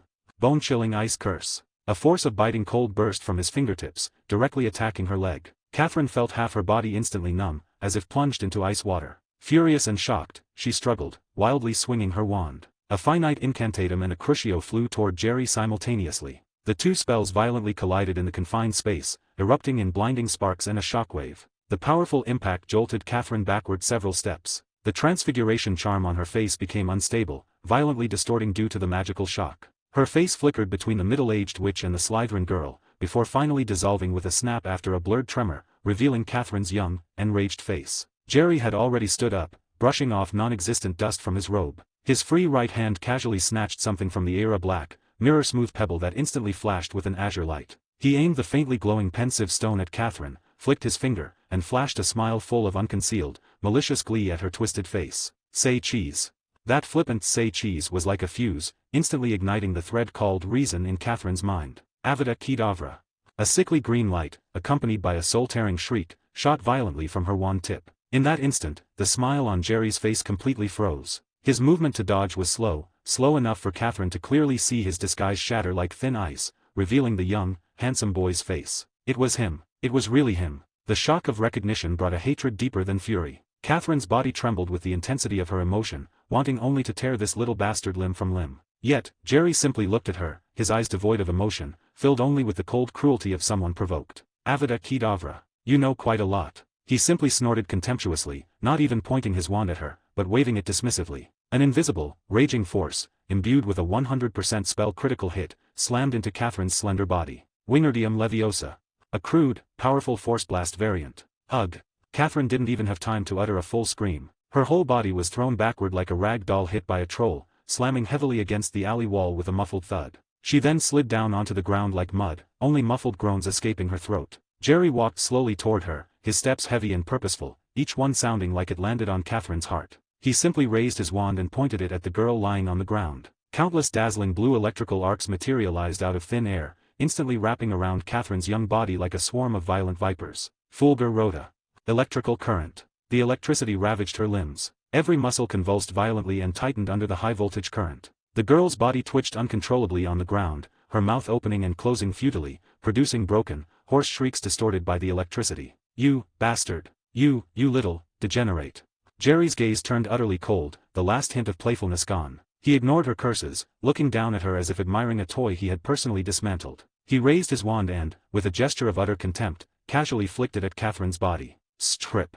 Accompanied by the grating sound of fabric being violently torn, Catherine's wizard's robe and all the undergarments beneath it instantly turned into countless flying fragments, settling in the dirty puddle. Naked. The girl's young, firm body, now covered in red scorch marks from the electricity, was humiliatingly exposed to the cold air and dim light of Serpent's Alley without an inch of covering. Her breasts trembled involuntarily from the electrical stimulation, her youthful nipples slightly hardened in the cold wind. Jerry bent down, his fingers cold, ruthlessly pinching her chin to force her to look up and meet his eyes, which were now completely devoid of warmth. Then, his free hand slowly moved down, his fingertips touching one full breast with a nearly profane gentleness. The warm contact contrasted sharply with the numbing cold of the electricity surging through her body. His thumb pad rubbed slowly, with a slight roughness, over her youthful, resilient nipple, kneading the already hardened bud. Catherine's body arched in shame and residual electrical stimulation. Her breast was roughly kneaded, and a never-before-felt sensation, a mix of pain and strange, electric tingling, shot from her chest throughout her body. She wanted to struggle, to scream, but her body was completely out of control, left to the mercy of the current raging inside her and the cold hand wantonly playing with her. Now, smile for the camera. Say cheese. Jerry's cold, calm voice echoed in her ear like a curse. His free left hand raised the black pensive stone again. The azure light flickered in the night, like a cold eye, continuously capturing Catherine's twisted face and her completely exposed, abused body. Click, click. The sound of the shutter was exceptionally clear in the silent alley, each snap sounding like the tolling of Catherine's dignity. An uncontrollable rush of heat suddenly surged from deep within her body, instantly soaking the skin of her inner thighs. The warm fluid trickled down her pale upper thighs, mixing with the cold puddle in the alley, spreading outward. A faint, musky odor began to subtly permeate the air. She watched helplessly as her body completely betrayed her in front of Jerry, watching the wet stain spread beneath her. The sheer helplessness and sense of complete violation were more agonizing than any electrical burn. Click. The azure light flashed again, precisely capturing her soaked thighs and her abused chest. Very beautiful. He pinched the other nipple, scraping it lightly with his nail, feeling the small bud harden further under the stimulation. It seemed even the electricity couldn't completely numb that most sensitive nerve. Click. Another blue flash. Don't look at me like that. Jerry's voice was very soft, but it carried an undeniable command. You should be thanking me. After all, you might soon lose even the value of being photographed. The last few words, like a cold blade, sliced directly across Catherine's heart. The extreme chill in his tone, utterly calm, felt colder than any curse. Being hit by Avada Kedavra, every wizard knew what that meant. Even if his mind had been driven mad by various magical experiments, he would be terrified by the green light of Avada Kedavra. Catherine's body was still twitching uncontrollably on the ground. The humiliation of her recent incontinence had not yet subsided. Now, the genuine fear of death overwhelmed her like a tide. She did not have a second rune of resurrection. The value of such a rune could buy half of Diagon Alley. If Jerry truly wanted to, she would die, truly and completely die right here, in this cold alley, under the perverted abuse of this boy. Catherine's pupils dilated with extreme terror, her face deathly pale, making even the red electrical burns seem less noticeable. She wanted to scream, to beg, but only broken, dying animal whimpers could escape her throat, choked by the paralysis of her body and the fear in her heart. She tried to raise her hand, managing only an imperceptible twitch of her fingers. I'm sorry. She finally squeezed out two muffled words, her voice barely audible, thick with sobs and pleading. Jerry's brow furrowed almost imperceptibly, clearly impatient with her display of weakness. Jerry bent down, his free hands shooting out, and with a non-negotiable roughness, he forced his fingers directly into Catherine's half-open, tear-choked mouth. Several fingers pried open her teeth and thrust deep into her oral cavity. His rough fingers instantly suppressed her warm, wet tongue, pressing against her sensitive soft palate, preventing her from making any coherent sounds. Her breathing became rapid due to the violation. Mewling sounds of protest came from her throat. Saliva, mixed with involuntary tears, streamed down the sides of his fingers and her mouth. Jerry's thumb pad, with a malicious, playful motion, slowly explored the depths of her mouth, feeling the soft texture of her tongue and the slickness of her inner cheek. He then pressed hard deep in her mouth, commanding and threatening. Say your name. Don't try to lie. Catherine's body convulsed. The foreign object deep in her mouth and the rough texture of Jerry's fingers strained every nerve. Tears smeared her face. Her voice, filled with extreme distress and fear, was muffled but intelligible as it squeezed between Jerry's fingers. Catherine Miron. I'm sorry. Her tongue, trembling with fear, instinctively and ingratiatingly, gently licked Jerry's fingers with a wet warmth. The docile, yet desperate, action was an attempt to quell the cold fury in his eyes. Her mouth was warm and wet, completely enveloping Jerry's fingertips, her soft tongue massaging them, an instinctive act of submission. Jerry's expression shifted slightly, his fingers registering the almost fawning, slick sensation, but his face remained cold. He was about to say something more when he heard a soft tap coming from deeper in the alley. Footsteps, and more than one, were approaching. Jerry's eyes instantly sharpened. He abruptly pulled his fingers from the warmth deep in Catherine's mouth. Catherine's body stiffened, her mouth feeling suddenly empty. Saliva ran down the corners of her mouth, leaving a wet trail on her chin. "Now, you belong to me," Jerry said in a low, unquestionable voice. He didn't even give Catherine a chance to reply. He instantly bent down, one hand gripping her still twitching waist, the other clasping her soft neck. He failed to lift her on the first try. Jerry then remembered his disguise had been broken. He had reverted to his original appearance. Jerry immediately cast a strength enhancement charm on himself. Only then was he able to successfully lift Catherine from the ground. Catherine's naked body was pressed tightly against his. Her skin, which had been shivering in the cold wind, now sparked a different kind of tingling from Jerry's small but forceful embrace. Her breasts were squeezed against Jerry's chest, her two hardened nipples rubbing against Jerry's clothes through her skin, creating an indescribable stimulation. She could clearly feel the strength in his arm and the undeniable control. The surrounding light instantly twisted. A feeling of spatial distortion and squeezing hit her ears. With a familiar pop, the two vanished from the dirty alley. In the next second, a wave of dizziness hit Catherine. Before she could adjust to the sight before her, an aroma, completely unlike the alley's stench and carrying a faint magical essence, rushed into her nostrils. Thud. She was roughly thrown onto a cold marble floor by Jerry. Above her was a high, arched dome. Walls shimmered with faint light, and outside the huge floor-to-ceiling windows lay a pitch-black wilderness. Blackfeather Manor welcomes you, Miss Catherine Miron. Now you might want to consider what use you still have, enough to ensure you leave here alive. 11, Chapter 11, A Wizard with a Maid. In the great hall of Blackfeather Manor, Catherine was curled up on the cold marble floor, her naked body trembling slightly in the chill. Her lips moved, and faint, broken sounds echoed in the vast hall. "Don't kill me, don't kill me." Jerry slowly walked back to Catherine, his gaze as calm as a frozen lake, utterly impassive. He pulled a few items from his robe and tossed them casually in front of her. A black magical collar, etched with ancient runes, emitting a faint, eerie glow. A small, rounded purple object, smooth-surfaced, with two protruding spheres at the tip and a slender wire attached to the tail. And a neatly folded, ink-black, rubber-like catsuit that shimmered with a strange sheen. The three items landed abruptly on the cold floor before her. Next, Jerry drew a dagger from his sleeve. The cold blade traced an arc in the air before plunging straight into the marble floor beside Catherine's foot, the hilt still vibrating slightly. "I need a maid." Jerry's voice was cold and steady, devoid of emotion. "Or you can kill yourself. I'll scatter your ashes into the sea. Don't thank me, the castle toilet flushes directly into the ocean."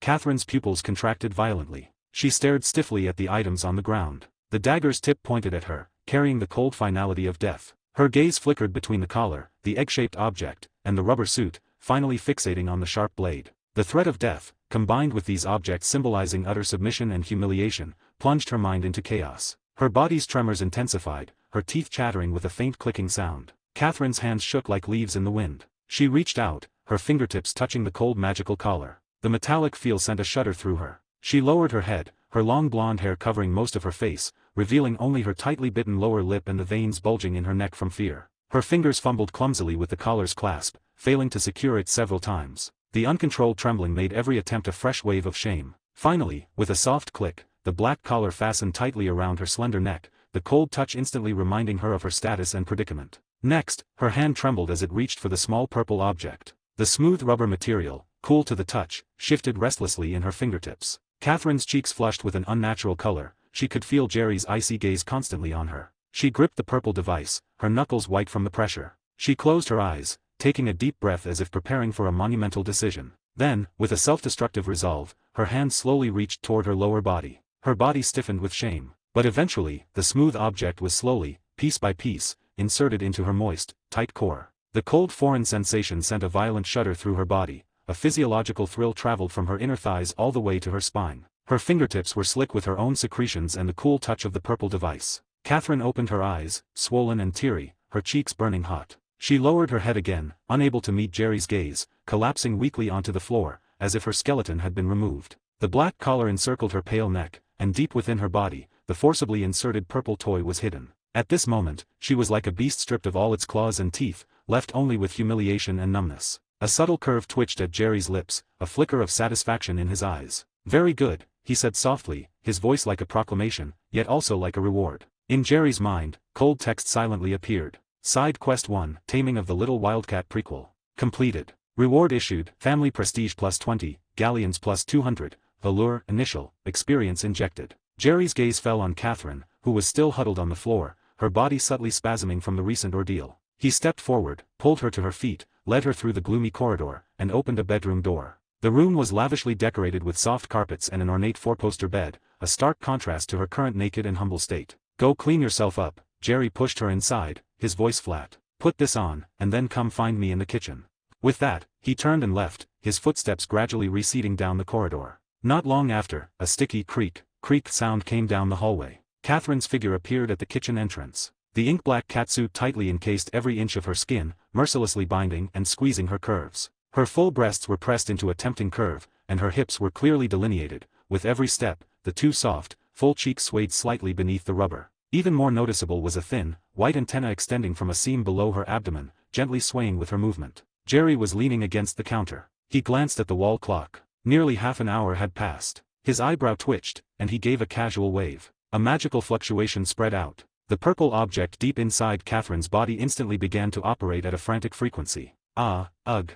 A distorted cry of anguish escaped Catherine's throat. Her legs weakened, and she collapsed forward onto her knees, bracing herself on the cold floor with her hands. Her waist involuntarily arched, and the muscles in her abdomen and legs spasmed in waves, her body beneath the rubber suit twisting into a strange posture. The high-pitched buzzing from within her body, muffled by the tight suit, sounded exceptionally clear. A warm liquid surged from deep between her thighs, trailing down the inside of the rubber suit pressed against her legs, forming a small pool of clear fluid on the floor. Jerry looked down at Catherine, who was kneeling and sprawled on the ground, her body still twitching slightly. The wet stain was conspicuously noticeable on the floor. He walked over, looked down at her, and said flatly, "It took too long. Learn your lesson. The next punishment won't be so simple." Ignoring her, he walked to the counter and carried several plates of exotic-smelling Chinese dishes to the dining table. The steaming hot food was a sharp contrast to the cold atmosphere in the kitchen. "Come here. Sit down and eat," he commanded. Catherine braced herself on the ground and slowly managed to stand up. The rubber suit restricted her joints, making a creak with every movement. The stickiness between her thighs made walking difficult. She shuffled to the dining table and sat stiffly in the chair opposite Jerry. Jerry handed her a pair of chopsticks and began to eat unhurriedly. Catherine picked up the chopsticks but seemed unsure how to begin eating. Jerry watched her struggle for a moment, trying to pick up a piece of tofu but failing. He tsked softly. He pulled a roll of parchment from his robe and tossed it onto the table. The parchment automatically unrolled. It was covered with dense, ancient script detailing various clauses. "This is a contract." Jerry put down his chopsticks and looked at her. "I need a maid. Besides the daily cleaning of the castle, there are some extra clauses. For example, accompanying me to bathe in the summer, or sleeping with me to warm the bed in the winter." He paused, adding, "In addition, you must take an oath. If the contents of this contract or any information about me are leaked by so much as a fraction, your soul will belong to me forever." Catherine's gaze fell upon the parchment, her pupils contracting. The hand holding the chopsticks froze in midair. A look of hesitation crossed her face. Jerry noticed her delay, and a cold smile curved his lips. His fingers twitched, and magic surged out again. MMMPH. The purple device inside Catherine's body began to vibrate again, this time at a more frantic frequency. Her abdomen instantly snapped taut again, and she slid off the chair, her legs subconsciously clamping shut in a futile attempt to squeeze the object deeper inside, only making the internal vibration clearer. Beneath the creaking rubber suit, the muscles in her upper thighs could be seen subtly twitching. More liquid seeped from the suit seams, running down her inner thighs. While she was helpless against the sudden stimulation, Jerry walked over to her. He held a strangely shaped silicone gag, the front of which was molded to resemble a realistic male member. Jerry pinched her chin, forcing her head up. The silicone gag, with its flesh-colored protrusion, was roughly pushed open by him and shoved hard into her mouth. Catherine's lips were forced open to their limit. Saliva drooled down the edges of the silicone. The realistic shaft pressed against the base of her tongue, preventing her from making any sound, only allowing muffled, choked sobs to escape her throat. Tormented by the gag and the internal purple device, tears involuntarily welled up in Catherine's eyes. Jerry looked down at the completely violated Catherine, kneeling on the ground, and asked in a flat tone, "Now, have you decided how you will choose?" At this moment, Catherine was kneeling shamefully on the cold floor. The ink-black catsuit clung to her every inch of warm skin, revealing her curves without reservation. Her chest was pressed high, and her butt looked even rounder and perkier due to the kneeling posture. The strangely shaped gag was a jarring addition to her body, which constantly spasmed from the internal device. The realistic shaft pushed her lips open and held them high, distorting her otherwise beautiful face. Saliva, mixed with tears, ran down her widely stretched lips, dripping onto the black rubber, then sliding off the suit onto the floor. She whimpered, looking up at Jerry with tear-soaked blue eyes. Every twitch of her body was a silent plea. Her only reaction was to extend the hand that was relatively free, pointing at the parchment on the table, and then nodding with all her strength. Jerry pushed the parchment and a quill toward her. Catherine dragged her convulsing body, leaving a wet trail on the floor, and crawled to the table. She used all her strength to prop up her upper body, picked up the quill, and shakily signed her name at the bottom of the humiliating contract. The instant she finished the last stroke, the parchment dissolved into countless golden motes of light, like a swarm of flying fireflies. A portion of the lights flew directly into Jerry's chest, while a small fraction burrowed into Catherine's smooth forehead, leaving a faint, almost invisible runic mark before vanishing. Jerry nodded with satisfaction. He deactivated the purple device's function. He casually pulled a heavy money pouch from his pocket and tossed it beside Catherine. The galleons clinked loudly. "That's your salary for this month," Jerry said, his voice revealing no emotion. "I'll be going to Hogwarts soon, and you need to go back to classes too. You'll receive your salary every month, but you must be available whenever I call. Did you hear me?" Catherine was still reeling from the aftereffects of the recent climax, her breathing ragged, her reaction delayed by a beat. Jerry's eyebrow arched. A tingling electric shock surged without warning from deep within Catherine's abdomen, instantly spreading to her limbs. Her body suddenly arched backward, like a caught shrimp, the muscles under the rubber suit contracting uncontrollably. Simultaneously, the gag in her mouth instantly inflated, filling her oral cavity even more completely. The realistic shaft jammed deep into her throat, giving her a sensation bordering on suffocation. "Oui vieux." She nodded frantically, her eyes brimming with pleading and terror. Only then did Jerry wave his hand, returning the object in her mouth and the current in her body to their original state. Jerry looked at her submissive state and gestured toward the dining table with his chin. "Now, eat."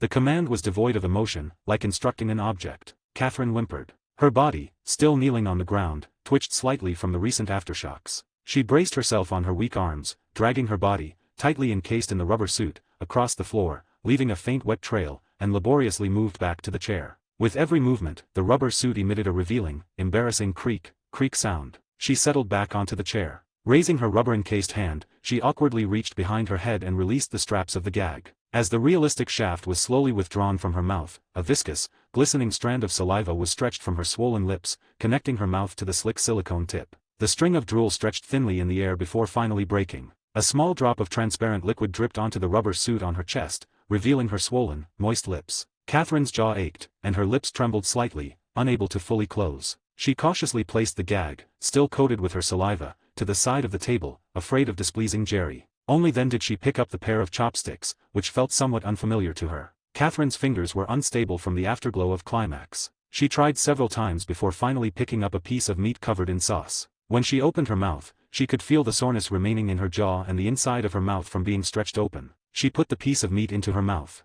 The temperature and aroma of the food instantly filled her oral cavity. But she could taste almost nothing. She chewed mechanically, her throat uncomfortable from the recent pressure. Swallowing was difficult. "Is it not good?" Jerry looked at her like this and asked again in a flat tone, "Is it not good?" The question was like an invisible whip, making Catherine's body flinch. With food still in her mouth, she frantically shook her head. Because the movement was too rushed, her neck made a subtle rubbing sound against the tight rubber suit. She forced the food down her throat. The soreness made her nearly choke, but she still answered urgently, her voice slightly hoarse and subservient. No, it's delicious, extremely delicious." Jerry looked at her almost frantic compliance and finally nodded with satisfaction. He wiped his mouth with a napkin and stood up. "Wash the dishes when you're done." He gestured toward the cutlery on the table, then looked around at the dark corridor outside the kitchen. "You can familiarize yourself with the castle. There's no room you can't enter." He paused, his gaze returning to Catherine, his voice gaining a warning edge. "However, it's best not to flip through some of the books in the study." He added, his tone as casual as discussing the weather. "Reading too much will make you insane."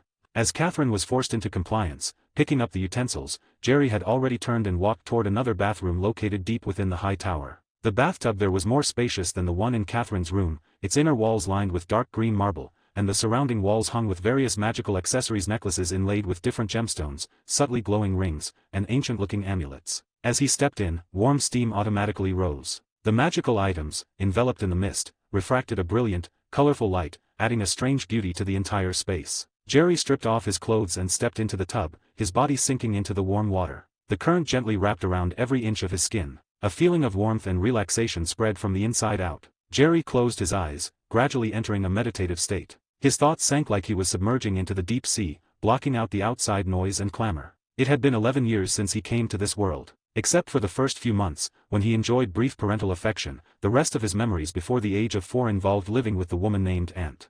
Since then, Jerry had lived almost entirely alone in the ancient Blackfeather Manor. This massive fortress once bustled with over 100 servants, including more than 20 house elves. Now, only one maid remained, and she was only just recently recruited. Thinking of Catherine, Jerry's thoughts returned to the kitchen. Actually, the first thought Jerry had upon bringing the girl into the castle was to kill her. This little kitty was indeed beautiful, with an impressive figure and delicate, porcelain-like skin, not a single freckle. But that didn't stop Jerry from making the coldest judgment. However, on second thought, she was a Slytherin student, an apprentice who, in a sense, could be considered his senior. She might be able to provide him with some assistance in the future at Hogwarts. This thought made Jerry temporarily abandon the idea of killing her. Anyway, as long as she signed that contract, Catherine's life or death was entirely at his whim. Having one more maid to clean wasn't bad, and it would give the castle a bit more life. Just as this thought was circulating, a few light, hesitant knocks sounded on the intricately carved wooden door of the bathroom. Then, Catherine's faint, slightly trembling voice came from outside the door. She seemed to be carefully forming her words, conveying an unspeakable constraint and anxiety. Master, do you need me to do anything?" Jerry floated half-submerged in the water, his eyes closed. Hearing her voice, a slight, almost imperceptible curve touched his lips. "Come in," he replied softly, his voice ethereal in the humid, warm air of the bathroom. The door creaked open. Catherine, wearing the ink-black catsuit, slowly walked in, emitting steaming moisture and the peculiar smell of rubber. The thin white antenna still hung from below her abdomen, swaying gently as she walked, reminding her of the internal restraints that had not been released. Her face still held a post-bath flush, but her eyes were lowered, afraid to look directly at Jerry immersed in the tub. "Come here, scrub my back," Jerry commanded. He turned around, exposing his lean back, letting the water droplets slide down his smooth muscle contours. Catherine stiffened but quickly and obediently walked to the tub. She picked up a soft towel from a nearby rack, dampened it, and with careful, hesitant movements, began to scrub Jerry's back. Her fingertips occasionally brushed his skin firm and warm, somewhere between boy and youth, sending a strange, subtle shiver through her. Catherine's gaze unconsciously drifted toward the body submerged in the water, the boy she had thought was slender.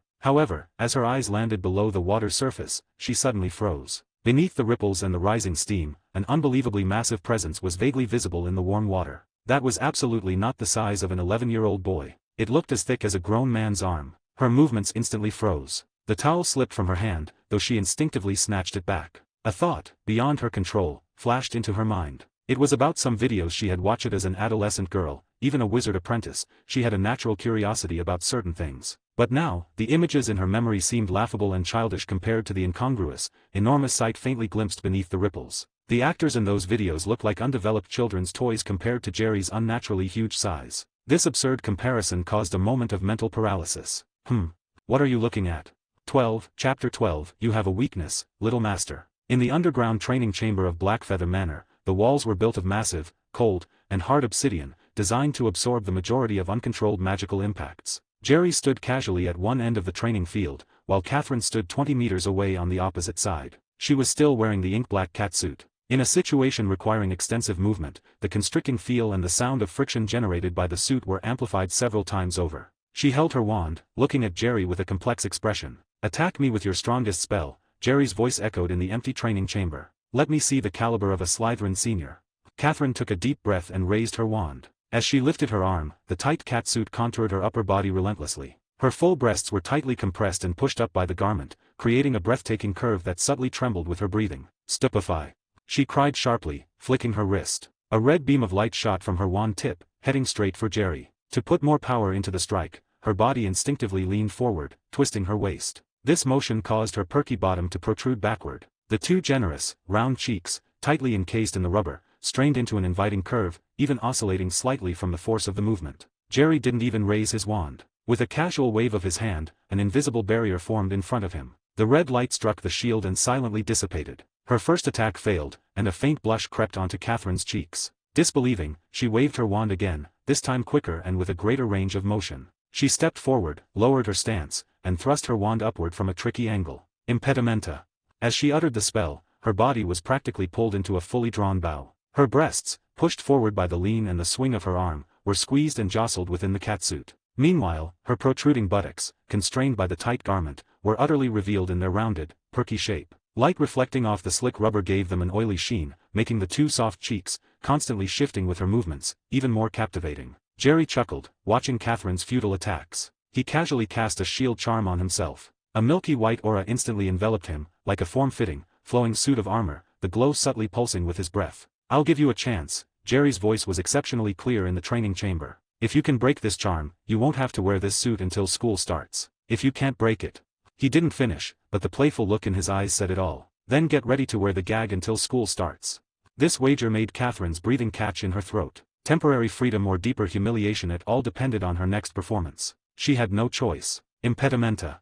She shouted the spell again, but this time, her movements held a desperate resolve. To gather strength, Catherine lowered her body even more, her right leg pushing backward. This posture lifted her bottom high, the tight rubber suit constricting the two soft, generous cheeks even tighter, the crease between them almost invisible. As the spell was released, she twisted her waist hard, sending her entire bottom swinging in a highly sensual arc, the rubber friction emitting a creaking sound, as if in agony. The red light hit Jerry's shield charm, merely causing a ripple before vanishing. "Is that all the power you have?" Jerry's voice held a trace of mockery. Catherine's face was flushed crimson. She quickly waved her wand again, a rapid succession of spells tumbling from her mouth. Stupefy, Petrificus Totalis. Catherine's movements became faster and more frantic. Every swing of her arm caused the two full, soft masses on her chest to violently jiggle under the pressure of the rubber suit. Their shape was squeezed, twisted, then quickly rebounded. The impressive volume was palpable even through the rubber. Catherine constantly changed her footwork and posture, sometimes sideways, sometimes forward arched. With every exertion of force, her encased buttocks tightened behind her, the rounded silhouette reflecting the light from the obsidian walls, looking slick as if coated in oil. Soon, a thin layer of sweat seeped from her skin, making the catsuit cling tighter and slicker to her body. Catherine could feel the rubber on her inner thighs rubbing with a sticky, shameful creak with every movement. Catherine's breathing grew frantic, her chest heaving faster and faster. Yet, no matter how hard she tried, the spells were like stones sinking into the sea, unable to shake the thin aura surrounding Jerry in the slightest. Put some power into it. Think about when you cast Avada Kedavra before. I don't keep dead weight around. The depletion of magic and the futility of the attacks made Catherine's body increasingly hot. Sweat practically saturated the inner layer of the catsuit, making every movement accompanied by a sticky, slick friction. Expelliarmus. Catherine shrieked. It was no longer a standard dueling spell but carried a desperate, ruthless intent. She abandoned the long-range confrontation and lunged at Jerry like a female leopard. Her idea was simple: if she could close the distance and disrupt his rhythm with a physical charge, she might find a slight opportunity. As she rushed forward, her notably full, youthful breasts, tightly encased in the rubber, bounced and shook wildly across her chest due to the vigorous running, creating dizzying waves of flesh. However, Jerry simply slid aside a step just as she reached him. Catherine's charge missed, and her body stumbled forward due to the immense momentum. The instant she passed him, a hand, with an irresistible force, accurately slapped her firm, round bottom. Smack!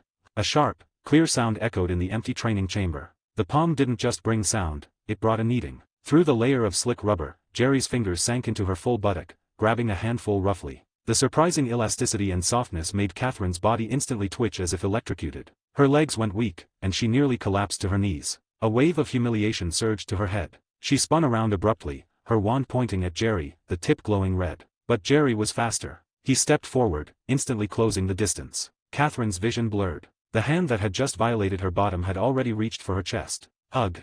A muffled groan escaped her. Jerry's small hand covered her left breast without ceremony. His fingers splayed, gripping and kneading hard. The substantial soft flesh was squeezed out of shape in his palm, some of it spilling out between his fingers. Through the thin layer of rubber, he could distinctly feel the astounding weight and softness. Catherine's offensive spell choked in her throat, her body stiffening from the sudden violation. Jerry, however, seemed to have found an amusing toy. His other hand also covered her right breast. Both hands worked simultaneously, roughly handling the two large masses of soft flesh on her chest like spoils of war. Jerry seemed to tire of the game. He let go, took a step back, and looked at the maid before him, who was subtly trembling with shame and panting. He casually waved his hand. Levi Corpus.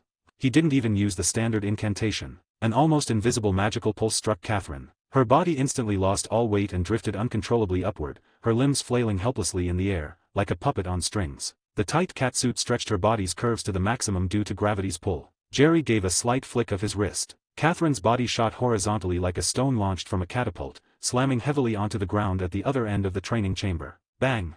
A dull, loud thud of flesh colliding with the stone floor. Catherine landed on her side first, then tumbled and slid 7 or 8 meters across the slick obsidian floor. During this, the two large burdens on Catherine's chest were the most obvious victims. With every roll and impact, they smacked heavily against the floor, compressed into flat shapes, then violently rebounded due to their immense elasticity, jiggling frantically within the rubber suit. Her bottom suffered the same treatment. Every collision with the ground caused the two round cheeks of soft flesh to violently undulate and slap. Finally, Catherine lay face down, sprawled on the ground in a humiliating posture, her limbs spread out, her body twitching uncontrollably from the intense pain and the impact. The black rubber was covered in dust, tightly clinging to her heaving body, painting a picture of total defeat. Jerry slowly walked over to Catherine. The sound of his leather shoes on the obsidian floor was exceptionally clear in the empty training chamber. He stopped by her head, looking down at the woman lying prone, her body curves utterly exposed. From Catherine's angle, looking up, she could only see Jerry's slender calves. Further up was his face, still bearing a touch of youthful innocence, arguably even pretty. Yet, this thin, 11-year-old body exerted a mountain-like pressure on her. The sheer contradiction gave her a dizzy, absurd feeling. Jerry shook his head and let out a faint sigh. The sound was clear, not yet fully stripped of its childlike pitch, but the words he spoke were ice-cold. "I'm starting to doubt the quality of Hogwarts education." He looked down at Catherine, as if inspecting a flawed tool. "If a seventh-year student like you is considered one of Hogwarts' best, it's hard to imagine what you'll use to resist when Voldemort returns." He lightly nudged Catherine's waist with the tip of his shoe. The touch made her body flinch. "Casting spells by shouting the incantation beforehand, anyone who didn't know better would think you were putting on a ridiculous magical performance on a stage." His tone was full of mockery. "You lost. Starting today, wear the gag outside of mealtimes and carefully reflect on what mistakes you made in the recent combat." Hearing the word gag, Catherine's body subtly twitched, a stifled whimper escaping her throat. Jerry seemed not to notice her reaction, continuing in his flat, childlike voice to utter words that chilled her to the bone. "Tomorrow, if you still can't break this shield charm, which is friendlier than a potato chip." He squatted down, leaning close to her ear, his warm breath fanning her earlobe. "I will place a small, cute little gift inside your ass." That threat, delivered in a boy's clear voice, was like an ice pick stabbing Catherine's nerve endings. She lay motionless on the ground, yet her body showed a subtle reaction to the lightly spoken words. After a while, she managed to raise her head, looking up at the slender boy squatting before her. Fear, humiliation, and a massive, incomprehensible confusion intertwined, making her ask a question in a shaky, hoarse voice. "Are you really only 11 years old?" It was understandable why she would ask. The image from the bathroom still echoed in her mind, the massive presence, vaguely visible in the warm steam, almost as thick as a grown man's arm. That unnatural grandeur, contrasted with the childish face before her, created the most bizarre juxtaposition. Coupled with the magical strength he had just displayed, easily crushing a seventh-year student like her, all of it made her question whether the being before her was truly just a boy. Hearing her question, Jerry grinned. It was a pure, unadulterated smile on his handsome face, yet it made Catherine's heart pound. Jerry didn't answer but stood up, offering his response through action. The moment he unzipped his pants, the monstrous object, confined for too long by the tight trousers, eagerly broke free. It didn't slide out slowly, it sprung forward violently, with an almost lifelike force. Catherine didn't even have time to react, only feeling a warm, heavy weight against the side of her cheek. The enormous shaft had slapped directly against her face. The tip of the head brushed past her nose, and the shaft rested firmly against her cheek. A rush of warm, vibrantly alive flesh, mixed with the faint scent of skin and hormones unique to a boy, instantly enveloped her. This was completely unlike the cold, stiff silicone feel of the previous gag. This was alive, warm, and subtly throbbing right next to her cheek. She froze completely, forgetting even to breathe. Her vision was consumed by the massive shaft, which blocked out half her sight. She could clearly see the raised blue veins on it, and feel the texture of the skin, delicate yet resilient. The absurd idea was now terrifyingly real. This was not a mold from the gag inside the mask. The object on the gag was a cold, lifeless replica. The object now pressing against her face was the terrifyingly powerful, living original. The warm, resilient sensation pressed tightly against Catherine's cheek. The subtle throbbing constantly reminded her that this was a living thing belonging to a young boy. Her reason screamed in denial, trying to attribute it all to some advanced transfiguration or a cruel magical prank. But the sensory impact was so direct, so undeniable. In the midst of the chaos, a nearly instinctive action to confirm the reality occurred. Catherine's tongue, without her control, slipped out between her lips. With a barely noticeable hesitation, she tentatively licked the coarse shaft. Her moist tongue surface met the warm skin. A faint salty, musky taste, mixed with the unique scent of a young male, instantly spread across her taste buds. This taste and touch shattered the last sliver of hope in her heart. This was not an illusion. This was real. And the instant she completed this confirming action, Catherine distinctly felt Jerry's body tense uncontrollably. A heavily suppressed moan, straddling the line between boy and man, escaped from deep in his throat. Catherine was stunned. She had only licked it. Before she had even begun to act, his reaction was this intense. A wild, daring thought flashed through her confused mind like lightning. Catherine tried again, her tongue clumsily scraping the surface. This time, Jerry's reaction was even more obvious. His slender body violently shuddered. His hands instinctively clenched into fists, as if struggling to restrain something. The enormous object pressing against her face also began to throb with greater intensity. Catherine had finally found it. This seemingly omnipotent, unfathomable boy, this figure like a demon lord, possessed a body with a deadly sensitivity appropriate for his age. He simply couldn't control such intense stimulation. She'd found it. She'd found his weakness. Jerry could feel the hot, wet touch on his body and saw Catherine's eyes, now completely unfocused because they had confirmed the truth. As if to conceal something, he moved his hips again, letting the colossal object gently rub against her tender cheek, before slowly straightening up. "Now," he asked softly in his still clear boy's voice, close to her ear, "do you still think I'm a child, Scholastica? Even though I truly am only 11. A smile slowly bloomed on Catherine's face. It was a faint smile, carrying the clear understanding of someone who had seen through everything. "Yes." Catherine spoke, her voice hoarse and low, yet tinged with an unprecedented emotion. She smiled and said, "I'm sure of it, my little master."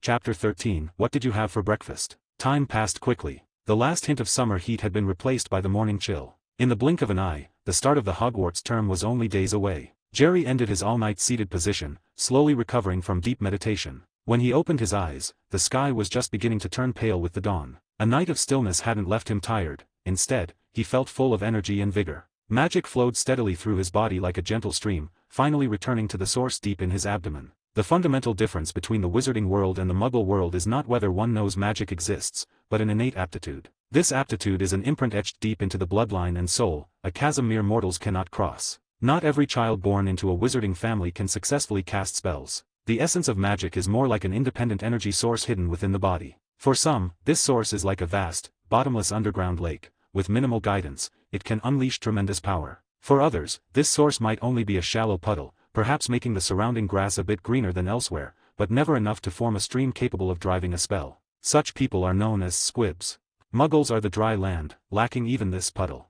This innate magical reserve is a wizard's most fundamental aptitude. It determines a wizard's floor and how far they can ultimately go on the path of magic. Of course, possessing a large magical reserve alone is far from enough. Unpolished magic is like a flash flood, destructive but without order. Therefore, study is necessary, a wand is needed as a tool for channeling and amplification, and incantations serve as the keys for precise magical release. Furthermore, using meditation to sense, organize, and control the magic within one's body is a secret passed down through generations of wizards seeking higher magic. All of this, Jerry had mastered expertly in the summer before his 11th birthday. The door to the room was gently pushed open without a sound. Catherine walked in, holding a cup of warm water. In the preceding days, she had successfully adjusted to the suit. She had even donned a fitted maid's uniform over it. The black and white lace apron and skirt, overlaid upon the shiny black rubber suit covering her body, created a strange yet harmonious visual effect. She wasn't wearing the gag mask, her full lips were exposed, only a bit redder than usual. Her face consistently carried a natural flush,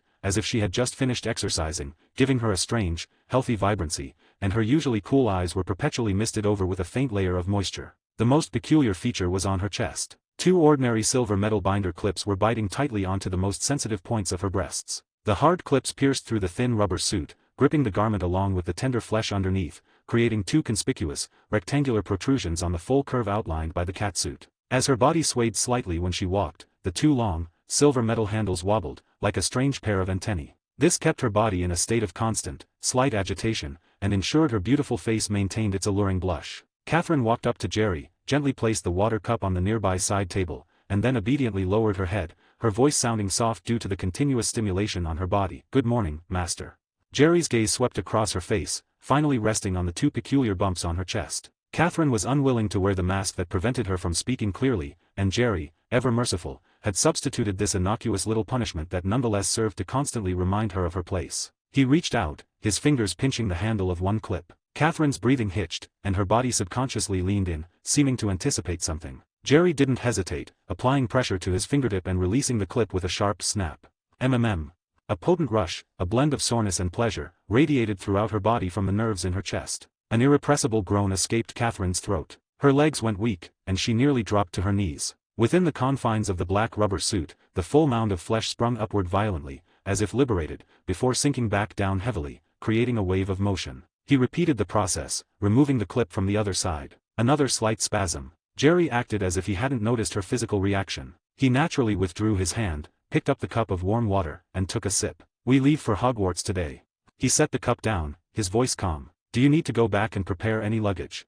The lingering afterglow of the climax had not entirely subsided in Catherine's body, and her mind was slightly muddled. She was taken aback by such a normal question. Go back? Prepare luggage? Those words felt like something from a past life. She instinctively looked up at Jerry's still calm, boyish face, trying to discern if this was another joke or test. But Jerry's eyes were clear, as if stating the obvious. Catherine finally registered the situation. Yes, the Hogwarts term was starting. She was a student, she needed textbooks, robes, her own belongings. And Jerry was actually allowing her to return. Yes, master, she nodded, trying to keep her voice steady. I need to go back for luggage. There are many things to prepare for the start of term.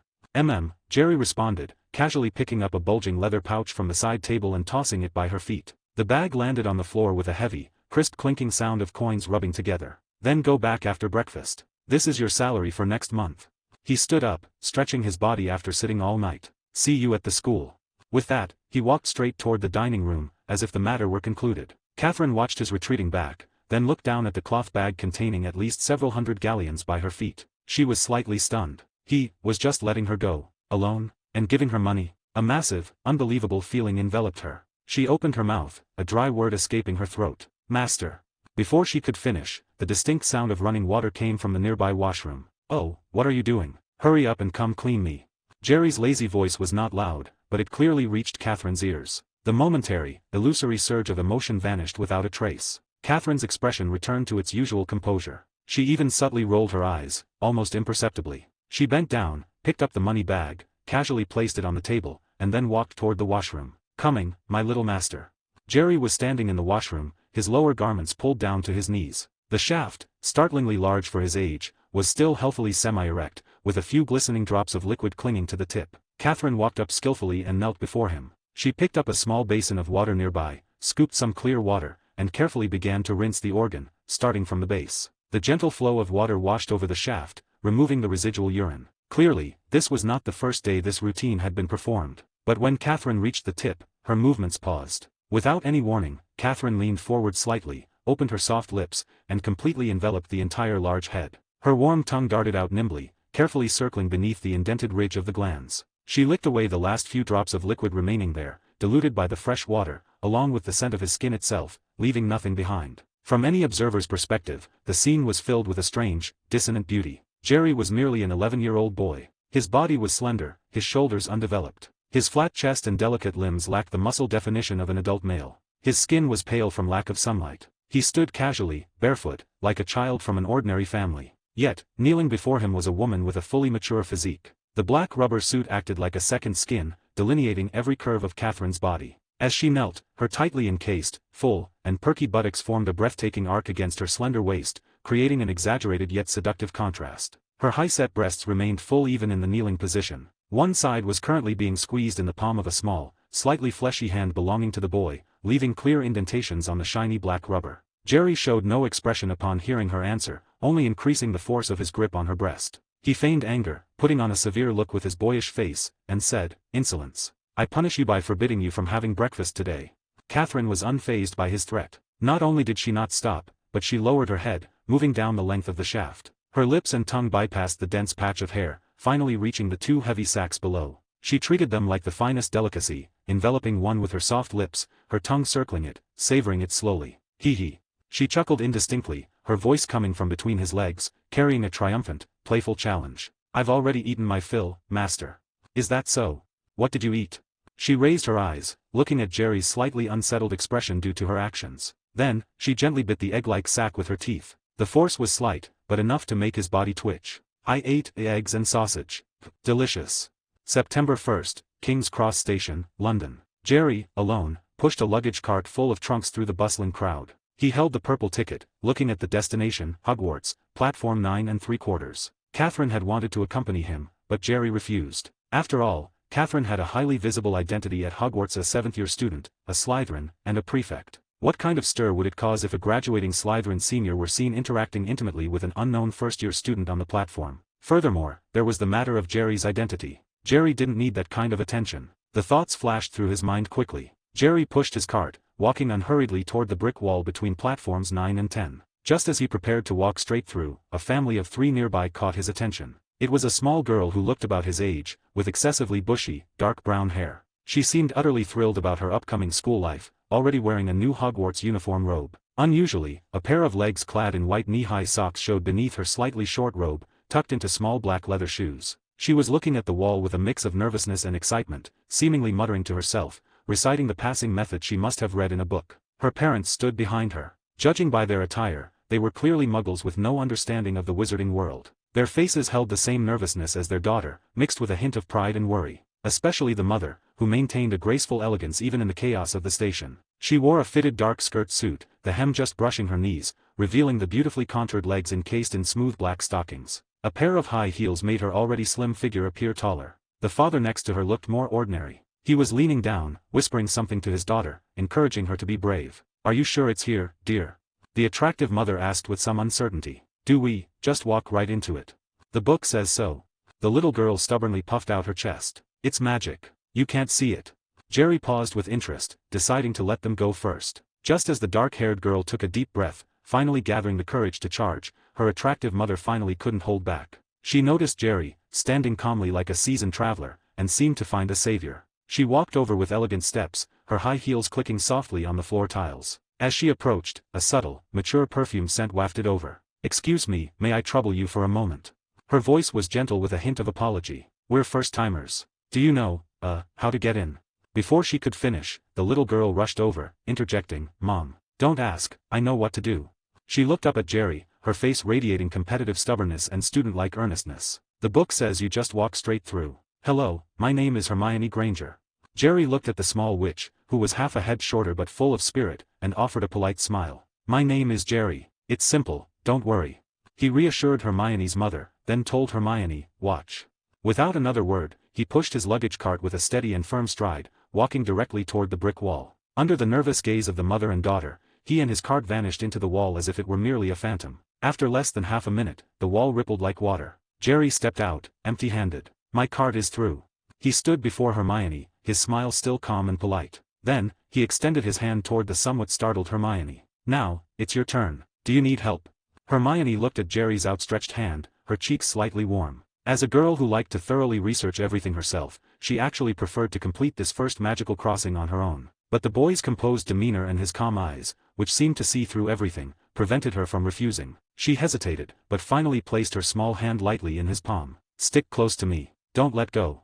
Jerry's voice was flat, yet it held a reassuring strength. He held her hand, placed his other hand on her luggage cart, and led her toward the wall. As their bodies began to sink into the wall, a cold, viscous feeling, like passing through a thick sheet of mercury, enveloped Hermione. Her vision began to twist and blur. The station's bustle and the smells of the Muggle world were rapidly sealed out. This strange, supernatural experience made her heart tighten. The descriptions in books were naturally miles apart from the actual sensation. Her body instinctively recoiled, and her steps stopped. This brief hesitation caused her to lose her balance. Hermione yelped, tumbling backward uncontrollably. However, she didn't fall to the floor. A chest, not broad but perfectly firm, caught her. Her back hit squarely against Jerry, and his hand, which had been steadying the luggage cart, wrapped around her, stabilizing her arm. Her entire upper body was practically cradled in his embrace. "Don't be afraid."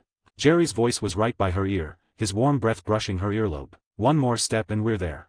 Hermione's face flushed crimson. She quickly regained her footing, not daring to look back at him. She just gripped the cart handle, nodded haphazardly, and followed his pull, taking the final step forward. Light and sound rushed back instantly. They were fully standing on platform 9 3/4. Platform 9 3/4 was currently bustling. The deep red express train looked grand and solemn amid the swirling steam, like a gigantic beast about to awaken. Luggage of all colors was piled high, owls hooted and called from their cages, and young wizards in brand new robes excitedly ran and leaped, calling out to friends. The air was thick with the sweet smell of chocolate frogs and pumpkin juice, mixed with a faint magical aroma. Hermione was slightly overwhelmed by the combination of her recent fright and the lively scene. She held her luggage cart, staring blankly around until Jerry released her hand. The two walked forward with the crowd. However, Hermione soon noticed something strange. When the eyes of older students swept over Jerry, their excited smiles would subtly fade, and a faint, hard-to-miss rejection or fear would appear in their gaze. Whispers occasionally reached her ears, punctuated by the surname Rosier. Clearly, even with the family's fall, some names still held a taboo power in the wizarding world. Jerry heard the whispers too, but paid them no mind, his gaze calmly navigating the platform. He was looking for a compartment without so many flies. In the middle of the train, a luxurious compartment, distinctly different from the others, caught his eye. Its carved glass windows and dark wood exterior proclaimed its unique status. Through a transparent window, Jerry saw the person he was looking for. Narcissa Malfoy sat quietly inside. She clearly didn't need to find seats for her children and was currently sitting alone, leaning against the soft velvet seat, her long hair draped casually. Her refined face showed a hint of weariness, but this only added to the unique charm of a mature woman. Her gaze was directed out the window, as if deep in thought. "Jerry, where are we going?"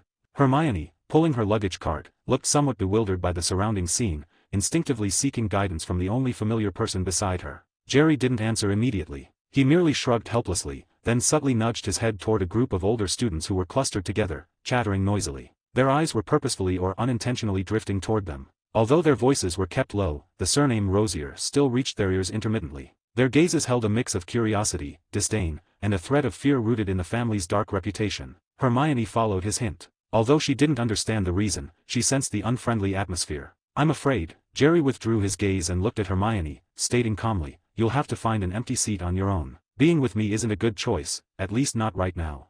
Having said this, he didn't give Hermione a chance to ask further questions. He turned and walked toward the luxurious compartment, leaving Hermione standing still, filled with questions and a touch of disappointment. He pushed the door open and stepped inside, without any pretense of knocking or asking permission. The lighting inside the compartment was slightly dimmer than outside, enhancing the delicate quality of Narcissa's skin. She heard the sound and instinctively looked up, assuming it was a student who had rushed onto the train and walked into the wrong carriage. However, when her eyes caught the boy's face by the door, her usually calm gaze suddenly tightened. Her entire body involuntarily trembled slightly. "That little pervert, is he? What is it, madam? Am I unwelcome?" 14, Chapter 14, A mithril plug very expensive. 14, Chapter 14, A mithril plug very expensive. Jerry's face wore a composed smile that belied his age. His eyes, devoid of childlike innocence, were like deep lake water, reflecting the slightly flustered face of the mature Narcissa. "What is it, madam? Am I unwelcome?"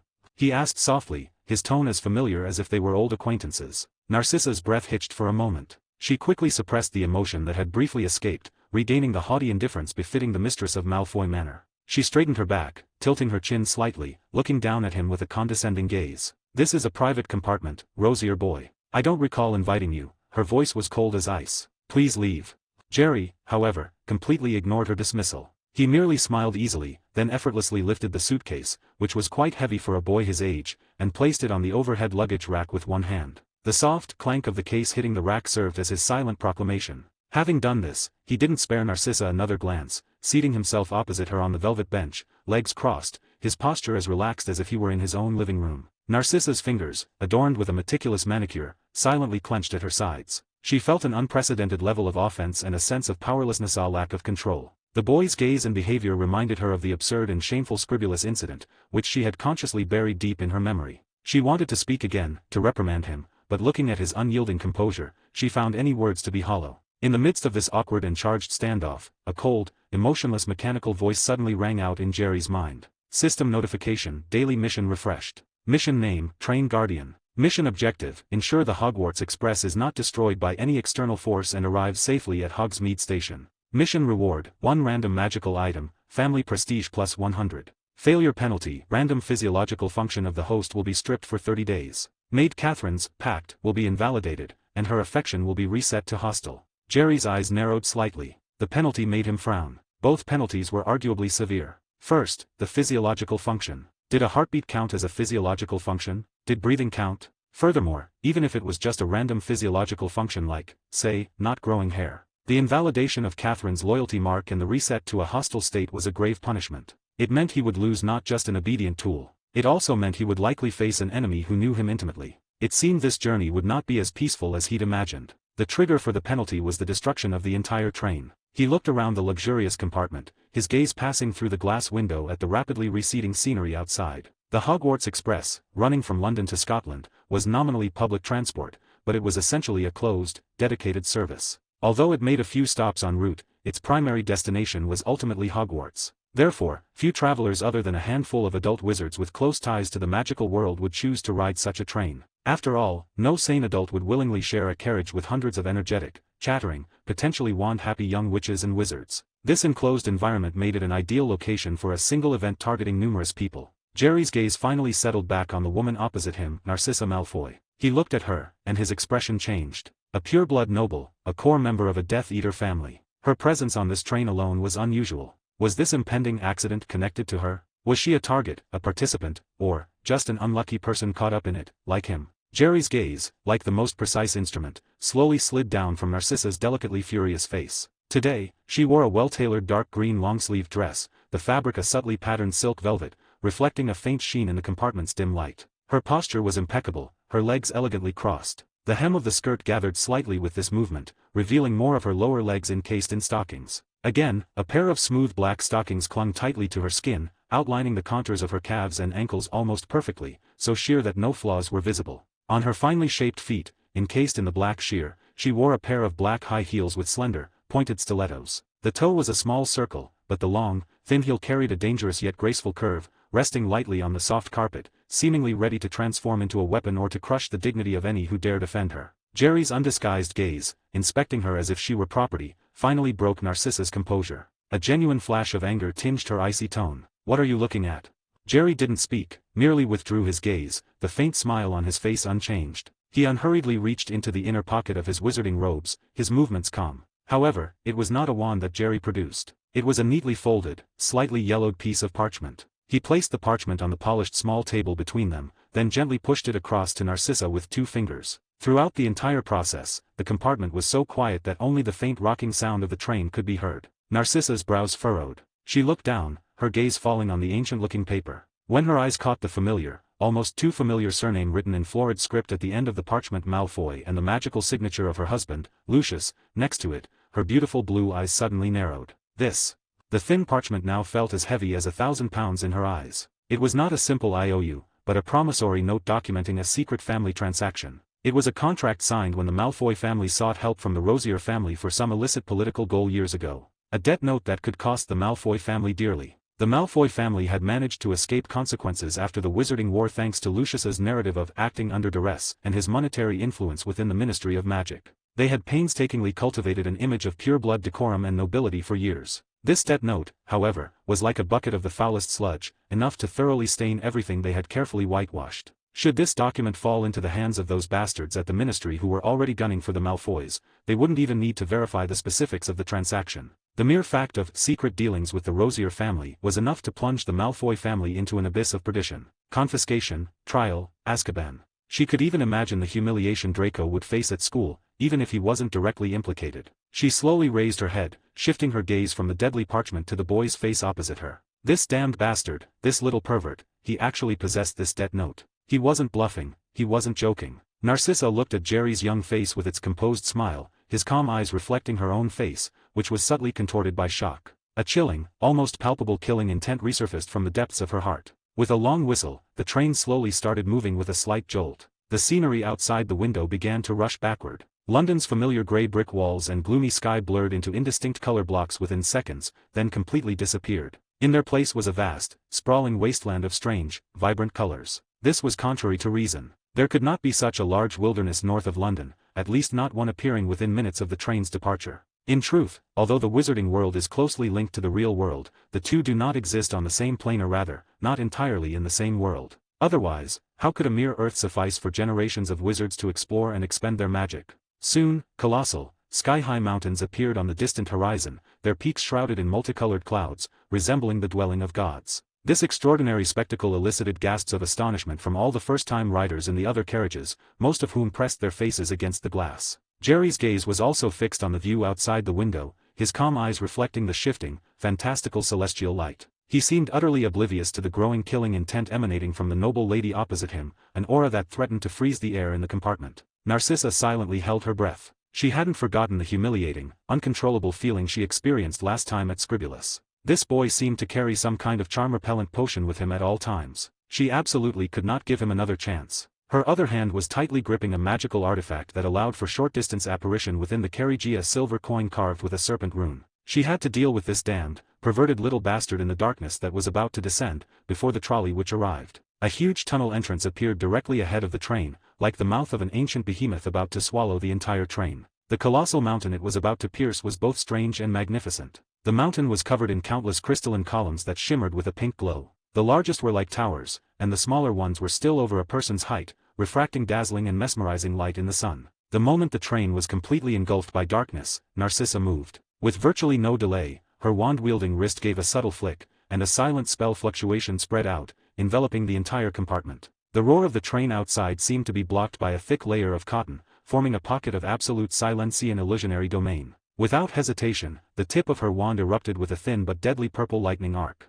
Like the fangs of a viper, it traced an eerie curve in the pitch-black compartment, shooting straight for Jerry's throat. Everything happened in a flash, too fast to react. However, a smile appeared on the face of the boy, who should have been panicking. His parted lips were clearly visible in the illumination of the purple electricity. He only moved when the lethal arc was less than an inch from his neck. He simply raised his hand casually, spreading his 5 fingers. The fierce purple electricity struck an invisible wall, instantly scattering into tiny sparks of light before vanishing without a trace. Narcissa's heart clenched. She immediately tried to cast a second spell. But in the darkness, a figure lunged forward with supernatural speed. She felt her wrist seize up, gripped by a force entirely unlike that of a child, making it impossible to swing her wand. She tried to activate the apparition coin, only to find the boy's other hand pressed against the back of hers, immobilizing her. Ugh! Narcissa let out a short, muffled grunt. She was shoved back by an irresistible force. Her elegant dark green silk velvet dress rustled softly in the confined space. In just a breath, she was forcefully pressed down onto the soft seat she had occupied. Jerry's body pressed against hers, completely covering her. His knee wedged into the velvet seat. One hand firmly controlled her wand-wielding wrist, pinning it above her head, while the other braced against the opposite side of her body, forming an inescapable restraint. In the absolute darkness, she could clearly feel his weight pressing down on her, and his terrifyingly steady breathing, warm against her cheek. The killing intent and elegance were gone, replaced only by the shock and humiliation of being completely overpowered. Suddenly, the hand bracing against her side slowly lifted. In the pure darkness, Narcissa could only judge Jerry's actions by feel. Jerry's fingers, through the expensive dark green velvet fabric, landed precisely on the apex of her right breast. The next second, a subtle yet intense electric current surged from his fingertips, accurately stimulating that single point. Ah! Narcissa's body arched upward as if struck by a whip, her back slamming hard against Jerry's chest. A suppressed shriek was about to burst from her throat, but Jerry was faster. He simply snapped his fingers, and a silent muffling charm instantly took effect. All her sounds were brutally cut off in her throat. She could only emit futile, gasping huff, huff sounds, her face flushing crimson from lack of oxygen and stimulation. Jerry's fingers did not move. The current continued, with a malicious rhythm, repeatedly stimulating that sensitive spot. Under the dual action of magic and physical pressure, the 2 points on her chest, tightly bound by her brassiere, rapidly hardened and stood erect, clearly tenting the fabric. Soon, an uncontrollable warmth surged from deep within her. Warm moisture soaked her expensive lace brassiere, quickly staining a large area of the dark velvet dress outside, leaving dark marks in the darkness. Jerry leaned down, his warm breath fanning her ear. His voice was soft, but like the whisper of a demon, it drilled clearly into her ear. Madame Malfoy, sometimes, debts don't have to be paid in galleons. His other hand gently rubbed the deadly parchment on the table. But they must be paid.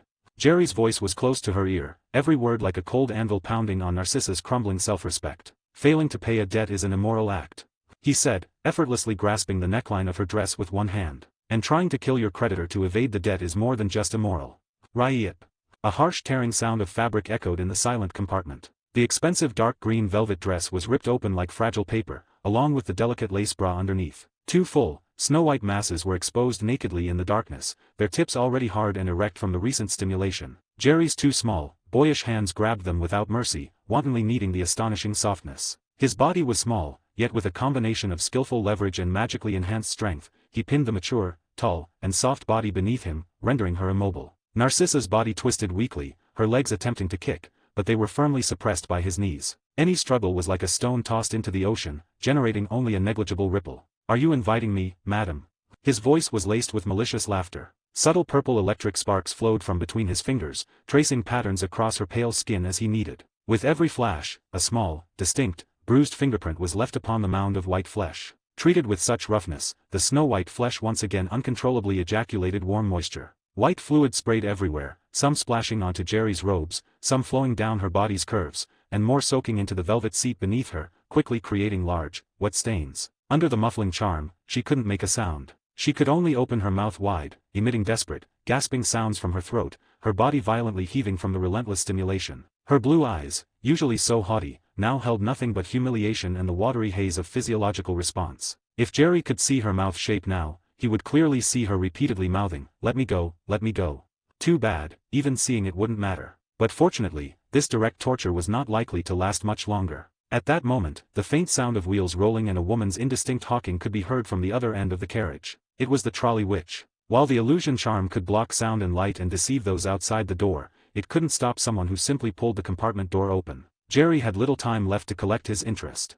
Jerry stopped his hand's actions. His 2 hands, stained with fluid and bruised fingerprints, left Narcissa's chest. But he did not let her go. His gaze swept to the luggage rack above his head, and his suitcase vibrated slightly. Then, with a simple, empty-handed grab, something cold and heavy materialized in his palm. It was a smooth plug, crafted entirely of mithril, with a dark green gem inlaid in its base. The size of this object was longer than his 11-year-old hand by half a palm. Jerry continued to use his boyish body to pin down the mature body beneath him, but his other, free hand slid downward without hesitation. His hand stroked her flat stomach, making no pause, diving straight beneath her torn skirt, accurately finding the last piece of intimate cloth, and deftly slipping inside. Narcissa's body convulsed violently at the sudden intrusion. She could clearly feel the boy's fingers skillfully pressing and circling the most secret, soft spot. Her body instinctively tried to clamp her legs together, but Jerry's knee firmly pinned her down, rendering her unable to move an inch. Under such precise and malicious teasing, involuntary warm current surged from deep within her body, quickly soaking the thin fabric in his fingers. "It seems you enjoy this very much, madam," Jerry whispered in her ear. Then, he withdrew his wet hand, replacing it with the one holding the cold mithril plug. He gently ran the cool, smooth, rounded tip over the already muddy entrance, then slowly moved downward to the tighter, untouched valley at the rear. The sensation of the cold metal made Narcissa's body tense up again. She thrashed her waist and hips wildly, trying to escape the imminent, even more humiliating invasion. It was a final, primal struggle. "Don't move, madam," Jerry's voice turned cold. "Or it will hurt a lot." He offered no more gentleness. Seizing a moment when her hips momentarily stilled, he aimed the mithril plug, lubricated with the fluid from the front, at the tightly closed entrance and shoved it forcefully inward. Ugh! Narcissa's eyes instantly widened, her pupils contracting from the searing pain and the sensation of foreign object intrusion. The dry, tight passage was forcibly stretched open. She could clearly feel how the cold foreign body squeezed inch by inch, the tearing pain making her break out in a cold sweat. Jerry didn't give her time to adjust. With an irresistible force, he pushed the entire plug firmly inside until the gem-inlaid base rested cold against her skin. As the mithril plug was forcibly inserted, a subtle but distinct pop sound echoed in the darkness, the sound of the tight entrance being stretched open, mixed with the squelching sound of fluid being compressed. Narcissa's body convulsed violently from the intrusion that exceeded her tolerance. Her waist arched sharply upward, forming a startling curve, before crashing back onto the seat. Narcissa's mouth was wide open, but she couldn't make a sound because of the muffling charm. But Narcissa's body's reaction was more honest than any scream. A warm current surged uncontrollably from the front of her body, instantly soaking the seat beneath her and wetting the part of Jerry's robe that was pinning her knees. Narcissa's legs curled and straightened futilely under Jerry's pressure, her toes pointed rigidly, her feet in the black stilettos twitching slightly from the extreme stimulation. In that violent spasm, Narcissa's straightened ankles twitched fiercely. The black stiletto heel could no longer hang on and slid from Narcissa's smooth foot with a dull clatter, falling helplessly on the soft carpet, just like her dignity. The loss of the high heel fully exposed her exquisite foot, encased in the black sheer. Due to the irresistible stimulation coming from deep within her body, her instep arched high, straining into a heartbreakingly tense curve. The thin nylon stocking was pulled taut by this force, clinging to every inch of skin, so much so that the outline of her 5 delicate toes, which were now desperately curled and clenched, were clearly visible through the fabric. They were like small hands trying to grasp something, every joint showing a faint white under the tight stockings due to the excessive force. But it wasn't over yet. As if a switch in her body had been completely flipped, even without any direct stimulation, the 2 mounds of snow-white flesh on Narcissa's chest, which already bore bruised fingerprints from the previous assault, abruptly tightened again. The next moment, 2 warm white streams of fluid jetted out from the hardened tips like uncontrolled fountains. They crossed a short distance and sprayed squarely onto Jerry's face. The warm fluid carried a faintly sweet, musky scent, momentarily clouding his vision and dripping down his still young cheeks. Facing this sudden baptism, Jerry didn't even blink. He merely let the white liquid cling to his face, then slowly lowered his head, looking at the mature, full body beneath him, which was only capable of small, feeble twitches due to total physical loss of control. "Do you like it? This is mithril, you know, very expensive. Custom made just for you. Oh, and the price of this has to be added to your bill. That emerald gem is quite costly. Hee hee." 15, Chapter 15, Chocolate Frogs and Every Flavor Beans. The train rhythmically clattered on the tracks, the carriage swaying slightly with the motion. Outside the window, light and shadow rapidly alternated, flickering in Narcissa's unfocused vision as the train passed through a series of dense mountain tunnels. Each brief moment of darkness amplified the presence of the foreign object deep inside her body. Each burst of light at the end of a tunnel felt like a merciless judgment. Finally, as the train burst out of the last stretch of darkness, the external scenery became bizarre and fantastical. 2 moons, one large and silver white, the other small and faint purple, hung high above the velvety night sky. Their radiance spilled down, bathing the vast, endless ocean below in a dreamlike pink hue. As this strange landscape unfolded, the rolling rumble of a trolley and a clear jingling sound were heard from the distant carriage corridor, approaching steadily and unhurriedly. Jingle. This realization flashed a moment of clarity through Narcissa's muddled mind, followed by overwhelming panic. She struggled to sit up, but her body was too weak and disobedient from the extreme, inhuman climax she had just experienced. Jerry, however, remained exceptionally calm. The warm white fluid still clung to his face, but he merely wiped it away with a finger, then pulled out his wand and gave a gentle flick towards himself and the seat beneath Narcissa. A silent Scourgify charm instantly cleaned away all sticky, suspicious traces of liquid, as if nothing had happened. "Hurry, Madame Malfoy," he said in a flat tone that belied his age. "I don't think you want her to see you like this."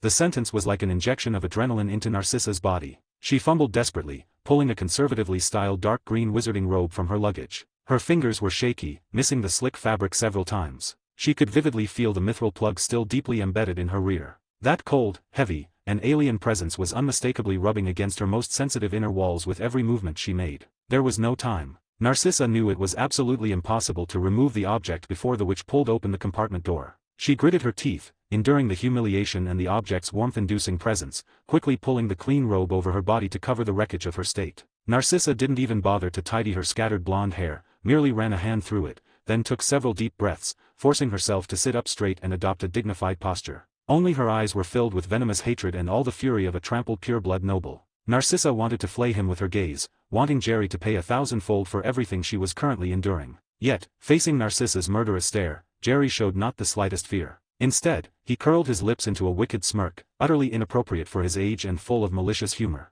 The damned little pervert.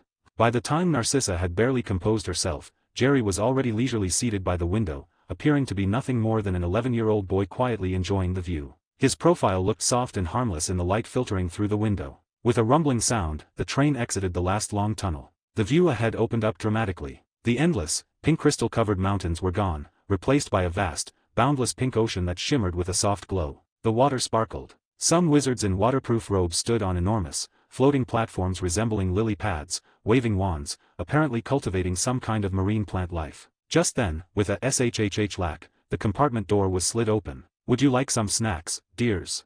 The trolley witch pushed her small cart, offering a kindly smile. Her gaze swept the compartment, seeing a dignified noblewoman and a young wizard opposite her, curiously watching the scenery outside. Everything appeared perfectly normal. "Oh, you've arrived just in time," the witch enthusiastically introduced. "We just passed the Whispering Mountains, and now you're seeing the Sea of Dreams.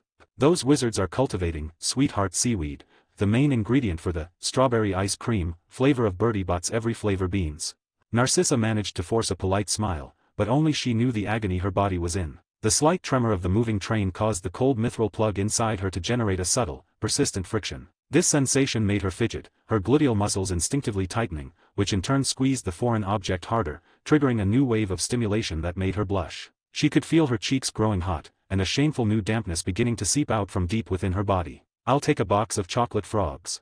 Jerry turned back, speaking in a clear, childish voice. He took the snack the witch handed him, then turned back to continue watching the pink ocean outside, seemingly unaware and uncaring of what was happening inside Madame Malfoy's body. "Just one box." "All right, young sir, that's 5 nuts. How generous of you." The trolley witch smiled warmly, placed the silver coins into her money bag, and then told the 2 passengers, "Up ahead is the blazing wasteland, entering the next world. It might be a little bumpy, so please be careful, distinguished guests." The witch's voice seemed to carry an omen. As soon as she finished speaking, a gust of cool airflow emanated from deep within Narcissa's buttocks. The sensation was not external cold, but a strange chill that seeped out from the core of the mithril plug inside her. It began as a faint wisp, but quickly the coolness, carrying a subtle yet continuous pushing force, blew against her gluteal cleft, her inner thighs, and the hem of her wizarding robe, which was tightly pressed against her tender vulva. Her body stiffened abruptly, and a terrifying thought flashed through her mind. The emerald gem set in the plug had been enchanted with a wind-based spell. The breeze, carrying a cold moisture, leaked outward from the expanded anal entrance. It glided along the seams of her undergarments, slowly caressing her private area, which was now extraordinarily sensitive and swollen from the previous violation. What broke her further was that this wind also mischievously blew upward. The hem of her wizarding robe was gently lifted by this internal, perverse current. Although the movement was slight, it was distinctly felt in her current state of heightened alertness. Each subtle friction between the fabric and her skin was accompanied by an electrical surge of numbness that shot up her spine, causing her body,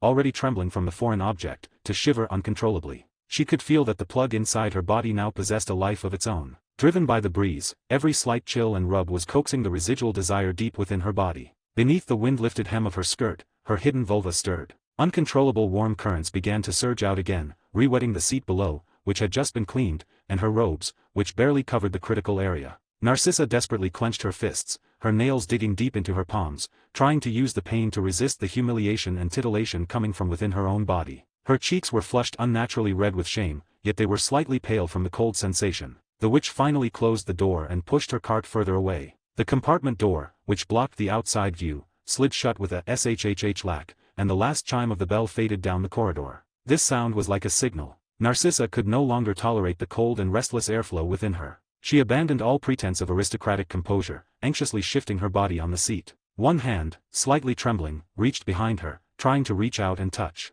to pull out, the source of her breakdown. Just as her fingertips were about to touch the cold metal end, the seat beside her dipped slightly. Jerry had moved from the opposite seat at some point and was sitting right next to her. He tore open the chocolate frog wrapper. A chocolate frog, magically animated, immediately let out a croak and hopped out of his hand, leaping around the compartment. The boy paid no attention to the escaped snack. He simply extended one hand and, with utter nonchalance, pressed down on Narcissa's wrist, which was reaching behind her. His hand was small, smooth-skinned, and carried the warmth characteristic of a child, but the force was irresistible. "Don't rush, Madame Malfoy."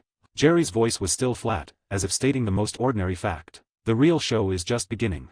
The moment the words fell, a faint buzz sounded from inside the mithril plug in Narcissa's rear. Immediately following, a weak yet distinct electric current was released from the tip of the plug, instantly spreading throughout her entire body. It wasn't pain, but a more torturous, bone-deep numbness. "Ah!"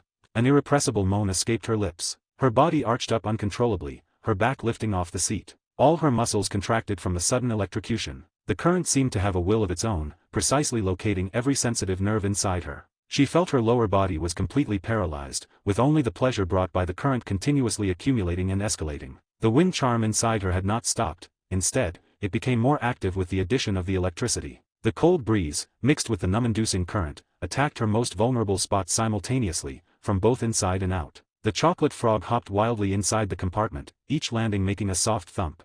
Narcissa's body twitched and convulsed uncontrollably on the seat following the rhythm of the current. Her long legs, encased in black sheer, kicked out aimlessly in front of her. The hem of her robe had long been blown up to her waist by the perverse wind, exposing the now damp seat beneath. Her high heels, which she had just put back on, had again been flung somewhere. Jerry's gaze did not linger on her wanton state. Instead, he looked at her half-open, lavish suitcase. Inside, besides a few spare garments, various items with a magical sheen were casually piled, a miniature self-targeting crossbow, several bottles of different colored potions, and even a folded piece of parchment with a faint glow around the edges, which looked like a map. Indeed, this woman's true purpose for riding this train was not merely to send her son off to Hogwarts. The electrical stimulation finally lessened slightly. Narcissa gained a moment of respite. She used all her strength to lift her face, flushed red with desire and humiliation. She demanded hoarsely, what exactly, do you want?"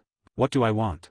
Jerry smiled. His smile was innocent and pure, but his words made Narcissa's heart plummet. "To play an interesting game with the beautiful Madame Malfoy, of course." He released Narcissa's restrained hand and pulled a heavy money bag filled with galleons from his pocket, placing it on the seat between them with a clatter. Then, pointing at the still-hopping chocolate frog, he slowly said, "The rules are simple. We're going to guess how many times this frog will jump before it completely melts. You guess first. If you guess correctly, I'll give you 1 galleon. Collect 10, and I'll take the plug out. But if you guess wrong..." He deliberately paused, watching Narcissa's pupils contract with unease, the smile on his face growing wider. "If you guess wrong, that little toy inside your body will vibrate and release an electric charge. And the number of charges will be equal to the actual number of the frog's jumps. What do you say? Fair enough." This supposedly fair game was a humiliation more profound than direct violence for Narcissa. Her rationality and dignity screamed in protest, but her body was paralyzed by the presence of the wicked device inside her. "You dare not." "I absolutely will not." She squeezed the words through clenched teeth, trying to mask her fear with pure-blood arrogance. Jerry seemed to have anticipated her reaction. He didn't even look at her petty defiance, his lips merely curved in that malicious smile. The ring on his finger flashed a red light. Buzz. The mithril plug was activated once more. This time, the current's intensity was far more violent than any previous instance. Narcissa's refusal was instantly replaced by a sharp, suppressed shriek caught in her throat. Her body was drained of all strength, suddenly falling backward. The hand reaching for her wand dropped limply. She felt as though she had been thrown into a net woven of electricity. Every nerve in her body was screaming. Just then, the chocolate frog hopping around the compartment seemed to be guided by something. With a thump, it accurately landed on Narcissa's heaving chest. "See, it couldn't wait." Jerry chuckled, his pale, boyish hand roughly pulled apart the dark green wizarding robe that Narcissa had just fastened. The robe slid to both sides, revealing a scandalous sight beneath. Her once expensive lace brassiere was completely shredded, the scraps of fabric failing to cover the 2 mounds of snow-white fullness. The swell of her breasts was crisscrossed with large, mottled bruises, the handiwork Jerry had left moments ago, like a canvas wantonly abused. And from the tips of the 2 buds, hardened like jewels from the electrical stimulation, a shameful, milky fluid was uncontrollably seeping out due to the extreme pleasure surging from deep within her body. The liquid slowly trickled down the full curve, reeking of lewdness and depravity. The chocolate frog squatted amidst this mess, coated with her body temperature and fluids, seemingly mocking her current predicament. 6 jumps. Narcissa's voice was barely a whisper. It was less a guess than a humiliating compliance with a procedure that had to be completed. She looked at the fluid-stained chocolate creation on her chest, her body trembling in anticipation of the impending torture. Jerry heard the number and laughed merrily. The sound was clear and pleasant, like any 11-year-old boy who had received a fascinating new toy, but to Narcissa's ears, it was harsher than the devil's whisper. "Game on," he announced softly. As if given a command, the chocolate frog kicked its hind legs, leaping from beneath Narcissa's collarbone onto the ample whiteness of her left breast. Thump. A soft sound. The cold chocolate made contact with warm skin. 1, Jerry counted softly nearby. The frog jumped again, landing on the right breast. Thump. 2. It continued to hop across the skin, which was particularly sensitive from the electrical stimulation. With every landing, Narcissa's body flinched. The cold touch and the sticky fluid left fleeting marks across her chest. 3, 4. As the frog made its 5th leap, arching a small curve in the air, its magic seemed to expire. Splat.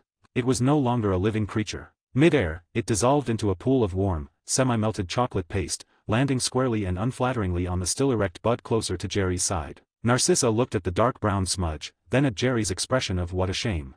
She opened her mouth to say something, perhaps a defense, perhaps a curse, but she couldn't utter a single word. Buzz. The mithril plug inside her body delivered its punishment as promised. Gale force wind and electricity erupted simultaneously, more violently than ever before. Ugh! A broken whimper was squeezed from the depths of her throat. Her waist arched sharply upward, her back entirely leaving the seat. Her body formed a shameful, spasmodic bridge over the cushion. And Jerry, while she was incoherent from the extreme pleasure, slowly lowered his still young head. Like a hungry child, he opened his mouth and accurately enclosed the bud completely covered in chocolate paste, along with the residual moisture from Narcissa herself, sucking vigorously. "Chocolate definitely tastes better with milk," Jerry said muffledly, releasing Narcissa's assaulted nipple. Narcissa's body trembled slightly from the recently concluded surge of electricity, her mind still blank. The 2nd round quickly began, followed by the 3rd. To Narcissa, whose senses were increasingly blurred by the stimulation, she couldn't recall how many rounds had passed. Each time, she lost miserably. The mithril plug inside administered continuous blasts of wind and electric shocks, causing every cell in her body to collapse in extreme shame and pleasure. She looked at Jerry's playful smile, a profound despair rising within her. She knew the boy had no intention of letting her win. This game was merely another method of torture. She had nearly reached climax several times, every inch of her skin screaming exhaustion and numbness, yet unable to truly relax due to the non-stop stimulation. A mixed emotion of humiliation and surrender washed over her. Giving up the struggle, she reached out recklessly, grabbed a chocolate frog from the money bag beside the seat, tore the wrapper off crudely, and shoved it directly into her already numb mouth. The sweet, magical candy instantly dissolved, seemingly replenishing her dwindling strength. Jerry just watched her. He didn't rush her, merely playing with another chocolate frog, letting it hop repeatedly in his pale palm. "It seems Madame Malfoy is tired of playing." He chuckled, his voice carrying a hint of casual mockery. He abruptly reached out and roughly pulled apart the lower hem of Narcissa's robe, which was soaked through with fluid. The robe was utterly drenched, clinging stickily between her legs. As the robe was completely pulled back, the pulsating cleft, convulsing from the electricity, was exposed. It was wet, swollen, and secreting an endless flow of fluid. The chocolate frog, hopping in Jerry's palm, seemed to receive a command. It leaped straight toward Narcissa's intimate core, which was swollen from shame and desire. The cold chocolate contacted her sensitive skin, the sudden, intense stimulus making her arch violently. An almost instinctive whimper escaped her lips. Jerry used his thumb and forefinger to precisely pin the wriggling frog, pressing it onto Narcissa's clitoris. Then, he leaned down, his nose nearly touching her hair. "Madame Malfoy." His voice was low and clear, devoid of any childish innocence. "Tell me, what exactly is your purpose for coming to Hogwarts this time?" He applied slight pressure with his fingers. The clitoris, under the obstruction of the frog, experienced a more intense pressure and stimulation, making Narcissa's entire body tense yet immobile. "Those things in your luggage," Jerry whispered in her ear, every word like a cold knife, precisely piercing Narcissa's inner turmoil. "The miniature crossbow, the potions, and that live map enough to start a small wizarding war in the Forbidden Forest, wouldn't you say?" He paused, allowing her to fully feel the soul-shaking threat, alongside the pleasure and agony from the chocolate frog repeatedly pressing and rubbing her intimate area. "I want to know your true purpose." He spoke again, his tone carrying an unquestionable command. "Tell me now." The chocolate frog pressed against her most sensitive spot bounced up and down due to the train's jostling, each movement delivering a staggering jolt of pleasure. Facing Jerry's interrogation, Narcissa squeezed her eyes shut, her teeth clenching tightly, trying to suppress the shameful moans deep in her throat. "Playing tough. Then we'll see if Madame Malfoy's mouth is just as hard." Boom. The train plunged into a pitch-black tunnel again. Absolute darkness enveloped everything, amplifying all the sensations inside her body. The wind and electricity from the plug, and the pressure from the chocolate frog on her front, became unbearably clear. After an unknown duration, when light surged back into the compartment, the scenery outside had undergone a dramatic change. The pink ocean had vanished, replaced by a vast plain shimmering with a dark red firelight. Cracked, charred earth stretched out, and in the distance, continuous volcanoes sporadically spewed smoke and lava. More bizarrely, huge balls of flame were slowly moving across the plain. Only as the train drew closer did it become clear they weren't flames at all, but giant sheep, the size of elephants. They were completely engulfed in roaring fire, and through the flames, one could faintly discern dark, rock-like skin beneath. Clang! With a loud noise, something seemed to lock the coupling between the carriages. Immediately after, an old, agitated voice came over the train's loudspeaker. "Everyone return to your compartments immediately. The doors are locking. Damn it, why are there so many blazing giant sheep here?" At the moment the announcement aired, Jerry's body froze. Every trace of the playful smile vanished from his face. He understood. The expression on Jerry's face shifted subtly yet completely in that instant. The boyish cruelty and malice receded like a tide, replaced by a cold focus utterly unsuited to his age. He slowly withdrew the hand that was pressing the chocolate frog, letting the mass of semi-melted, sticky chocolate slide from Narcissa's private area, slowly seeping into the depths of her cleft. Simultaneously, Narcissa felt the mithril plug inside her, which had been driving her mad, go completely silent after a faint hum. The continuous current and wind stopped. This sudden peace caused goosebumps to erupt on her body from the sheer lack of accustomed sensation. "It seems." Jerry spoke, his voice steady and devoid of any emotion, as if he were a completely different person from the boy who had just sucked at her breast and relished her moans. "The intermission is over. The real business has begun."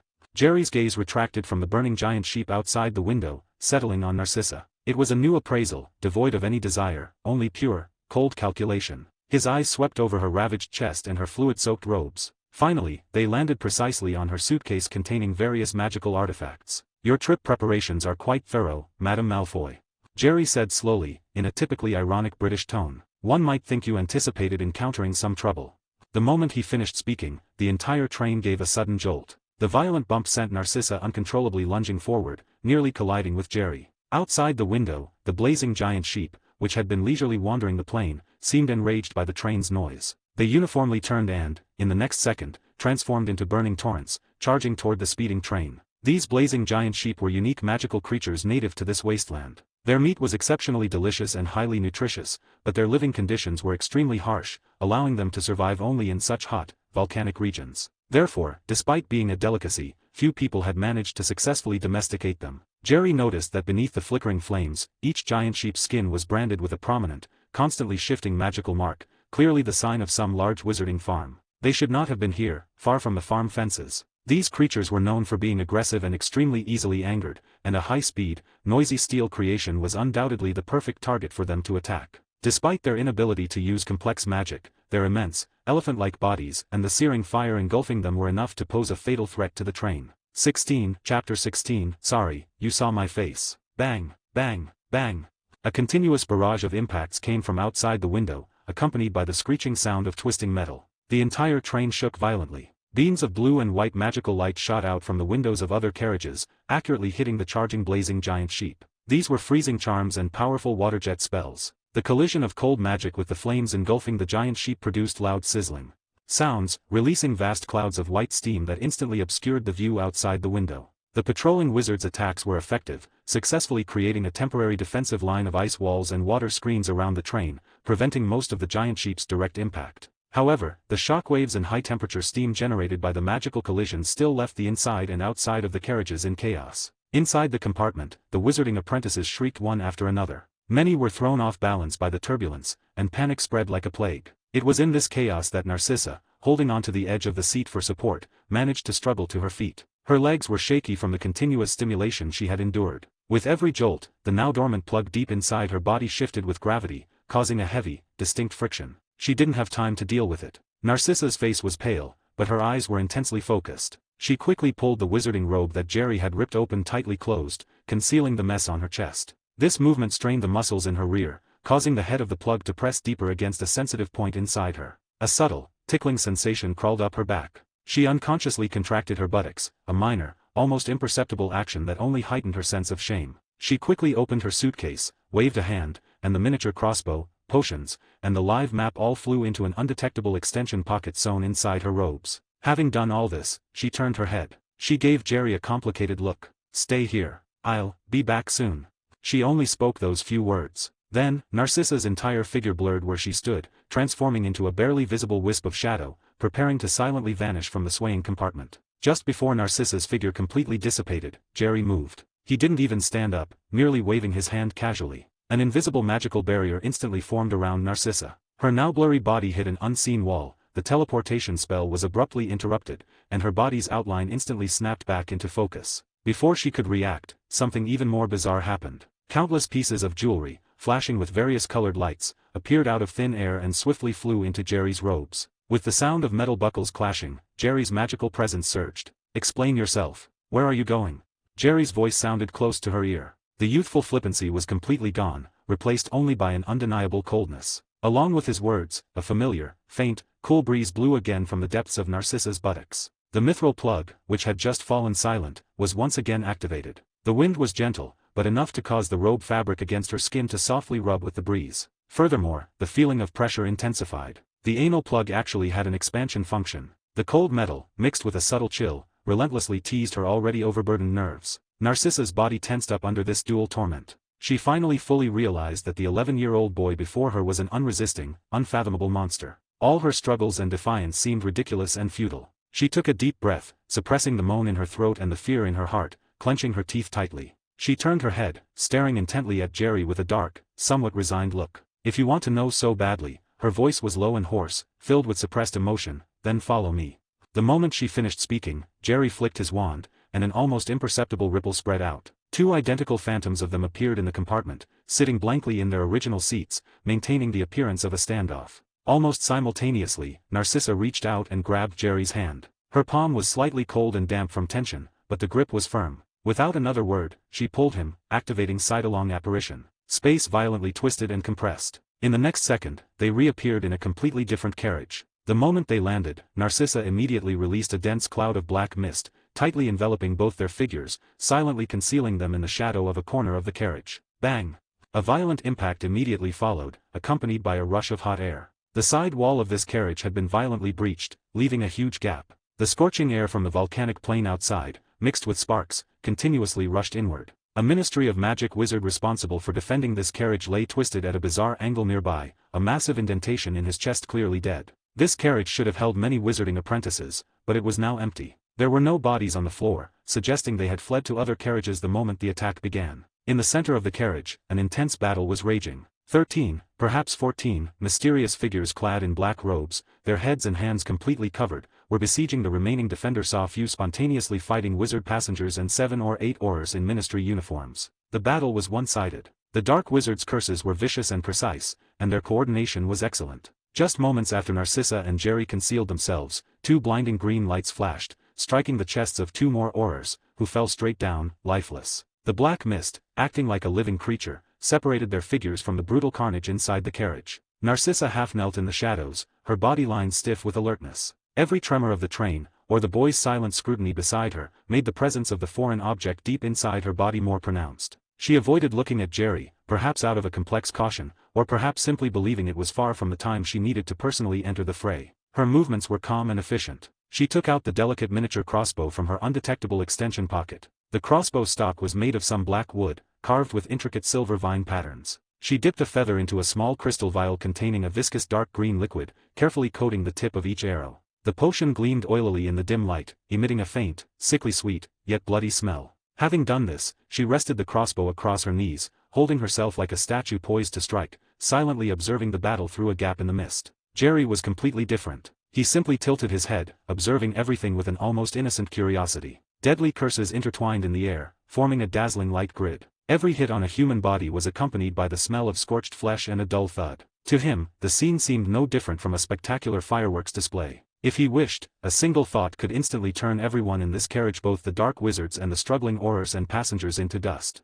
But he didn't. His gaze quickly swept the entire carriage. The huge breach, though frightening, had not damaged the carriage's load-bearing structure, so there was no immediate danger of the carriage breaking apart. However, the strong winds rushing in from the breach, carrying the unique sulphurous smell and high heat of the volcanic plain, stung the skin like fine sandpaper. Looking out through the twisted metal gap, the view was magnificent yet dangerous. A massive blazing giant sheep was galloping parallel to the speeding train. It looked like a small, mobile volcano, the intense flames on its body being pulled by the high-speed air current into a long, distorted tail of fire. With every leap and bound, large clumps of sparks were flung from its wool, which resembled burning charcoal, tracing bright arcs in the air before being dispersed by the wind. Its eyes, glowing like molten lava, were fixed on the train, filled with malice and destructive desire. In this brief moment, with the fall of the two ministry oarers, the previously evenly matched situation took an immediate downturn. The remaining oarers were forced into the corner of the carriage, standing back to back, their shield charms flickering precariously under the dark wizard's torrential assault.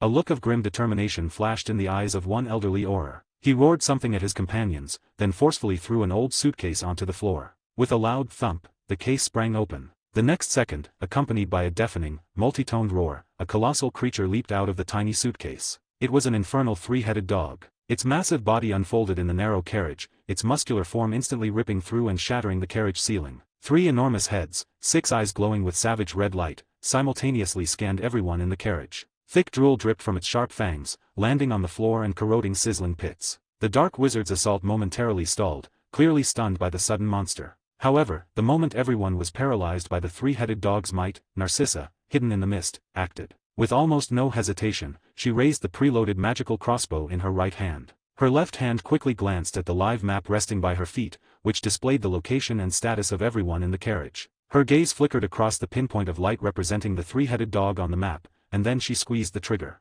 Whoosh!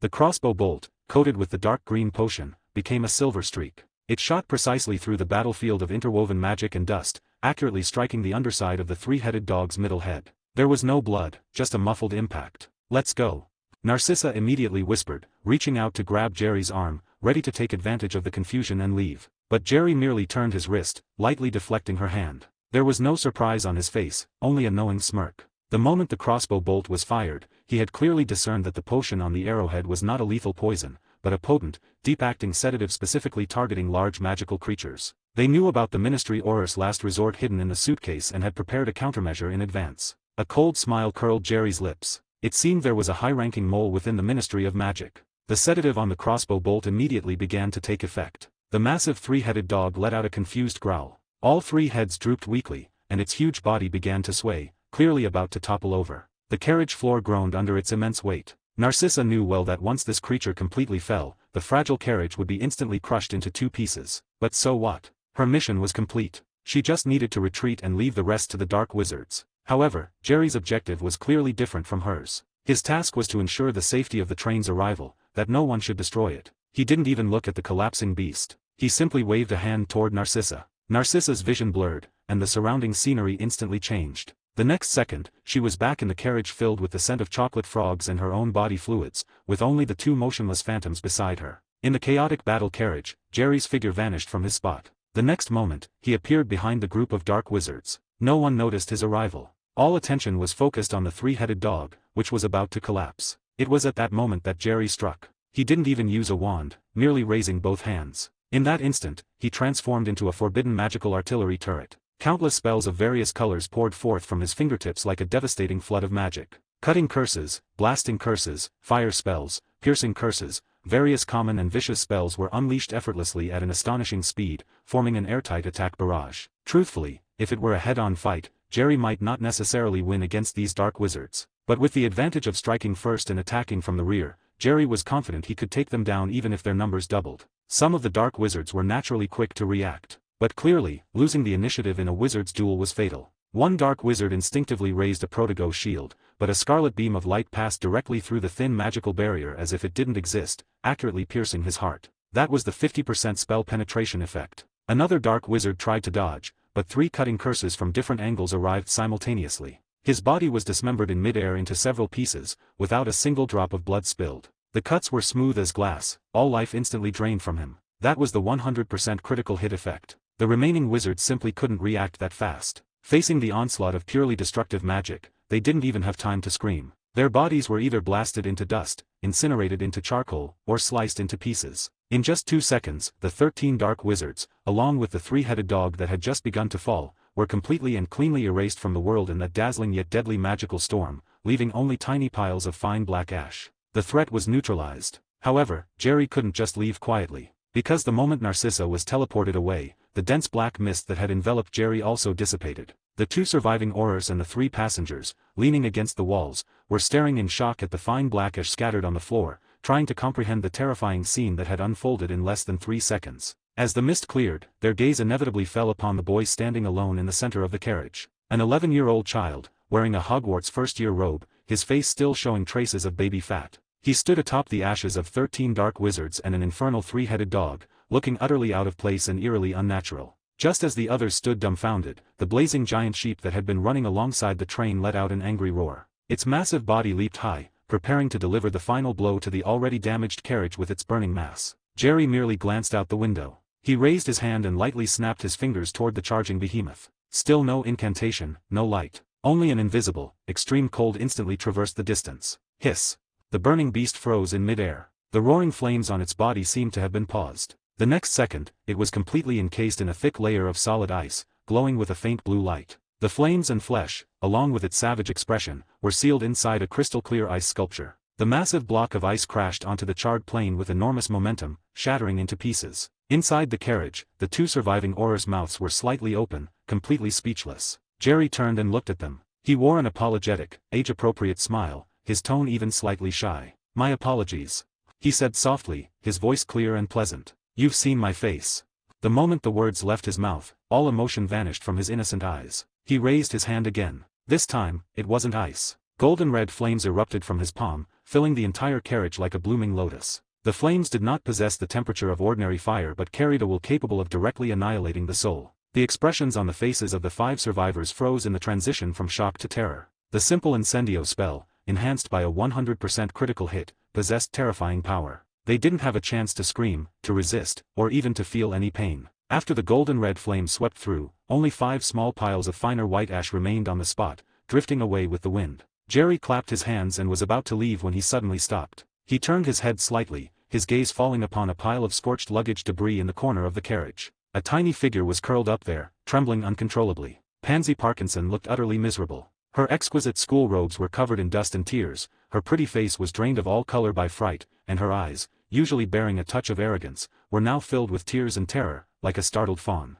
Her chin-length black hair clung messily to her pale cheeks, further highlighting her porcelain-smooth skin. The girl's legs were pressed together, clad in a pair of flesh-colored stockings that shimmered faintly, the tender skin beneath the lace cuff of the stocking subtly visible. She looked like an exquisite, tempting little cake placed amidst the ruins. She clutched a small object wrapped in brown paper tightly to her chest. It was something a fallen Auror had desperately shoved into her hands during the recent brawl. Through the paper, one could feel it was an irregularly shaped small stone. Pansy had watched everything unfold. The boy had turned those terrifying dark wizards and the Ministry Aurors into ashes as easily as crushing insects. That unimaginable, cold, absolute power had nearly made her faint. If not for the searing wind rushing through the breach, reminding her of reality with its knife-like sting, she might have passed out already. And now, the demon had found her. Jerry walked slowly toward her. He reached out and casually pushed open the twisted, half-collapsed carriage door, the metal scraping the floor with a grating sound. His gaze landed on Pansy, devoid of killing intent or warmth, merely a pure, calm scrutiny, as if assessing an object.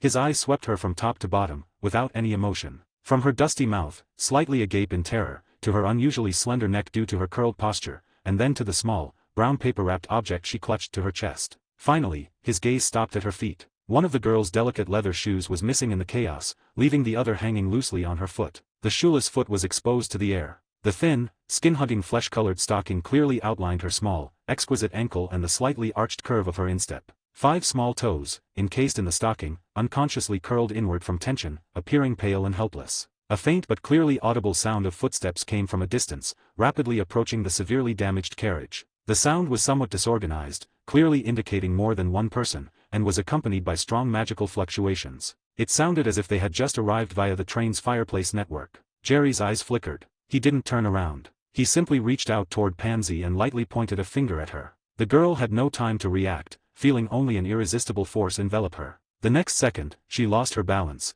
and in extreme dizziness, she was sucked into the twisting space along with Jerry. When she regained consciousness, she found herself sitting roughly on the floor. Narcissa, relieved to see Jerry return, immediately noticed Pansy. She also saw the little stone wrapped in brown paper that Pansy was clutching tightly. Powerful wizards have arrived on the train via flip powder, Jerry casually said to Narcissa, while dismantling the jewelry embedded in his robes. He smiled. Quickly throw all your crossbows, potions, and whatever out the window. It would be embarrassing if they were found during a search later. Oh, you can keep the anal plug. I'm sure no one would care about that little toy. 17, Chapter 17, A wall away is that exhibitionism? 17, Chapter 17, A wall away is that exhibitionism? The moment Jerry made his wickedly playful suggestion, a cold prompt that only he could hear suddenly rang in his mind. This was followed by a mandatory mission directive. System alert, mandatory mission issued. Mission name, identity concealment. Mission goal, ensure the host's true identity is not detected or exposed by any wizard or magical creature until the train arrives at Hogsmeade Station. Mission reward, family prestige plus 100. Failure penalty, immediately become one of the Ministry of Magic's top fugitives, subject to endless pursuit until captured or eliminated. Jerry's smile froze for a moment before instantly returning to normal. The issuance of this mission undoubtedly added an unexpected layer of fun to this already volatile journey. He glanced at Narcissa, who was struggling to process the shocking information his words conveyed. Powerful wizards, a search, and his unrestrained teasing. Narcissa's face instantly went white, but she didn't utter a word in protest. A flash of resentment and vigilance crossed her eyes. She was clearly already calculating how to deal with this sudden change. In contrast to Narcissa's forced composure, Pansy Parkinson, whom Jerry had also abducted, was a completely different picture. She was curled up in the corner like a startled creature. Her face, usually wearing an arrogant expression, now showed only pure terror. Her hands clutched the brown paper package tightly, as if it were her only lifeline. Her body trembled uncontrollably from fear, and her eyes darted anxiously between Jerry and Narcissa. Jerry finished removing the last magically resonant accessory from his persona miniature shield rune embedded in his cuff. He finally fixed his appraising gaze fully on Pansy. He didn't walk over, simply raised his hand casually. An invisible force instantly seized the package in Pansy's arms. The parcel was lifted as if by an unseen hand, flying out of Pansy's desperate embrace and gently into Jerry's hand. He waited, didn't even bother to open it, and tossed it to Narcissa. This should be what you want, Jerry said in a flat tone, as if discussing a trivial matter. However, it has a unique magical tracking mark on it. It can't be erased. Not for at least half an hour. His gaze swept over Narcissa, finally resting on a subtle spot behind her, a mischievous smile playing on his lips. The emerald anal plug you're wearing has an undetectable extension charm applied to its storage space. So you, figure it out yourself. Narcissa caught the package, her body stiffening involuntarily. Jerry's words drained the color from her face, replacing it with a blush of shame. After dealing with the package, Jerry slowly walked toward Pansy. He didn't bend down, instead, he extended his leather-shod foot and gently used the toe to lift Pansy's tear-streaked chin, forcing her to look up at him. This humiliating gesture made Pansy shiver all over. The overwhelming terror left her mind blank, with only the instinct for survival remaining. As for you. Her lips trembled, and she stammered her plea, "PL please, don't kill me, please, don't kill me." Jerry looked down at the tear-stained face at his feet. "Tell me."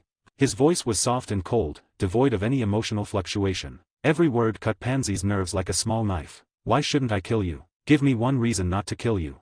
This question abruptly halted Pansy's pleas. Her mind raced, desperately trying to squeeze out a sliver of hope from the boundless fear. Family honor, wealth. Before this devil who viewed human life as insignificant, such things were utterly pale and powerless. Meanwhile, a storm raged inside Narcissa, who stood nearby. Storage space. Narcissa's body trembled slightly. She had always thought the shameful device Jerry had forcibly inserted into her body only possessed its torturous functions, unexpected gusts of wind, body-twitching electricity, and the terrible feeling of internal swelling. But now, Jerry told her that the pigeon egg-sized emerald gem also had such a crucial, practical magical function. This discovery sent a chill down her spine. It turned out he wasn't just tormenting her, he was also equipping her in ways she couldn't comprehend. Jerry looked at the tear-streaked face at his feet, a playful curve on his lips. He didn't press further, instead slowly pulling a smooth black stone from the inner pocket of his wizarding robes. The stone glowed faintly in the dim carriage light, a magic memory keeper, the pensive stone. He again used the toe of his shoe to lift Pansy's chin. His eyes were emotionless, and his tone was like giving an everyday instruction: take off all your clothes, yourself.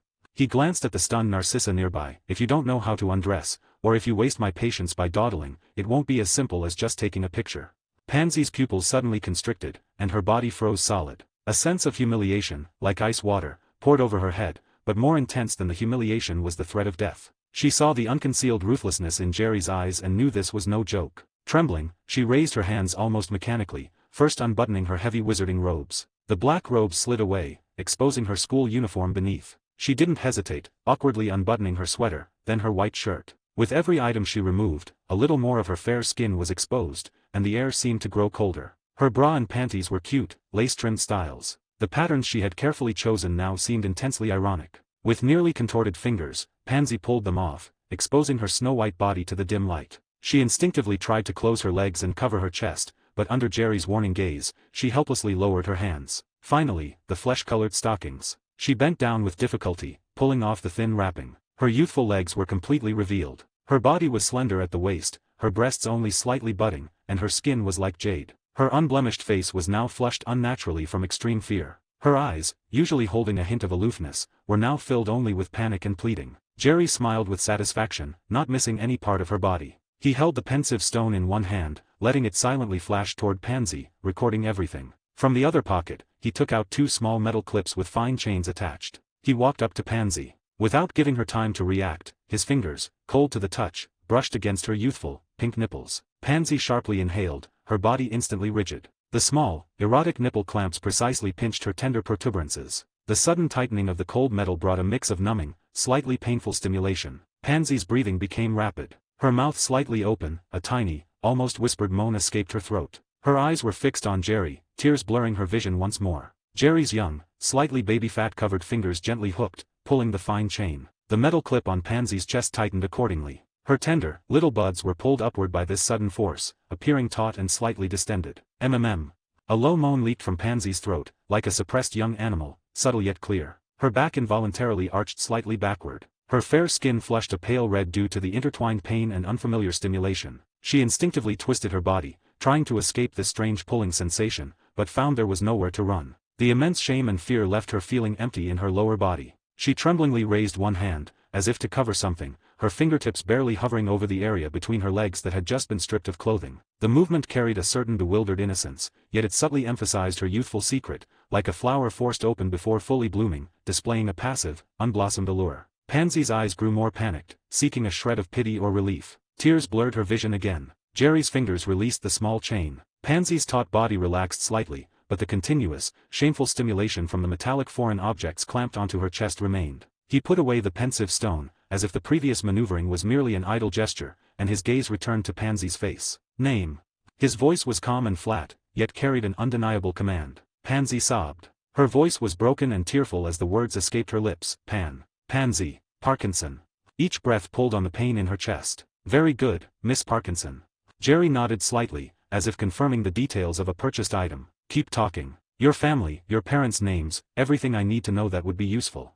Under Jerry's cold gaze, Pansy dared not conceal anything. Choking back sobs, she recounted her family background, her parents' positions at the Ministry of Magic, and her family's connections to other pure-blood families, laying everything bare. She was like a prisoner forced to expose all her secrets. Her face grew paler with every word she spoke. Upon hearing her statement, Jerry seemed satisfied. He raised his hand, and a blank piece of parchment materialized in his palm. Then, lines of strange text, glowing with a dark red light, quickly spread across the paper like living things, forming a complex contract. He presented this newly drafted contract to Pansy. Pansy looked at the ominous parchment. She didn't understand a single word of the text, but the powerful magical binding force sent a chill through her heart. Sign it.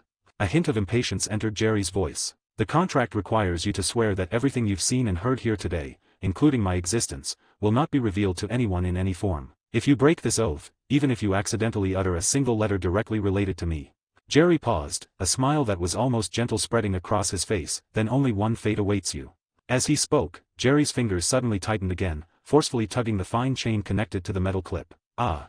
A sharp scream, a mix of pain and terror, burst from Pansy's throat. Her already slightly erect chest was tugged upward by the brutal force, leaving a distinct red mark on her delicate skin. The piercing pain caused her entire body to arch upward uncontrollably, like a fish out of water. Her legs instinctively squeezed together, trembling slightly from weakness. Jerry released his grip, the gentle smile on his face unchanged, as if the previous action was merely to emphasize his words. He pushed the contract forward again, nearly touching Pansy's face. Now, sign your name on it with your blood.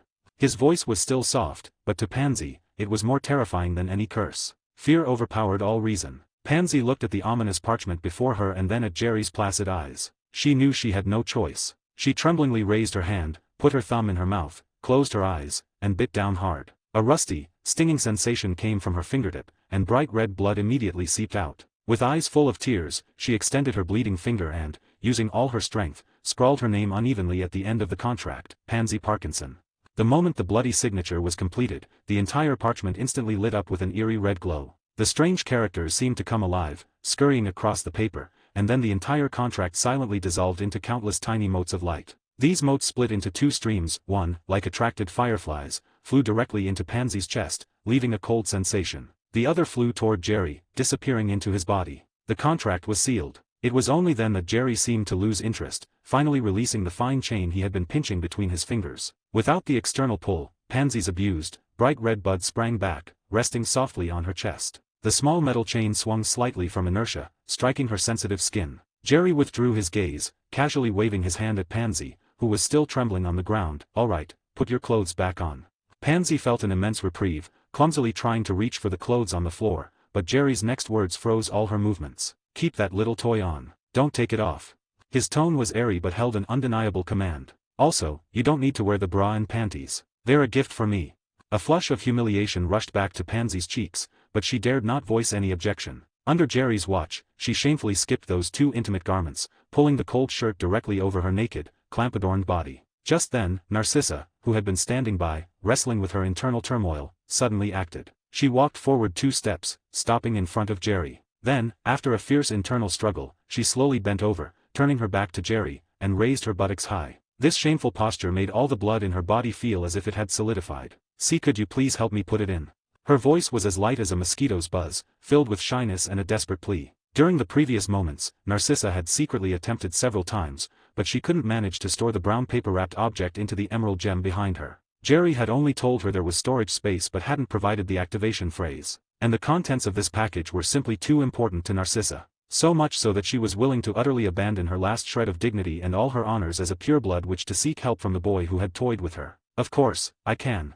Jerry's laughter rang out behind her, sounding especially delighted. He stepped forward. One hand held the small package, while the other mischievously slid down to the gap between Narcissa's legs, which was completely exposed by her posture. His fingers expertly found the wet cleft, his fingertip occasionally lightly teasing her sensitive clitoris.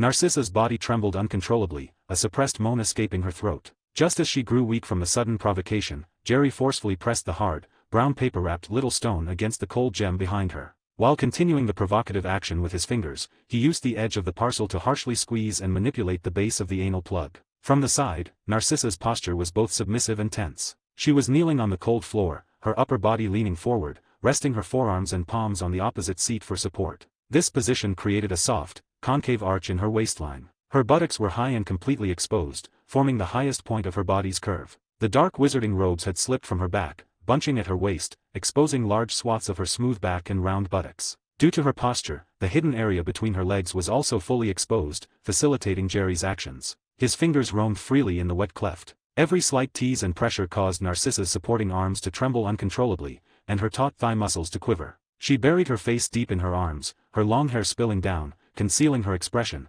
which must have been full of shame and humiliation at that moment. Only from her white-knuckled grip, and the subtle, suppressed gasps occasionally escaping her throat, could one glimpse the immense shock she was enduring internally. Jerry, meanwhile, was like a focused artisan. One hand continuously created intolerable stimulation for her, while the other used the hard package to press, squeeze, and manipulate the cold emerald gem behind her, neither too lightly nor too hard. Tap, tap, tap. A sudden knocking sound cut through the quiet carriage, sounding exceptionally clear, like a heavy hammer striking Narcissa's heart. "Mother, are you all right?" It was Draco's voice. The youthful tone carried a clear hint of worry and urgency, followed by louder pounding on the door. The sound made Narcissa's entire body feel as if it had been electrocuted, all the blood rushing to her head. Her son, her beloved Draco, was right outside that door. And she herself was kneeling in this indecent posture before a boy barely older than her son, allowing him to play with her with his fingers. An unprecedented wave of sensation, mixed with terror and a perverse thrill, swept over her body. The shame nearly consumed her, but at the same time, the voice of her son outside the door and the malicious fondling of the boy behind her created a contrast of intoxicating forbidden tension. In this extreme environment, her body's reaction became even more honest and intense. Each tease from Jerry's fingertip seemed amplified tenfold, uncontrollably increasing the wetness between her legs. Please. Narcissa's voice carried an uncontrollable whimper and urgent pleading. She couldn't even struggle. All her hope was pinned on the demon behind her. Faster, please, hurry and put it in. Mother, open the door. Draco's pounding grew louder. Listening to her son's frantic calls outside the door, and feeling the growing strange sensation within her, Narcissa was on the verge of collapse. She arched her buttocks even higher, actively meeting his touch, completely surrendering herself to Jerry's hands, silently urging him on. Hearing Narcissa's tearful pleas, the smile on Jerry's face deepened. Instead of speeding up, he deliberately moved the hard brown paper package away from her rear entrance, slowly sliding it down until it rested on the softer, wetter area. The rough edge of the package pressed maliciously against her soft labia through the thin fabric. He even used the parcel's corner to grind back and forth, lightly but deliberately. Should I put it in here, Madame Malfoy? His voice was pressed low, his teasing breath clearly reaching Narcissa's ear. This deeply insulting question was the final straw that completely broke Narcissa's taut nerves. Her body went limp, nearly collapsing to the floor. And not there, please, in the back. Her voice was utterly shattered, stammering from extreme fear and shame, unable to form a complete sentence. Just then, a steady adult male voice joined Draco's pounding outside the door, clearly having noticed the commotion here. Is there anything I can assist with, sir? The adult male's voice outside the door was like a final alarm bell, instantly bringing movement back to the frozen air inside the carriage. While Draco anxiously explained the situation to the official, the mockery vanished from Jerry's face, replaced by efficient coldness. He stopped tormenting Narcissa. His hand holding the brown paper package suddenly pressed down on the emerald gem behind her. With a slight pop sound, the hard brown paper package instantly vanished, as if sucked inside. Jerry immediately withdrew his hand, not even sparing Narcissa a glance. He turned around, casually summoning the cute bra and panties Pansy had discarded on the floor. The two small pieces of fabric automatically flew up and were precisely tucked into his pocket. Next, he crushed a tiny, almost invisible glass sphere between his fingers. A nearly colorless, odorless sweet fragrance quickly permeated the sealed carriage. He pulled over Pansy, who was already fully dressed, not even missing her stockings and shoes. Under the effect of the potent sleeping draft, Pansy's body went limp, her eyes glazed over. Jerry lay down on the nearby bench, holding her. He closed his eyes, his breathing becoming steady and deep, as if both of them had been struck by some magic and fallen into unconsciousness. Narcissa's reaction was equally swift. Enduring all her physical discomfort and humiliation, she quickly tidied her messy robes, covering all traces that shouldn't be exposed. She took a deep breath, inhaling the sweet fragrance into her lungs. Cooperating fully, she dramatically rolled her eyes, her body falling softly onto the floor, completely unconscious. Chapter 18, Face Wash Service. Wake up, wake up. With a gentle shake, Jerry blearily opened his eyes. His vision was blurry at first, then focused on a soft expanse of black. It was a pair of shapely legs wrapped in black stockings. They weren't plain, they were woven with exquisite lace patterns, with intricate floral borders extending upward, disappearing beneath the hem of a Hogwarts first-year robe. He looked up along the legs and met a face filled with bashfulness and uncertainty. It was Hannah Abbott, the girl he had briefly encountered outside Flourish and Blots. She clearly hadn't expected Jerry to wake so suddenly. Seeing him resting his head on her lap with a tiny, glistening trail of drool at the corner of his mouth, her cheeks flushed a deep crimson. She was wearing a brand new Hogwarts robe, devoid of any house crest, marking her as a first-year initiate just like Jerry. However, unlike their meeting at the bookstore, she had chosen mature, sexy black stockings today instead of her usual white ones. Jerry's mind was still foggy. He instinctively shifted his head. The spot where he rested was soft, warm, and carried a faint, sweet fragrance far more comfortable than the hard carriage benches. His gaze lingered on Hannah's face, watching her struggle with embarrassment.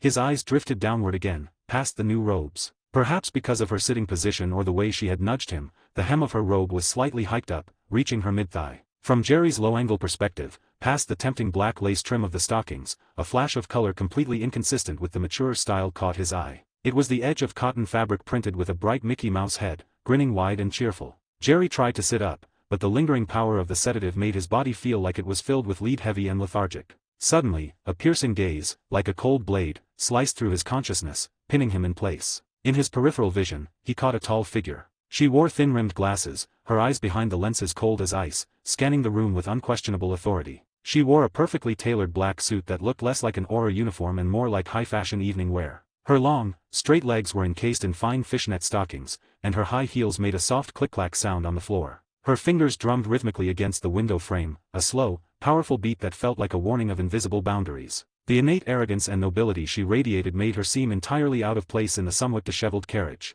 She looked at Jerry for only a moment before indifferently turning her gaze to the rest of the compartment. Scattered around were other injured students and wizards. Some clutched their arms, others were pale, all sat in silence, none daring to speak. The air smelled of dittany and antiseptic. Jerry's gaze moved past the icy female aura to the opposite seat. Narcissa and Pansy were there. Draco was huddled in Narcissa's arms, his face buried in her chest, shoulders shaking with sobs. His eyes were red and swollen like ripe berries, the picture of a pampered child who hadn't been weaned. Narcissa held her son tightly, her face pale, her eyes unreadable. Her legs were pressed firmly together, knees and ankles practically glued, her hips tucked in. That strained, repressed posture spoke volumes of a hidden, shameful burden. Pansy sat next to Narcissa while a female healer bent over, gently examining her. Pansy had her arms crossed tightly over her chest, trying to hide the areas that had been tortured by the metal clips. Her pale neck and ears were flushed pink, clearly still reeling from the humiliation. When Jerry's gaze inadvertently brushed her, Pansy's body stiffened. Her flushed face instantly went deathly pale.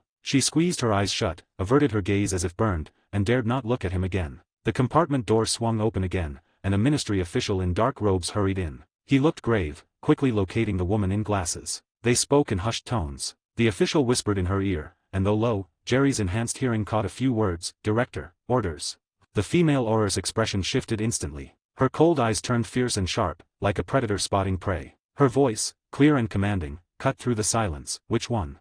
The official scanned the dozen or so people before his finger settled on Jerry. His tone held a hint of hesitation but carried the weight of certainty. "It's him."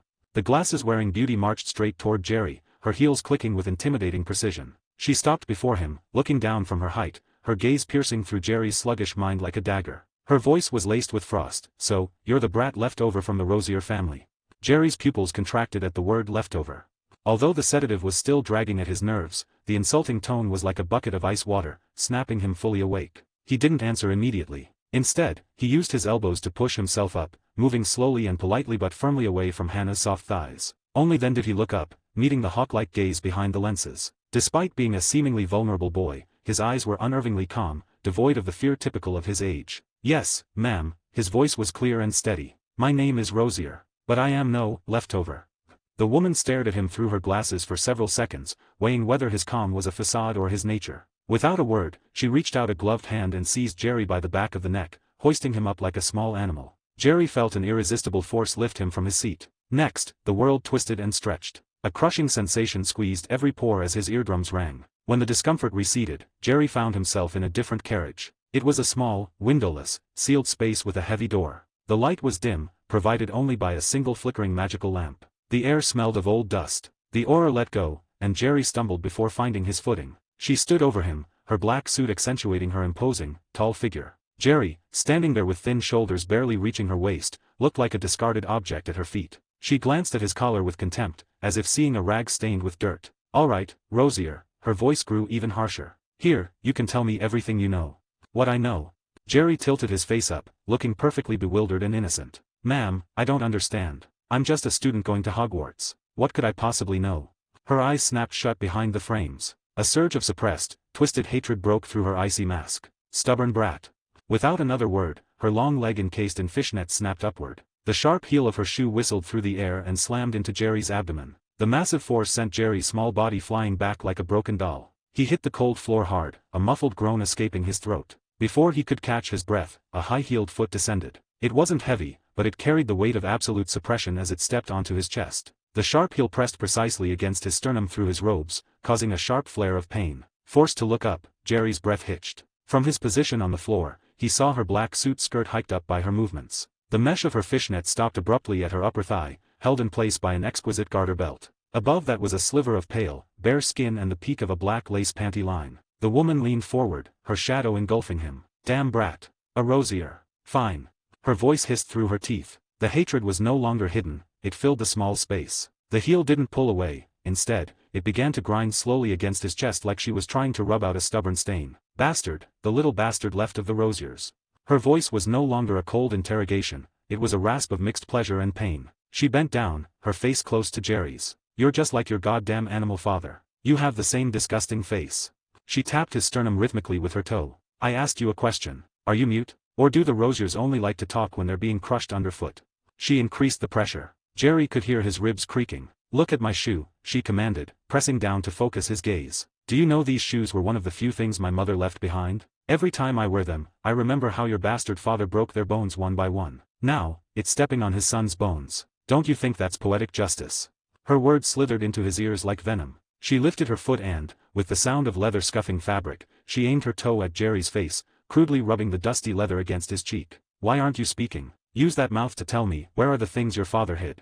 Without waiting for a response, she pinched his jaw, forcing his mouth open. Then, her foot encased in the fishnet stocking and the stiletto heel was shoved brutally into his mouth. The salty, metallic taste of leather and sweat filled his oral cavity. The sharp heel pressed against his hard palate, cold and unforgiving. The coarse texture of the fishnet scraped against his tongue and inner cheeks, leaving a stinging sensation. His mouth was stretched to its limit. Saliva dripped uncontrollably down her ankle and shoe as he let out meaningless, muffled whimpers. She seemed to savor this absolute dominance. With her other hand, she drew her wand and tapped his face, which was now a mess of shoe leather and spit. Crucio.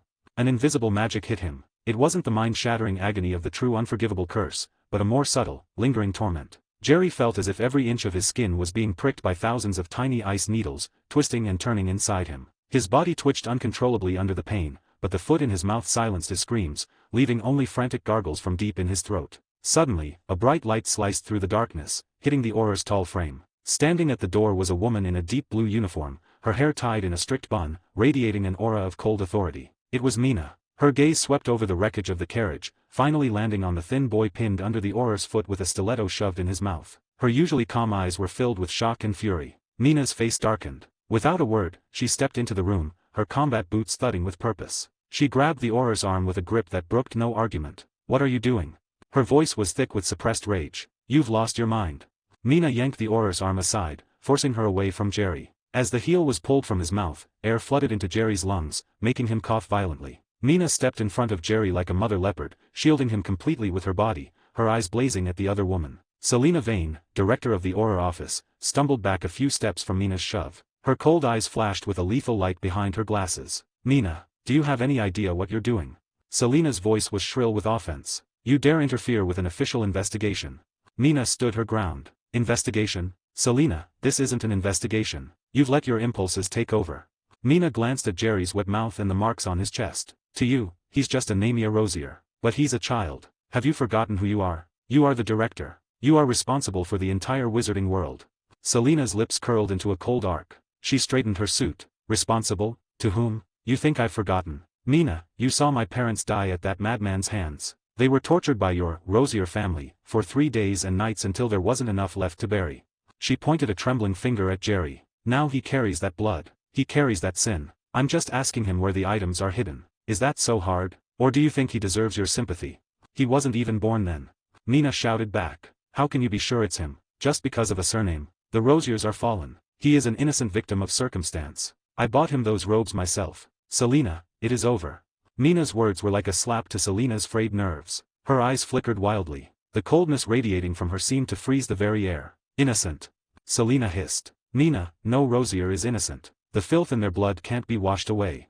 Her chest heaved. She forced herself to look away from Jerry's face, which reminded her so much of her hate, and met Mina's eyes. She straightened her back, forcing the hatred down into a mask of official authority. "The Philosopher's Stone is missing. People are dead. I believe he is a suspect. I am taking him to the ministry for interrogation." It was a formal, bureaucratic excuse to wrap her cruelty in legality. Mina saw right through it. "Don't give me that bullshit, Selena." Mina's voice was hard as iron. She stepped forward, shielding Jerry even more thoroughly. "Your suspicion is nothing but personal bias. Unless you show me evidence, you won't touch a hair on his head." Selena's eyes turned even colder. Words were meaningless now. She would use action to assert her power. "Evidence?" Selena sneered, raising her wand at Jerry. "Then we start with a body search." Before Mina could react, a short incantation left her lips. A surge of magic hit Jerry. The Hogwarts robes Mina had bought him, along with his shirt and trousers, were brutally shredded by invisible hands. The fabric disintegrated into black fibers that swirled in the air, leaving Jerry completely exposed in the dim light. Jerry's body still held the soft vulnerability of a pre-adolescent boy, fair skin, thin limbs. However, in stark contrast to his slender frame, the member hanging between his legs was shockingly large and disproportionate. It hung limp for now, the tip slightly constricted from the previous pain, showing a faint pink hue. The dark pubic hair was just beginning to form, highlighting the thickness and unnatural maturity of his cock. Mina gasped, unable to believe Selena would go this far. She reached for her own coat to cover him, but Selena was faster. Selena looked at the thick organ that looked so wrong on such a small boy, her eyes filled with loathing. She raised her foot, aiming the sharp heel directly at Jerry's vulnerable vitals. "Stop!" Mina screamed. At that exact moment, a faint pulse of magic flicked from Mina's finger. Just as Selena's heel was about to pierce Jerry's flesh, the exquisite black shoe and its sharp metal heel disintegrated into dust. Losing her balance, Selena's foot continued its downward trajectory. Her foot, now only covered in a thin layer of black fishnet stocking, landed warm and soft directly onto Jerry's thick shaft. Because of the force of her step, she pinned his cock flat against his lower abdomen. The contact of her soft sole against his warm flesh created a bizarre, surreal sensation. The fine mesh of the fishnets rubbed against the sensitive skin beneath. Selena froze, then a greater fury erupted. She looked down at her foot, pressed in such a shameful way against the filthiest part of a rosier leftover. It made her feel physically sick. Little bastard. She hissed, her foot instinctively grinding down. You think this protects you? Mina can't guard you forever. Look at this disgusting thing, you're just like the rest, thinking only with your crotch. Under the pressure of her soul and the friction of the mesh, Jerry's cock previously limp gave a sudden, uncontrollable twitch. Then, at a visible rate, it began to engorge and rise. Selena watched her fishnet-clad foot being pushed up by the boy's rapid erection. The hatred from her bloodline intertwined with a sick, vengeful pleasure. This boy was his father's sin reincarnated in a living, provocative form. She leaned down again, her cold eyes inches from Jerry's. Look at you. This is the rosier nature. Her voice was a sharp taunt. Even while being crushed and humiliated, you get hard. Like a dog in heat, wagging its tail at any stimulus, you think your body can lie. She lifted her slender, powerful foot slightly. Using her big toe and second toe wrapped in the friction-heavy fishnet, she precisely and ruthlessly pinched Jerry's engorged, throbbing head. She squeezed with just enough force to feel the pulse of the veins and the jump of the muscle, creating a crushing pressure. NNGH. A low, stifled groan escaped Jerry's throat. It wasn't a cry of pain, nor a gasp of pleasure, but a complex sound of intense shame, physiological overload, and helplessness. The stocking-clad toes acted like magic, accurately squeezing the sensitive glands and the vulnerable shaft. The fine mesh bit into his reddened skin. His body arched off the floor, his thin shoulders shaking violently from the overstimulation. What? Can't hide it anymore. Selena chuckled darkly. She didn't let go. Instead, she began to twist her toes back and forth, savoring the jump and struggle of the organ in her grip. She drew a twisted satisfaction from the boy's helpless physiological react-ion event for the blood feud she carried against his name. Seeing the humiliation spiral out of control, Mina made a decision. She stopped trying to reason with someone blinded by hate. Mina stepped forward and shoved Selena's shoulders hard. It wasn't a massive blow, but it was enough to catch Selena off guard. Selena stumbled back, her foot forced away from Jerry. Mina stepped between them, shielding Jerry completely. With the sharp sound of wood cutting the air, she drew her wand and pointed it steadily at her best friend and boss. You are insane. Mina's voice was cold and final. I am telling you for the last time, the law is the law. The ministry requires evidence. If you cannot produce it and continue this illegal torture, don't blame me for what happens next. Her eyes were sharp as a blade, defending order without a hint of personal emotion. Her hand was rock steady. Selena stood frozen, her face ashen. The atmosphere was taut to the breaking point. Jerry lay curled behind Mina, naked, his chest heaving, his mouth still tasting of bitter leather. However, in the middle of this suffocating standoff, an overwhelming physiological reaction occurred. A thick, hot liquid carrying the heat of a young boy's body suddenly erupted from the tip of his high-standing cock like a small geyser. The force and volume far exceeded the restraint expected of his age. It burst forth with explosive speed, flying in a high arc toward Selena, who stood just a few feet away. Neither woman expected this. The white fluid, thick and pungent, splashed accurately across Selena's face. Some of it clung to her thin glasses, blurring her vision. More of it trickled down her smooth, tight cheeks from her forehead to her nose, from her eyes to her lips. A few drops even splashed into her shocked, slightly open mouth, tasting warm and musky. Flecks of it landed on her pinned back hair and the collar of her black suit. Selena froze. The confrontation and the rage solidified. The cold, cloudy, shocking wetness seeped through her facial nerves into her brain. The heavy, masculine scent of Jerry's body filled the small carriage. A few seconds of dead silence passed. Then, Selena performed an action that made even Mina's skin crawl. Like a cat with a morbid curiosity, Selena brought the finger stained with Jerry's fluid to her lips. She opened her mouth slightly, her tongue darting out to lick the finger, tasting the new substance. The warm, salty, slightly bitter liquid hit her taste buds the primal scent of a male. Selena's movement stopped. The hysterical rage on her face faded, replaced by a twisted, pensive expression, as if she were an alchemist analyzing a strange new material. It's not milk. She muttered in a voice only she could hear. She looked genuinely confused and disappointed that the liquid wasn't what she expected. Looking at her, Mina felt a chill run up her spine. She realized Selena's mental state had crossed into a dangerous territory. I'll kill you. Selena suddenly shrieked. Her wand snapped toward Jerry, the tip glowing with a lethal red light. But Mina was faster. She lunged forward, wrapping her arms around Selena in a brutal embrace. Before the spell could be finished, Mina mentally cast a spell, dissipating with the struggling director instantly. The carriage fell into silence, save for Jerry's heavy breathing and the lingering, musky scent of his release. Jerry stumbled to his feet. He looked down at his legs stained white. He licked his dry lips, spitting out the lingering taste of leather and saliva. He looked up. His eyes, which had been full of helplessness and pain, were now cold and deep, the mask of a victim stripped away. A cold, contemptuous smirk played on his lips. There's plenty of time," he whispered, his voice rasping with a darkness that bore no resemblance to his previous act. He stroked his body, feeling the cold air, but his face showed the satisfaction of a survivor who had won a secret victory. "Luckily, I took off all my magical jewelry beforehand," he murmured to himself, savoring his secret. "Otherwise, I really would have been exposed." A moment later, the door opened again. A young, pretty witch in a ministry uniform entered. She looked stiff, her eyes cold but hiding a hint of panic. She handed Jerry a neatly folded set of Hogwarts robes, carefully avoiding looking at his naked body. "You." Her voice was wooden, as if reciting orders. "Get dressed and leave. What happened today? Keep your mouth shut. The ministry will handle everything."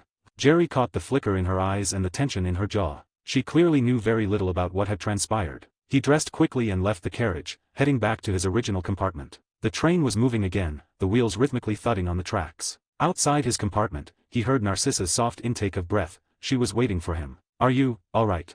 she asked as she pulled him inside. Jerry smiled and shook his head. He looked over her shoulder into the compartment. Draco was pestering Pansy, talking incessantly, a sharp contrast to the mama's boy he had been earlier. With a snap of Jerry's fingers and a faint pulse of magic, Draco's voice cut off. His eyes rolled back, and he slumped onto the soft seat with a thud. The compartment fell into a dead silence. Narcissa froze, looking at her unconscious son in disbelief before whipping her head around to Jerry. Pansy Parkinson turned white, curling into the corner of her seat, looking at Jerry like he was a familiar but terrifying monster. Jerry's smile remained unchanged. He pulled the handle and shut the door, isolating them from the world. He turned to Narcissa, his voice gentle and soothing. "Madame Malfoy, he was being too loud. It would have disturbed your rest." He explained it as simply as if he were commenting on the weather. "System alert, mandatory mission, identity concealment, completed. Reward, 100 family prestige points issued." Jerry's lips curled into a faint smile, his mind relaxing slightly. He glanced at the sleeping Draco, the terrified Pansy, and Narcissa, who was watching him with complex eyes. However, before he could fully enjoy the moment, a sharper, colder system alert rang in his mind. System alert, new long-term mission issued. Mission name, Deep Sea Stealth. Mission type, main quest identity concealment, long-term. Goal, as the foundation of your existence in the magical world, you must continuously and comprehensively hide your true bloodline and power, integrating into your false identity until official permission is granted or specific milestones are met. /text, progress, 0%. Reward, issued in stages based on concealment levels and influence. Failure penalty, if your true identity is exposed, you will immediately become public enemy number 1. All current disguises will be destroyed, family prestige will be reset to 0, and the world-ending crisis surrounded by enemies' ultimate penalty will be triggered. A long-term mission. Jerry's eyes darkened. So, that previous task was just the appetizer. But then again, this sounds quite entertaining. 19, Chapter 19, Your mother is truly beautiful, Draco Malfoy. The train had long since left solid ground, and the entire carriage was now bathed in a deep, spectral blue light. Outside the window, the fleeting fields and mountains were gone, replaced by a slow, silent, and hallucinogenic underwater world. Giant kelp swayed like an alien forest, and schools of bizarre fish trailed glowing fins as they peered curiously through the glass. The clatter of the wheels was filtered through the dense liquid medium, reduced to a low-frequency hum that made the interior of the compartment feel even more deathly still. This strange submarine journey continued until the light outside began to brighten. The water shifted from navy to turquoise, then to a transparent pale gold as sunlight pierced the surface, casting shimmering patterns of light across the walls. The train tilted slightly, beginning an upward climb. With a soft vibration, the upper half of the window breached the surface. The world was split by a perfect horizon, a gray-blue dusk above, and swaying ripples below. Finally, the entire train surged out of the water, kicking up massive white plumes of spray. The familiar, rhythmic click-clack of the rails returned, and the smooth gliding was replaced by the slight vibration of steel on track. The train broke through the waves, hugging a winding coastline. Outside, the light faded into a deep violet twilight. In the distance, the grand, mist-shrouded silhouette of a magnificent castle appeared. Hogwarts, the heart of this unique magical realm. This was not Earth, but a world nourished by concentrated magical elements, where the very air vibrated with arcane energy, a sanctuary built specifically for wizard kind. Inside the compartment, Draco remained unconscious, his body swaying with the motion of the train. Pansy, like a frightened animal, huddled in the corner of her seat, arms wrapped tight around her knees, staring blankly at the floor. Narcissa leaned elegantly against the headrest, her gaze fixed on the retreating landscape, trying to bury her discomfort behind a mask of aristocratic poise. However, the occasional slight adjustment of her hips suggested that the tension in her body had not yet faded. Jerry ended his brief meditation as his chaotic thoughts settled. Ignoring the sleeping Draco and the traumatized Pansy, he slowly pulled a clean set of Hogwarts robes from his luggage. Right in front of the two conscious women, he calmly stripped off his damp black robe and shirt. His young body possessed the lean, clean-cut frame of a boy, but the lines were smooth and healthy under the dim light. Yet, beneath this seemingly delicate exterior lay a primitive, potent strength. When his trousers slid to his ankles, the secret hidden beneath his robes was exposed without reservation. Narcissa's eyes, which usually averted themselves out of habit, were drawn by an invisible force. She saw an incredible size that completely defied his slender build. Even in its semi-relaxed state, its thickness and length far exceeded what any boy his age should possess. The visual impact nearly shattered her mask of elegance. Although she thought she had grown used to his games, this was the first time she had seen the raw, masculine deformity of his body, a staggering contrast to his youthful face. The boy and the mature woman, one slender yet endowed with a monster, the other elegant yet refined by time, shared a space thick with silent, heavy tension. Jerry acted as if it were nothing, naturally donning his new robes. The tailored fabric immediately concealed his staggering trait. He walked to the window, peering at the castle. So, that is Hogwarts. Jerry's voice held a touch of unmasked curiosity, a stark departure from his previous coldness. He wasn't asking Narcissa, he was talking to himself, but she answered anyway. Technically, that is not the original Hogwarts, Narcissa said, her voice soft and melodic, carrying the cadence of old nobility. It is grander than what you see, and more modern. She looked out at the magically saturated mountains. As wizards expanded their reach, colonizing more worlds across the vast universe, Hogwarts moved with them. This is one of the many worlds reshaped by the efforts of countless wizards. The elemental concentration in the air here is several times higher than in London. It is the ideal habitat. Jerry listened, a playful glint in his eyes. He turned around, wearing a smile of innocent wonder, and sat directly into Narcissa's lap. Narcissa's body stiffened. The boy wasn't heavy, but the warmth of his body and the firmness of his legs straddling her lap caught her off guard. Jerry leaned back, resting his head against the hollow of her shoulder, his back against her soft, full breasts. The scent of expensive perfume mixed with the warm, milky aroma of motherhood filled his nose. "I'm still curious," Jerry whispered, his voice casual yet dropping a bombshell. "Mrs. Malfoy, why do you still have milk when Draco is already so old?" Narcissa's body jolted as if struck by an electric current. Even Pansy, trying to be invisible in the corner, looked up with wide, disbelieving eyes. But when her gaze met Jerry's icy, mocking eyes, she shivered like a frog under a snake's gaze and buried her head back into the seat cushions. I am pregnant again," she whispered, her voice rasping with shame and resignation. Deep inside her, the object throbbed with the vibration of the train, reminding her of her reality. Before she could react further, Jerry's slender fingers reached out and pulled back her robes. The loose fabric gave way easily, revealing her dark green silk dress. He didn't stop there. He reached inside the bodice, unfastening the constraints until her warm, heavy breasts were exposed to the air. He leaned down, finding one of the dark areolas. His tongue, gentle yet firm, circled the nipple before he took it into his mouth, suckling like a hungry infant. Narcissa's body went rigid before melting. A tiny moan escaped her throat. She tried to struggle, but Jerry's lean body was miraculously strong, pinning her in place. The humiliation of being controlled, the stimulation of the suckling, and the constant vibration of the plug inside her converged into a complex current that raced up her spine. He pulled away, leaving the nipple glistening with saliva, which hardened instantly in the cool air. Jerry looked at her flushed face, his voice playful. "Mrs. Malfoy," he chuckled, his gaze lingering on the curve of her hips. "I almost forgot, you still owe me a debt, don't you?" Narcissa panted, her body heating up. What do you want?" Jerry didn't answer with words. With a single thought, he triggered the magic within the cursed item. Narcissa's back arched violently. A wave of intense, numbing stimulation exploded from her core, radiating through her limbs. She almost screamed as her legs clamped together, only intensifying the sensation of the invader within her. In her spasm, a fresh stream of warm milk sprayed from her nipple, trickling down her skin and soaking the green silk. "See, Mrs. Malfoy," Jerry whispered in her ear. "Your body is much more honest than your mouth." He leaned down to take the other breast, lazily suckling the tribute while delivering his real command. "From now on, you will visit Hogwarts once a month to check on Draco. And you will report directly to me, like a loyal bitch, for a body inspection." He slapped her tight buttocks. "And every time you come, you will be wearing that." "Never." She hissed through her teeth, her voice cracked with humiliation. Jerry didn't get angry. He simply raised an eyebrow. The invisible magic surged again. Narcissa sobbed as the item inside her began to vibrate with a violent, buzzing intensity. It wasn't just pain, it was an unbearable electrical surge that bypassed her will. Her breasts contracted, and milk sprayed out again, splashing onto Jerry's chest. "You will," Jerry said plainly. "You love your son. I know this." He leaned in, his hot breath brushing her ear. A debt of 70,000 galleons, a transaction with the Rosiers. If I make it public, the Malfoys are finished. Your husband, your son, they lose everything. They'll be outcasts. And let's not forget, what is hidden inside that emerald. He kissed the wet tip of her nipple. Don't think about taking me down with you. No one will believe a first-year student is a dark wizard assassin. You are no longer the high and mighty Lady Malfoy. He traced the wetness on her chest. Think about it. You're actually getting a deal. By using your body, you save 70,000 galleons and preserve the Malfoy name. It's a bargain. Narcissa's lips were a thin line of defiance. Just then, a soft bell rang through the carriage, and a magical voice echoed from the ceiling. Dear students, the train will arrive at Hogsmeade Station in 5 minutes. Please gather your belongings. The night is cold, do not forget your scarves and gloves. This was the final bell that broke Jerry's patience. Narcissa's stubbornness annoyed him. He reached into his robes and pulled out an exquisite silver brooch in the shape of a snake. Its eyes were tiny rubies, and from its mouth protruded an incredibly sharp, magically glowing needle. It seems you still don't understand the situation. He forced the brooch into Narcissa's hand and guided her hand so the needle pointed at her own engorged nipple. Pierce it, he commanded. Do it yourself, or I'll kill Draco right here. Plenty of people have gone missing on this train already.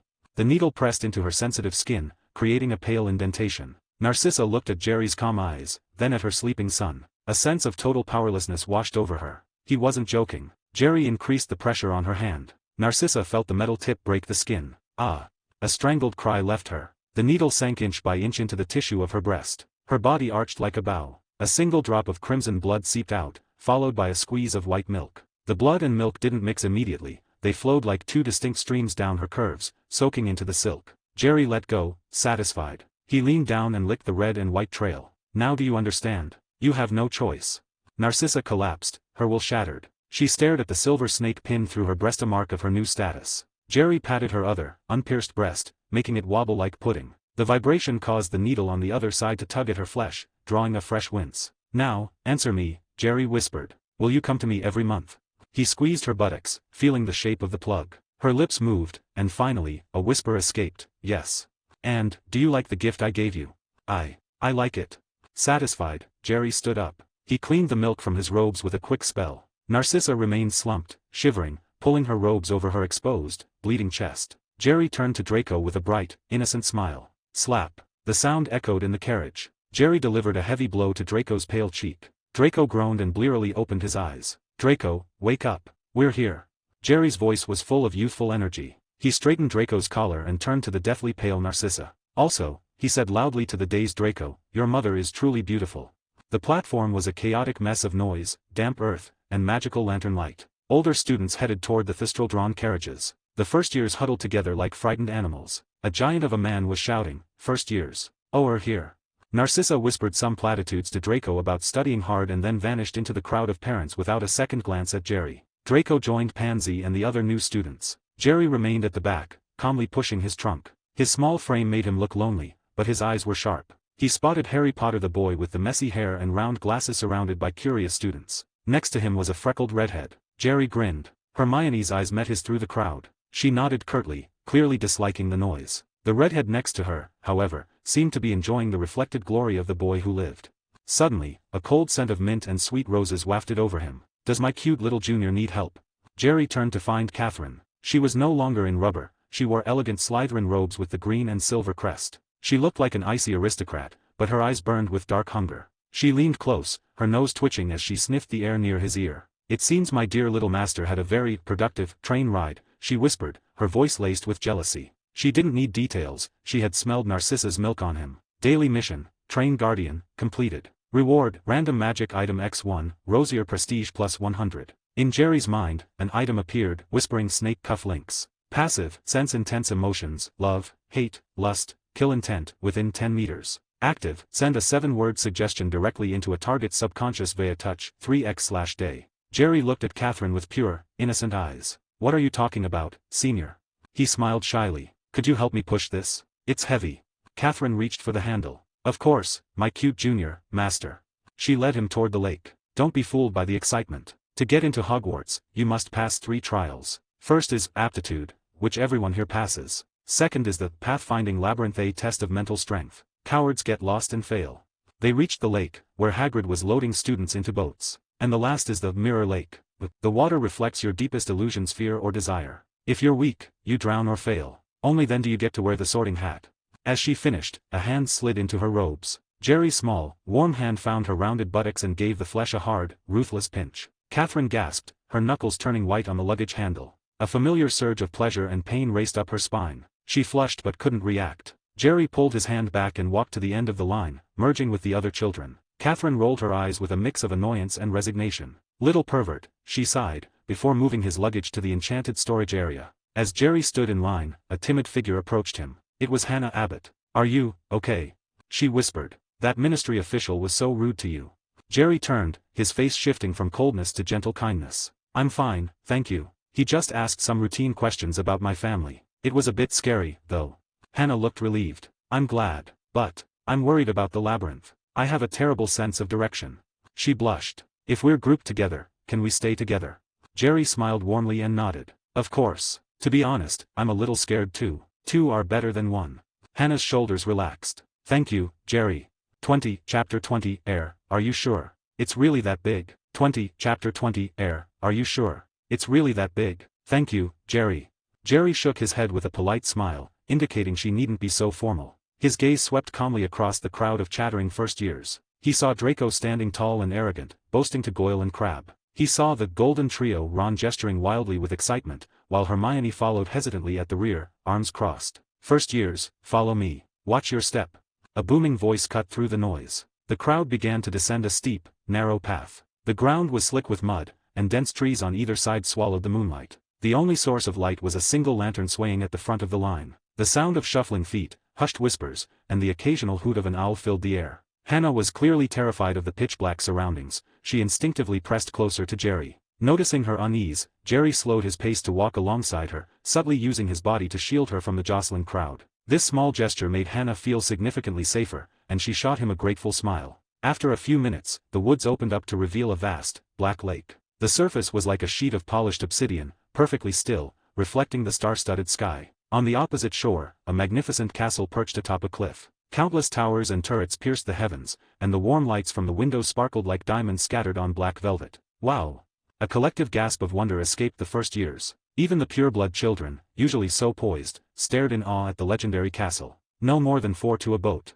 Dozens of small boats drifted automatically to the shore. Students began to group up and board. Jerry naturally stepped onto a boat with Hannah and gestured for others to stay away. Harry and Ron sat together, with Hermione joining them as the third member. It was as if the gears of fate had locked into place at that very moment. The trio was formed. Once the students were seated, the boats moved as if alive. Without oars, they glided smoothly across the dark water toward the castle. Suddenly, a strange witch standing on the shore raised her hand toward the water. An almost invisible ripple of magic, like a transparent wall, enveloped the fleet of boats. "All right, children."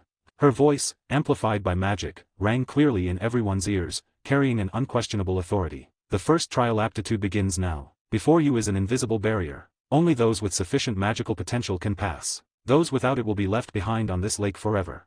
The students immediately grew tense, whispering nervously. All the boats came to a halt as if hitting an invisible wall. After a moment of silence, the first boat was pushed by an unseen hand and glided through the barrier. Then the second, the third, more and more passed through. Hannah gripped the gunwale so hard her palms began to sweat. Jerry remained calm. It was impossible for him to lack aptitude, and the same applied to Hannah. Sure enough, their boat glided effortlessly through the barrier. Hannah let out a small sob of relief. However, looking back, they saw 3 or 4 boats left behind. The children on them were pale, some on the verge of tears. The witch watched them without expression. "The trial is over. Those who passed, continue to the castle. The failures will be escorted back to the station shortly."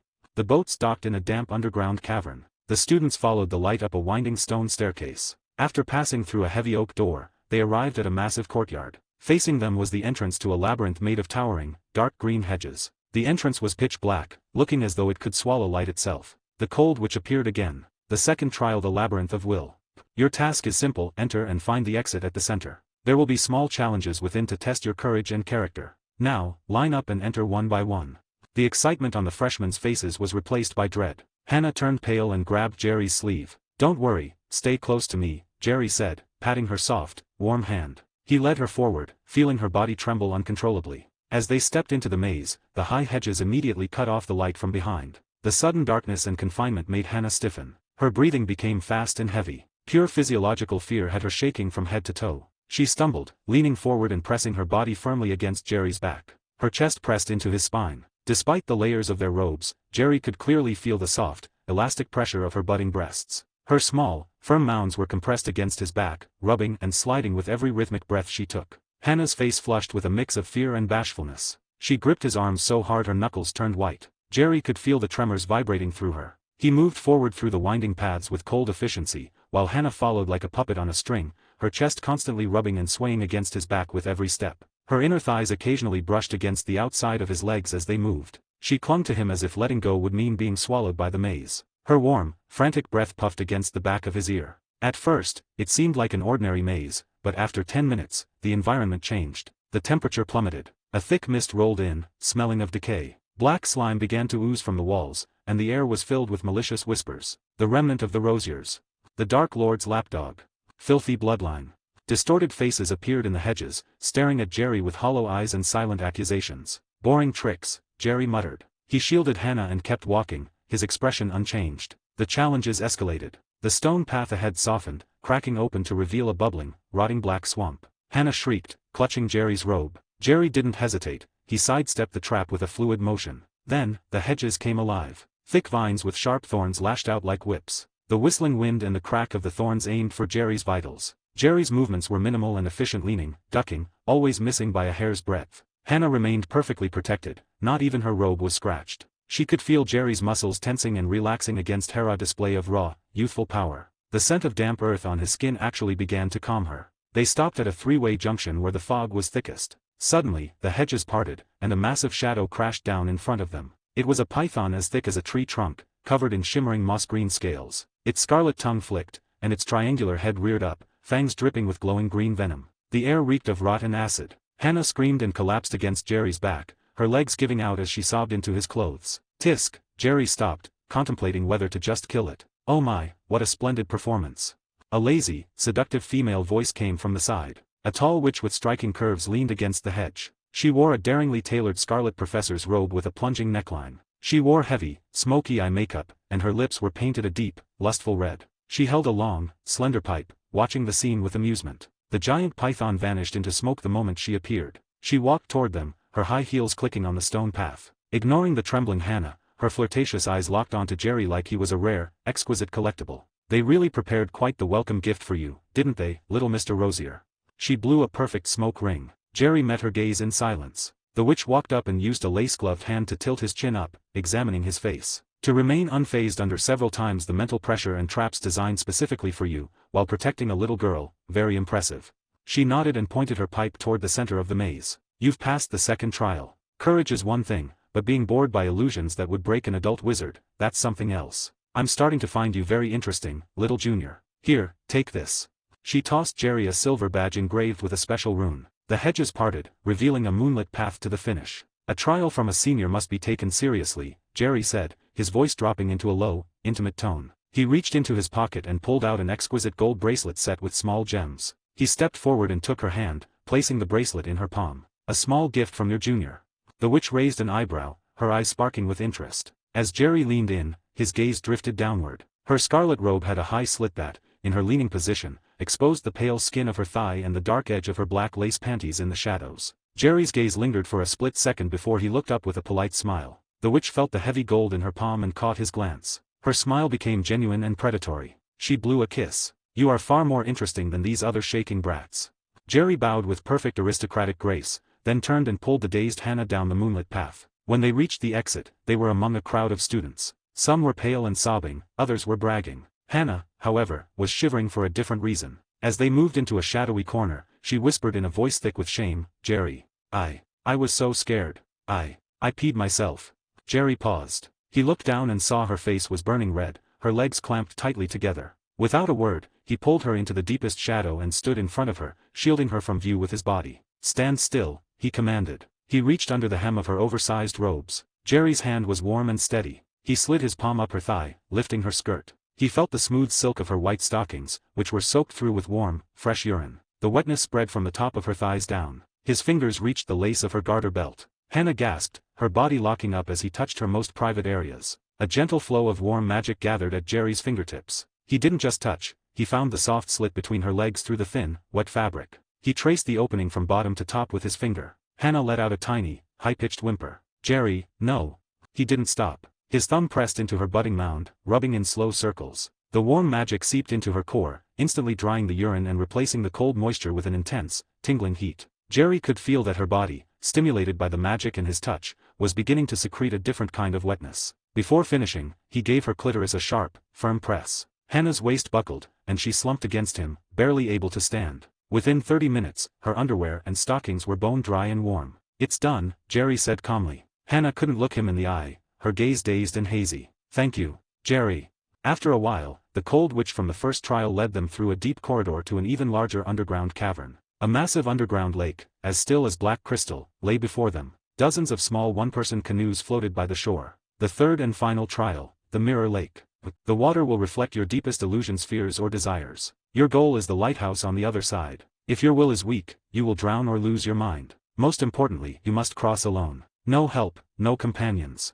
Hannah's face went white again. She looked at Jerry with pleading eyes, but he only gave her a reassuring look. This was a hurdle she had to cross herself. When it was Jerry's turn, he stepped onto a canoe. It glided into the ink-black water. To the observers on the shore, Jerry appeared to be standing still with his eyes closed. But in the water mirrors watched by the witches and ghosts in the shadows, the view was very different. The mist around Jerry's boat coalesced into beautiful, seductive figures. First, the scarlet-robed witch appeared, her hips swaying with mature grace. She leaned over the boat, her breasts nearly spilling out of their black lace bindings. She traced a clawed nail over Jerry's chest. Then, the cold lead witch appeared. Her dark robes were soaked, clinging to her like a second skin, revealing every powerful curve. Water dripped down her inner thighs. As she knelt on the boat, her wet robes parted to reveal not fat, but tight, toned muscles and a hint of abs. Finally, Hannah appeared on the right. Her school robe slid off one shoulder, revealing pale, milky skin. Her tiny breasts were just small mounds with pink tips. She watched Jerry with a mix of shame and hunger.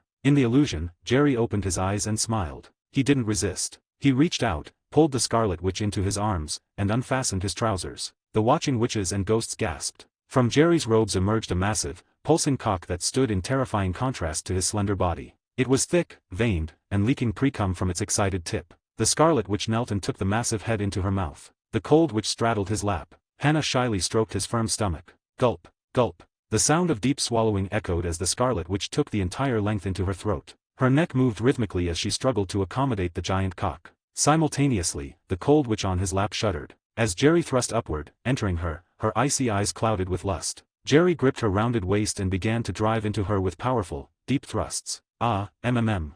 The Cold Witch moaned, her dignity shattered. Hannah's hand was on Jerry's stomach, feeling the muscles ripple with power. Her eyes drifted down to the scene. She saw the Scarlet Witch gagging on the length and the Cold Witch's crotch dripping with juices. Want to touch? Jerry whispered. He guided Hannah's trembling hand down past his abs to the base of the monster, where it was disappearing into the Cold Witch. So hard, so hot. Hannah gasped. Suddenly, Jerry let out a low, guttural growl. A hot, thick torrent erupted from the tip of the giant cock, flooding the Scarlet Witch's throat. The volume was staggering. Her stomach visibly bulged as she was filled to the brim. The sheer force of the climax sent her into a fit of twitching, eyes rolling back as she choked on the seed. The overflow spilled from her lips, coating her chest in a milky white lake. Hannah's hand was drenched in the warm, sticky fluid. In the observation room, the grey Lydia ghost watched the mirror. The mirror lake never lies, she whispered. This boy, he didn't fight the illusion, he conquered it. The watching witches were breathless, some crossing their legs tightly. The rosier heir is shameless, one whispered, her face flushed red. In reality, Jerry's boat touched the dock. He opened his eyes, clear and unfazed. He stepped onto the stone platform where Harry, Ron, and Hermione were already waiting. As Jerry stepped into the torchlight, a platinum-haired boydrake gasped. Rosier, he's a Rosier. The name caused a stir among the purebloods. Whispers of fear and hostility broke out. Ron Weasley stepped forward, his face full of disgust. What? So he's just the scum of a dark wizard family. Hermione immediately grabbed Ron's sleeve. Ron, stop it. She hissed. She looked at Jerry with a look of deep suspicion and wariness. She had clearly been reading up on the wizarding world, and the name Rosier, synonymous with Death Eaters and Voldemort, was a name she now associated with pure danger. Hi guys. I made a paid service in Telegram where you will find a great collection of fanfiction audiobooks organized and regularly updated. What you get? An unlimited access to the full audiobook library. New fanfiction audiobooks added regularly. You can play audios directly from Telegram anytime. Joining our service is available through a monthly subscription of $5. You can pay using PayPal or Ko-fi. So what are you waiting for? Send me a message on Telegram or Discord. I will provide the payment details. After the payment is confirmed, you will receive access to the private Telegram channel containing all audiobooks. If you enjoy fanfiction and prefer listening instead of reading, this library is made for you. Message me anytime to join.